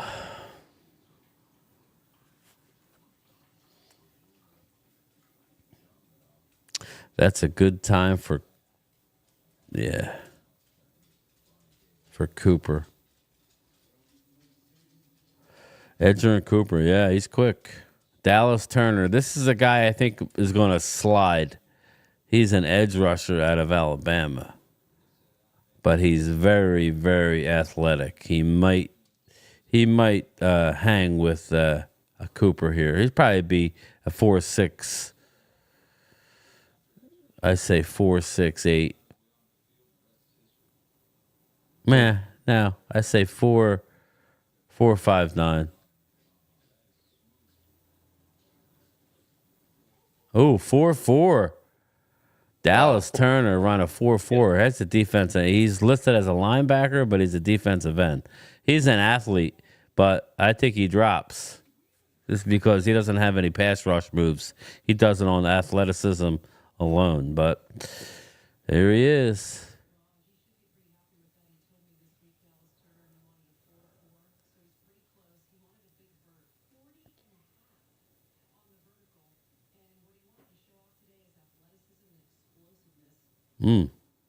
University of Washington has a lot of good players in this draft. Bottom line, Kellen Moore is he will institute motion on offense and include hot routes to compensate for playing against the blitz. That's my take for whatever it's worth, per Linda Conyers. Listen, I can't lie. He put up a lot of stats under, for Dak Prescott. So we didn't have the playoff success under him. That's all. The question is, was it because here's what you have to look at. Was it because of Kellen Moore or was it because of Dak? Because there was no drop off in changing offenses. Actually, it got better, the offense. That's what I was going to say with Mike McCarthy. And, there's always a learning curve. Yeah. Changing offenses. We shall see. There we go. Traven Wallace. Let's see what he runs. Another guy. CHD, you guys know more about Cowboys needs, but I think D tackle, middle linebacker, Nice. wide receiver, and O lineman. I would replace, of course, you'd love to have another wide receiver, but I would say running back more than wide receiver because Tony Pollard's a free agent. Rico is a restricted agent, and we were definitely disappointed by our running game. Hang on. Too broke to pay attention. How have the Longhorn guys looked today? I heard Broadus say they think Sweat might be him. I love Tavondre Sweat. You're going to have to be in the 30s to get him, maybe early 40s. He's not making the second round. It would be a little early to take him in the first. I'm all in on trading down in the first round to get a couple picks and take him with arguably our first pick. I love Tavondre Sweat. He would be that big boy in the middle that we would need. So I'm liking him.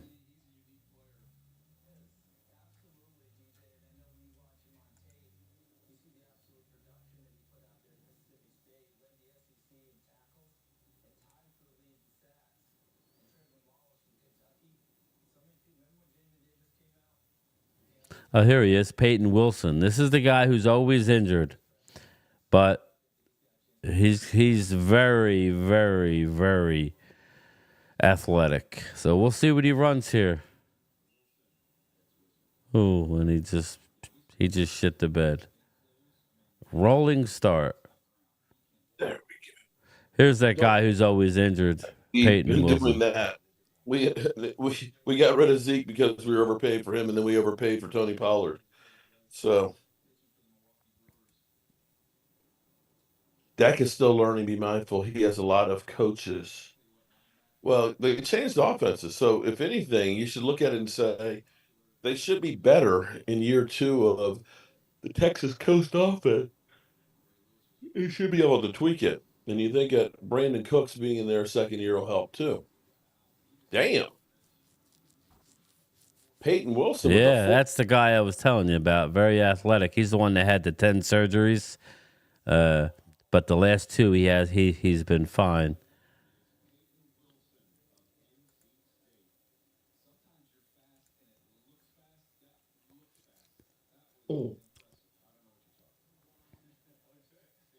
You ain't lying, Mark. What was I not lying about, Alan Williams? Yes, David Cowboy.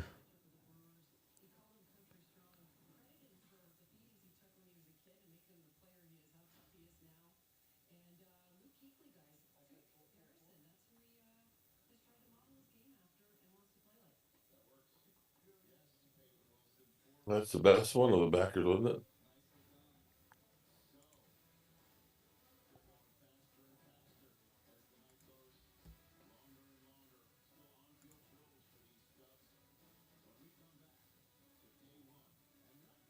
All right.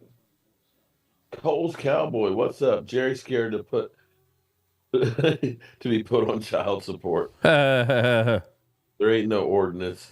That ain't no ordinary white boy. You know, I was thinking that. I was like, that was a fast white boy there.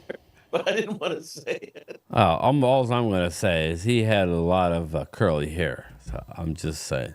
Oh, okay. Oh, snap. Oh, this chair is comfortable. Good night, Mark. Oh, boy.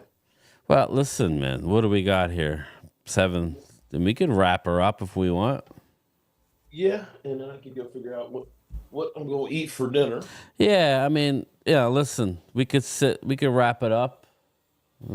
7:30. I know Mark's wife is stirring. You know, we here. Okay. What happened? I said she's just happy I'm home. Yeah. It's just the comfort of knowing that there's somebody in the house. Yeah, I don't blame her.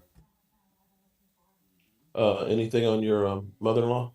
No, she's being admitted, obviously. So they're gonna have to put her on heparin and stuff like that. You know, blood thinners. So, you know, it's what it is, man. Black kid, I just said laugh at every black guy in America was thinking that. Fat guy in a little coat. Oh boy. Fat guy in a little coat. All right. We do have the machine. It's just that Tracy has not had time to Oh, okay, yeah. stuff yet, but we will. I'd say I've unpacked it and found its new home over here, and I'm gonna be setting up the heat press because we had an oversized one to go. So that way we'll be able to do the big ones for the big guys like me. Big ones. I can't wait to get that going. And that you'll have to tell me what that is. It might be something I might have to invest in at some point. Well, I got it from this actually amazes me because this is one of the mugs. Let's see if you can see that right there. Okay. This is one of the mugs that was done on the same kind of machine. This was done by Bella. And this is literally printed by the machine. Oh, really? And then it's a heat thing that goes on here. But I was like, where did you buy that? It's like she made this. So Oh, that's you cool. literally, and it just feels like it's like imprinted onto it. But the machine will print out all the different colors and everything else. So, you know, it doesn't matter what it is. You basically are putting the graphic on there. It prints it out. And like, do you order the ink with it, or how does that work? Well, see, here's the thing. So when we were doing the other machine, the other one is you have a sheet Thanks, of the Too Broke to pay attention. Thank you, buddy. It's heat treated vinyl, and you can get like, you know, black, white, red, or whatever, or sometimes you get like camouflage stuff. That goes in a machine that cuts it out, and then you got to pull out all of the negative stuff on there, and then you heat treat it so Right. it lays. This is actually a printer that prints out. Is that a all of the sublimation machine? Is that what it is? Yeah. So it prints out exactly in full color the transfer that becomes actually part of the fabric, as opposed to this is On like top of the yeah. melted into it. Yeah. Yep. I had some shirts when I was a coach in travel ball for my kid. We had jerseys sublimated. They were more expensive, obviously, but the design was in the material. Yeah, You know what I mean? So is now it's basically it's refill the inks. so it has to be. It might be something that might be worth my investment. Well, we bought when you Not buy this, now, but you know, you can buy the smaller one. The I smaller don't one is want like the smaller one. I like this it one big. got 14 by 17 maximum. But when you buy them, you can buy them with like a little bit of ink or a medium amount of ink or like a full tanks. I bought like the full tanks because replacing the ink is like about $120, but supposedly there's enough ink in there to do like 600 shirts right now. Mm. And so it comes out to be, I think it's about 75 cents per print for the ink on those. And then you have to have the special paper that it goes on with it. So what was it for the machine and the ink? The machine was 1,700. Mm. And then I got a really good heat press, which is another 400. So I was like, well, honey, you're just going to be doing my clothes for the next couple of years. Yeah, so you're gonna be doing mine for a while too. That's how Well, I'll pay for it, okay? I'll just buy inexpensive T-shirts and you can go ahead. And well, do I those. just mean we gotta. We'll have to figure out the T-shirts. See what's a good price. Mhm. You know, that makes sense. So, Curtis Jacobs, linebacker out of Penn State. He's got a nice stride. Yeah, 4.58. very consistent. Thanks. Oh, there he is, Chuck. What's going on, buddy? How you doing, Chuck? Vinny Hagan. Yeah, he is loaded, my It's man. top of the league. If you can get a dominant D tackle and Luke King Hen, Kuechly. Oof. it could be. It could be if we get the Cowboys to actually want to do something, Mm-hmm. which of course is the Yeah. big. Yeah. The big question mark is right. Still hanging, Brian. Yeah, I'm hanging, buddy. I'm hanging. I'm fading. But I'm good. I appreciate you being here. So you're off until Monday? Yeah, so I'll be doing this every day. Are you're gonna stream every Well, day? I don't know that I'll do 5 hours, but we'll have to come up with something. When do you plan on doing it again? Is it same time tomorrow? I don't know. I'd have to look at it, actually. I probably will do some of it. I don't know that I'm going to do all of it. Yeah. Honestly, don't watch college football. Don't know the players. Philly D. That's where I'm going to spend some time working on that and going back through. I'm doing good, Chuck. I have COVID right now. I'm still dealing with, but I'm doing all right. I'm off from work for a few days. David, I need to get you down here, bro. Are you ready to go or what, David? Are you still David, in on the are you draft? still in for the trip? We're under 2 months here. We're So going to we be got- leaving Wednesday morning Mhm. from Mark's house. I'm going to head up with the rental car Tuesday. Head to Mark's probably afternoon. Get there early evening. I don't know. We'll see. I'll make it there either early or later. I don't want to hit traffic, but We don't have to drive through the night. yeah, right. Well, that's what'll be nice. We're still up early, so why I'll be not honest, leave? Bro, I don't know how I got through that night. I don't know how to. Yeah, I was so tired standing on that pavement. It was crazy. Oh, fuck. When I finally got to that parking lot, it was just like, oh, fuck yes, we're here. And then in the lobby, Thanks, it was like, Vinny. so nice to us to let us check in early. We basically got an extra day in the room. Yeah, exactly. But I was sleeping on an uncomfortable couch, and it was hot. So I'll take it. I'll take it. No. Well, we should be good. If it's only 4 of us, we should be fine. David, David says he's ready. Okay. We gotta find David. We'll have to scout where we could stream from, and I don't know. Detroit's not known for any barbecue, is it? we got no slaps in Detroit. They're deep dish pizza In Detroit? and hot dogs. If I want a glizzy, Hot dogs, huh? And then there's Greektown, so the gyros. Gyros with a little tzatziki. Little tzatziki.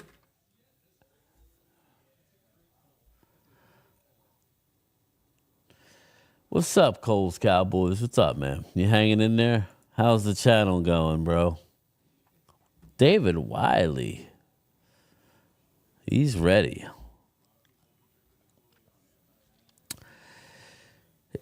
Yeah, Vinny, we're inside the bubble, so we should be good. Not good barbecue, Brian. Too broke to pay attention. Yeah, I don't know what they have in Detroit, man. Never been there. Mark's been there a few times, so. They have Look, we got the chef there. He's gonna want to eat at least one good meal. And prime time, who likes to eat. What's that one? Coney Island, square pizza, slow roasted shawarma, sliders, and corned beef and egg rolls. Detroit style pizza, says David. Okay. Well, Detroit, it's like Chicago, deep dish pan pizzas. Deep, it's thick. Pause. What she said. Detroit has pink panties pizza. Nice. Is that any relation to Pink's hot dogs? Michigan is known for its Coney Island dogs. Interesting. Yeah. Barbecue pigeon, David Cowboy says. I'll pass on the pigeon.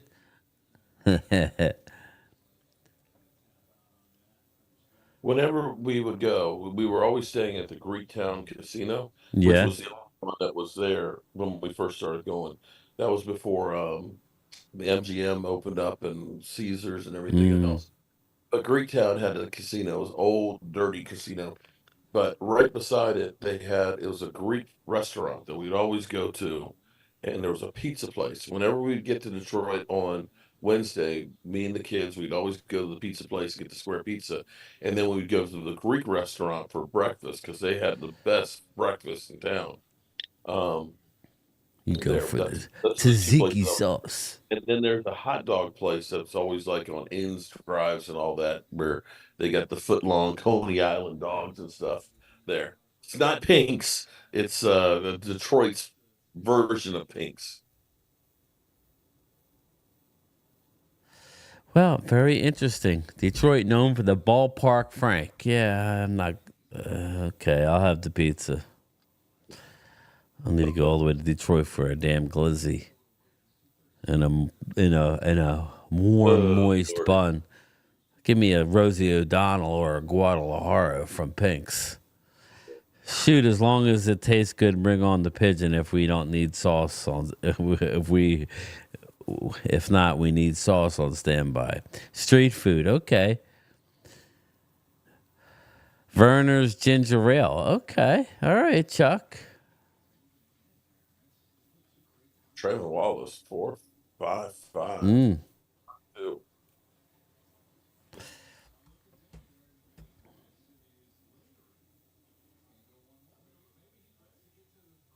You know, we said we were stopping at 7:30. Pink's. We only got 23 minutes until this is over, or at least the coverage is. Yeah, well, is that when it's over? I think the coverage ends at 8 o'clock tonight. Well, I think we stop at 8 and then you call it a night, and then you could go cook, and at least we made it through. We're watching now. Nathaniel watching out of Mississippi State. Dak's alma mater. He ran a 4.640 his first run.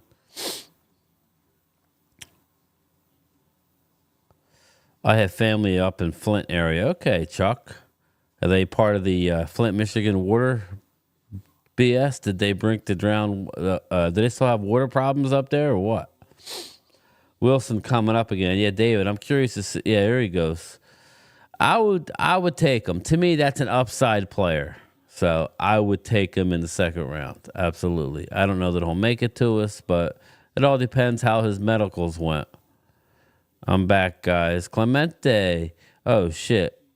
You had a Water burger for Danner? Game time, Brian. You gotta to get you some grub. Yeah, I'm about ready to. We're stopping at 8, so I'll go. I'll grab something. 4, 4, and 9. Peyton Wilson, the big boy.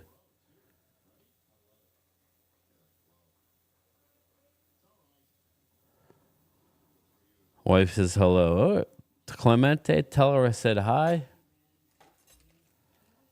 There it is. That's going with me to Detroit. Clemente gave that to me. It's a hand engraved. It's like a key fob. Got that with the years on it. I'll have it on me in Detroit. I don't know. I might get robbed. Maybe not. Things have changed, Detroit guys. Please be careful. Lady Lieber. Uh-oh, you're scaring me. Don't worry. We got David Wiley with us. He's like 6'8". No, Detroit used to be scary, man. Now I can guarantee you that there will be plenty of. Yeah, we're like where we're at. We're not. Pretty much going to be inside the perimeter. Yeah, we're not going too far out. We're not going too far out.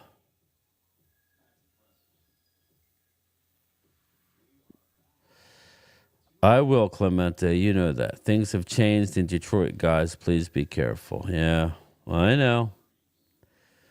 It's crazy.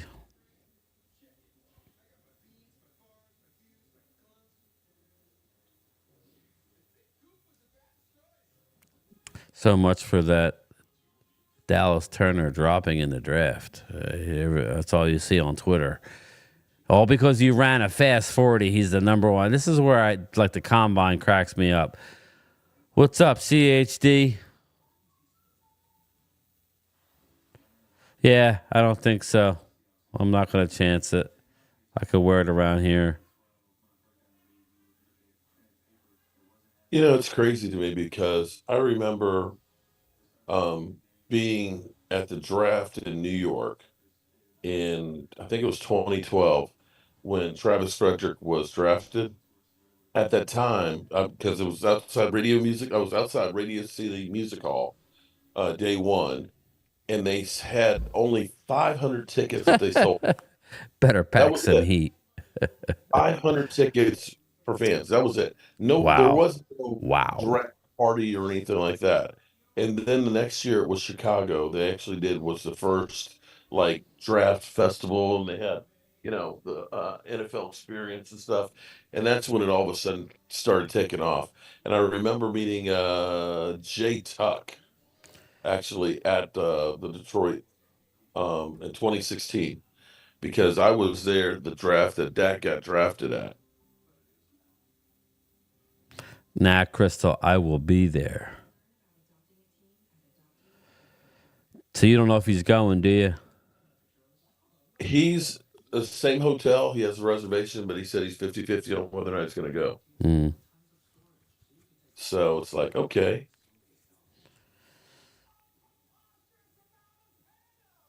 Have you talked to Daniel Hernandez? I have not heard from him.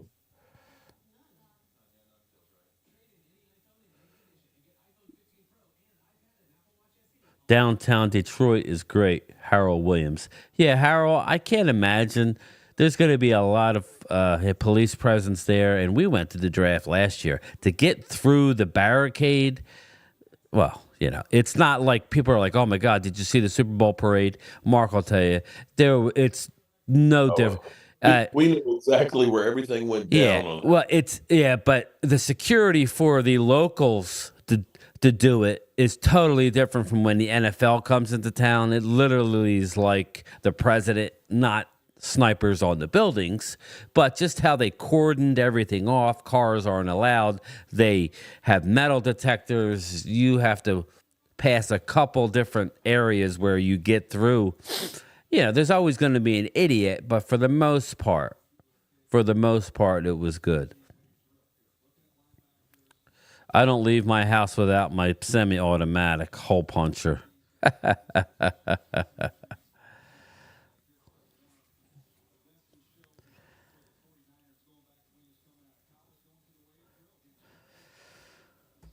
You would think so. A Crystal. You would think so. Stop by, Harold, man. That'll be cool. To come to the draft, baby.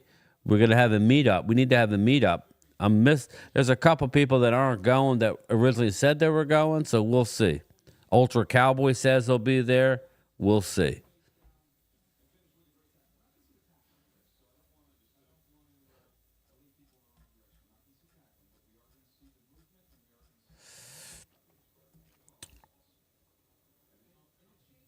I think on the People Mover now, I don't know which direction it goes, but I think we're only like 3 stops away from it. And the People Mover basically only goes around in a circle. It's like a mile and a half. Okay. Interstate. No, the People Mover, it just goes right around downtown, and that's it.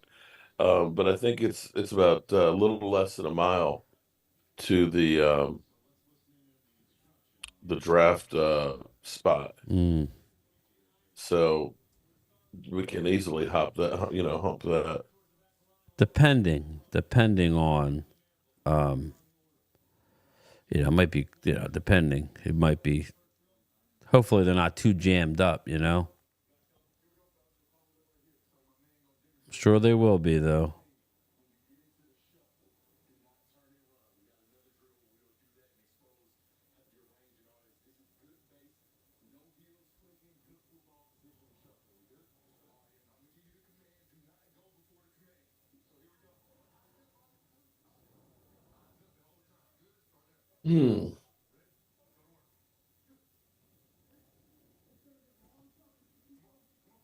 Well, we will be seeing these guys being drafted.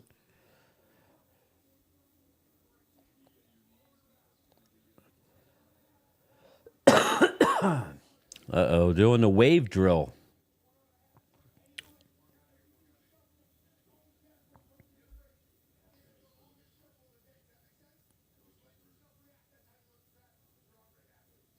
Brian SoCal says, I don't want no injury history player, but knowing Dallas, that's what they'll pick.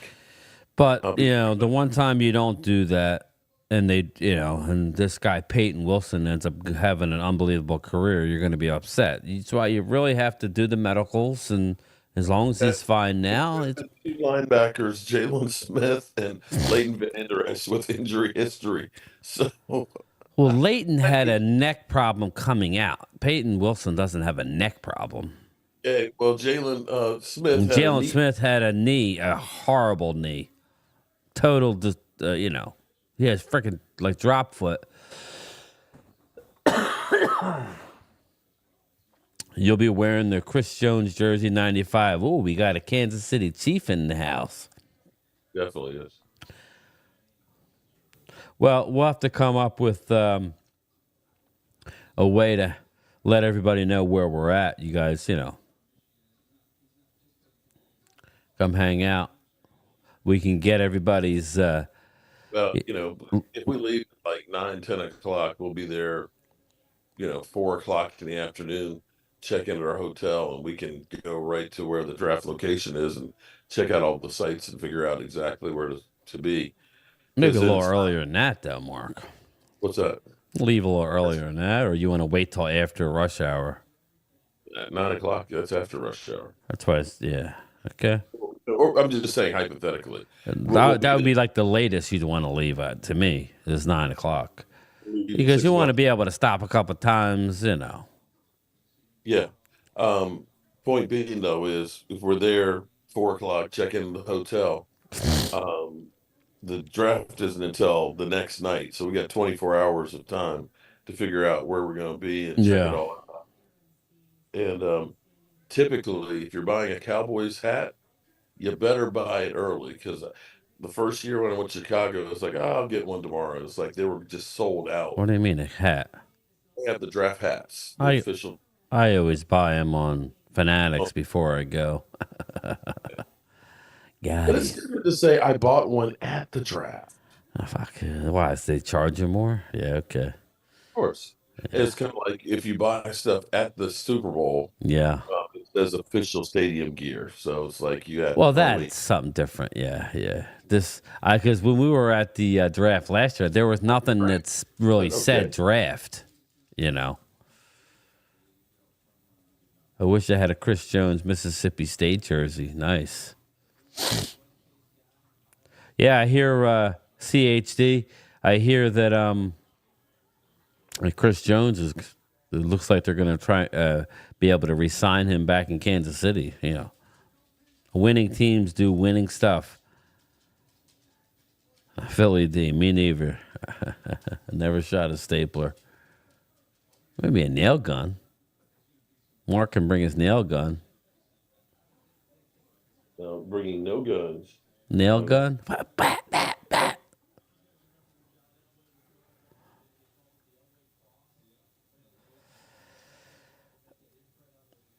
Mark, what Brian is trying to say is he is old and needs to stop several times to piss.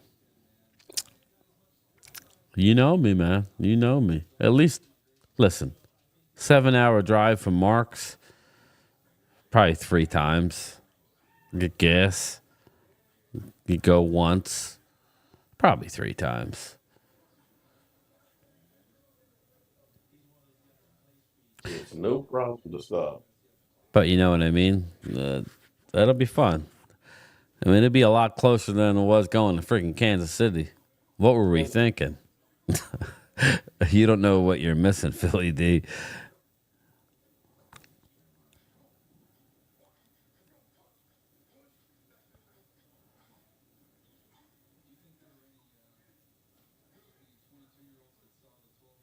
That was a drive, man. God, that was a drive. It's almost like going to Dallas. Dallas is like 24 hours. What were we, idiots or what? Oh, God. Drove 300 miles yesterday. I know. You know, coming from Harrisburg to Northern Virginia down to here. They're a Pittsburgh petitions for next year. So Pittsburgh, oh, God. They don't have enough hotel space. you could have a Pimani. Oh, jeez. Or the Roethlisberger. The what? The Roethlisberger? Burger. I think the Pimani, it's got like French fries on it or something. Yeah, it's I think it's a place I had a hot dog with coleslaw and all kind of, it was like pickles and coleslaw. I was like, what the hell is this? Oh, come on. I like a hot dog with some slaw on it. Okay. Hey, you have your glizzy. A glizzy with some salad on my glizzy. The stapler loves Philly fans. You probably can go to jail for it. How about a Jobu fathead at Mark Holmes? There you go, Coyote. A Jobu fathead. So Peyton Wilson's comp is Luke Kuechly, and you guys don't want him because he had a few surgeries.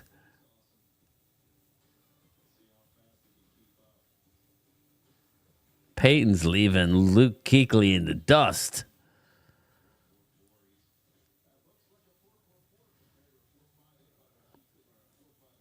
All right, we're coming down the home stretch here. Let me say shout out to everybody who hung in.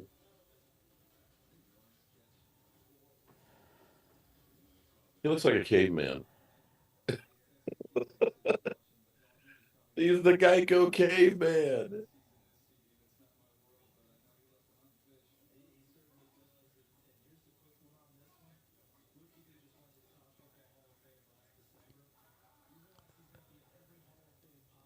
You know, the Cowboys have actually had,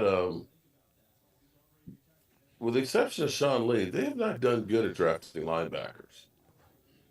Remember, God, what was the first round pick? Cowboys, have, with except for Sean Lee. Yeah, but he was injured a lot too, though. That was the best one. You had Bruce Carter. You had Jalen Smith. You had we had Van Der Esch. We had Bobby Carpenter back in the day. That was a shit show. Bobby Carpenter. That's the one I was thinking of, man. Yeah. God, the only good game he had was when he played for the Lions, and I think he had 2 interceptions of Tony Romo. One was a pick 6. Yeah. Dexter Coakley, remember that? That win. Clemente. Those two were good. I remember when Parcells got to Dallas, he didn't want to give Dat Win a chance. Is that who it was, Dat Win? And when he saw him play, he was like, oh my God. It's just unbelievable. Yeah, that just goes to show you, you get it. Everybody has their, I got to have my corners have to be tall. Sometimes a guy just breaks the mold and is that good. So, Dexter Coakley was a little guy, but he was all over the place. Yeah, Parcells did pick Bobby Carpenter. That's what scares me about this Tommy Eichenberg. I didn't see Eichenberg run. So he must not be here, or did he run and I miss it? So he's an Ohio State linebacker. There he is right here. And there he is. Tommy Eichenberg. Let's see him. His instincts are really good, but he's not the most... Oh, it looks pretty... Okay, there you go, Tommy Eichenberg. There you go, Tommy. Sam Mills. Yeah, Sam Mills. Bobby Carpenter he was horrible. He really was. He was horrible. We got 5 minutes to go here, people. Well, they're getting through these drills quick. There's a guy that was linked to Dallas, Tyron Hopper. Coyote, $2 super chat on Mark's end. Pretend you're a stripper. Here's 4 rolls of pennies.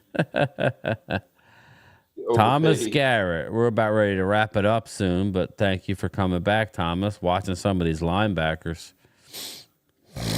Let me say I appreciate everybody because, I'm old enough to remember that nobody used to watch the combine. This is like... They literally know that we're like crackheads when it comes to football. That we are pretty much doing drills that have nothing actually to do with football. Okay, nobody runs a shuttle run. Nobody runs in figure 8s. Nobody runs in a straight line at the 40. Okay.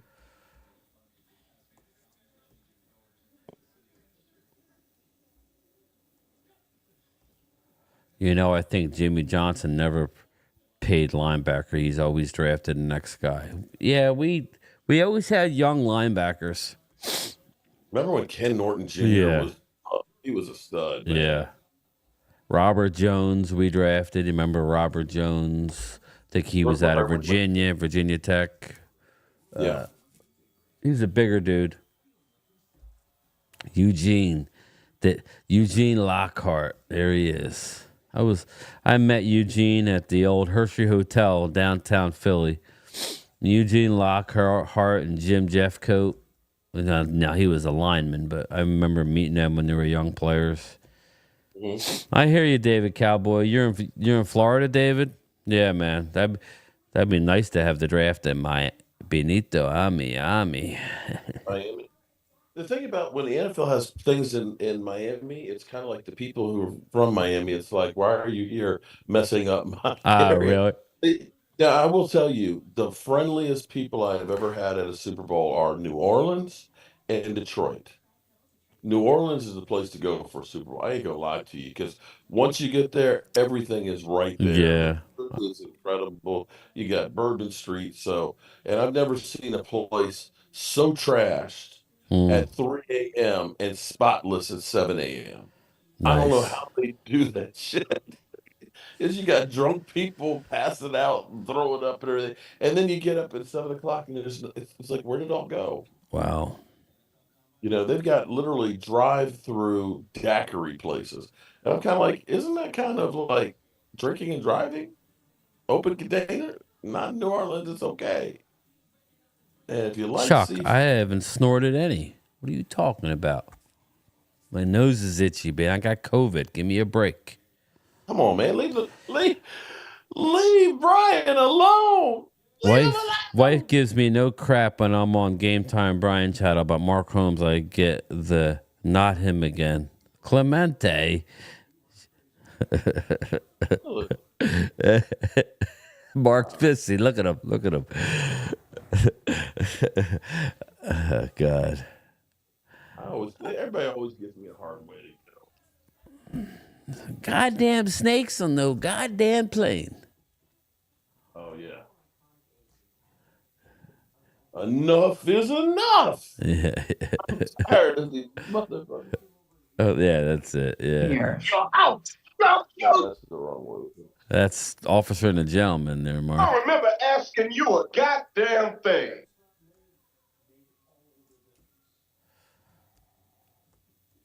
I don't know. I don't have it on this one. Cocaine is a hell of a drug. I'm Rick James, damn it. Yeah. So what are we doing here? We wrapping her up here or what? 8 o'clock on the nose? Yeah. It's 8 o'clock. All right. It's 5 hours. We haven't done that since, there was like games, like multiple games. So yeah, I'm going to watch some of this and just go grab something. I don't know, I guess. I don't know. Rustle something up. I'm going to go down and rustle something up and pat my wife on the butt, because I like doing that. But, I'm sorry, too much information. But definitely go relax a bit here. I actually feel a lot better being down Thanks, here. Vinny. I was feeling like crap. But then again, anytime I'm hanging with my man Game Brian, I feel better. Yes. It was a good day. I'm glad I did this because if not, I would have been bored watching this. At least I got to talk some football. We got a lot off our chest early. Let's hope that the Cowboys do something. Let's hope that they do something. Let's hope that this is all smoke screens, So, but anyway, people, I'm going to log out first and then Mark can do his thing. Thank you for joining me. Game Time, Brian, sub up to him. Thank you. 1,500. That's when we went to the draft last year. No, it was Hall of Fame. Hall of Fame, which was August. I was trying to get to 300. I think I got to like 4 something, and then shortly after that, or no, I think I got to like 500 maybe. I don't know. I forget, but yeah, we're doing it. We're getting there. But yes, we'll probably do something tomorrow, so stay tuned. I know I'll have some videos I'll be uploading, but we'll probably go live. We'll get together and see what's going on. All right, Mark, thank you. I will talk to you later. Everybody in the chat, peace out. Late.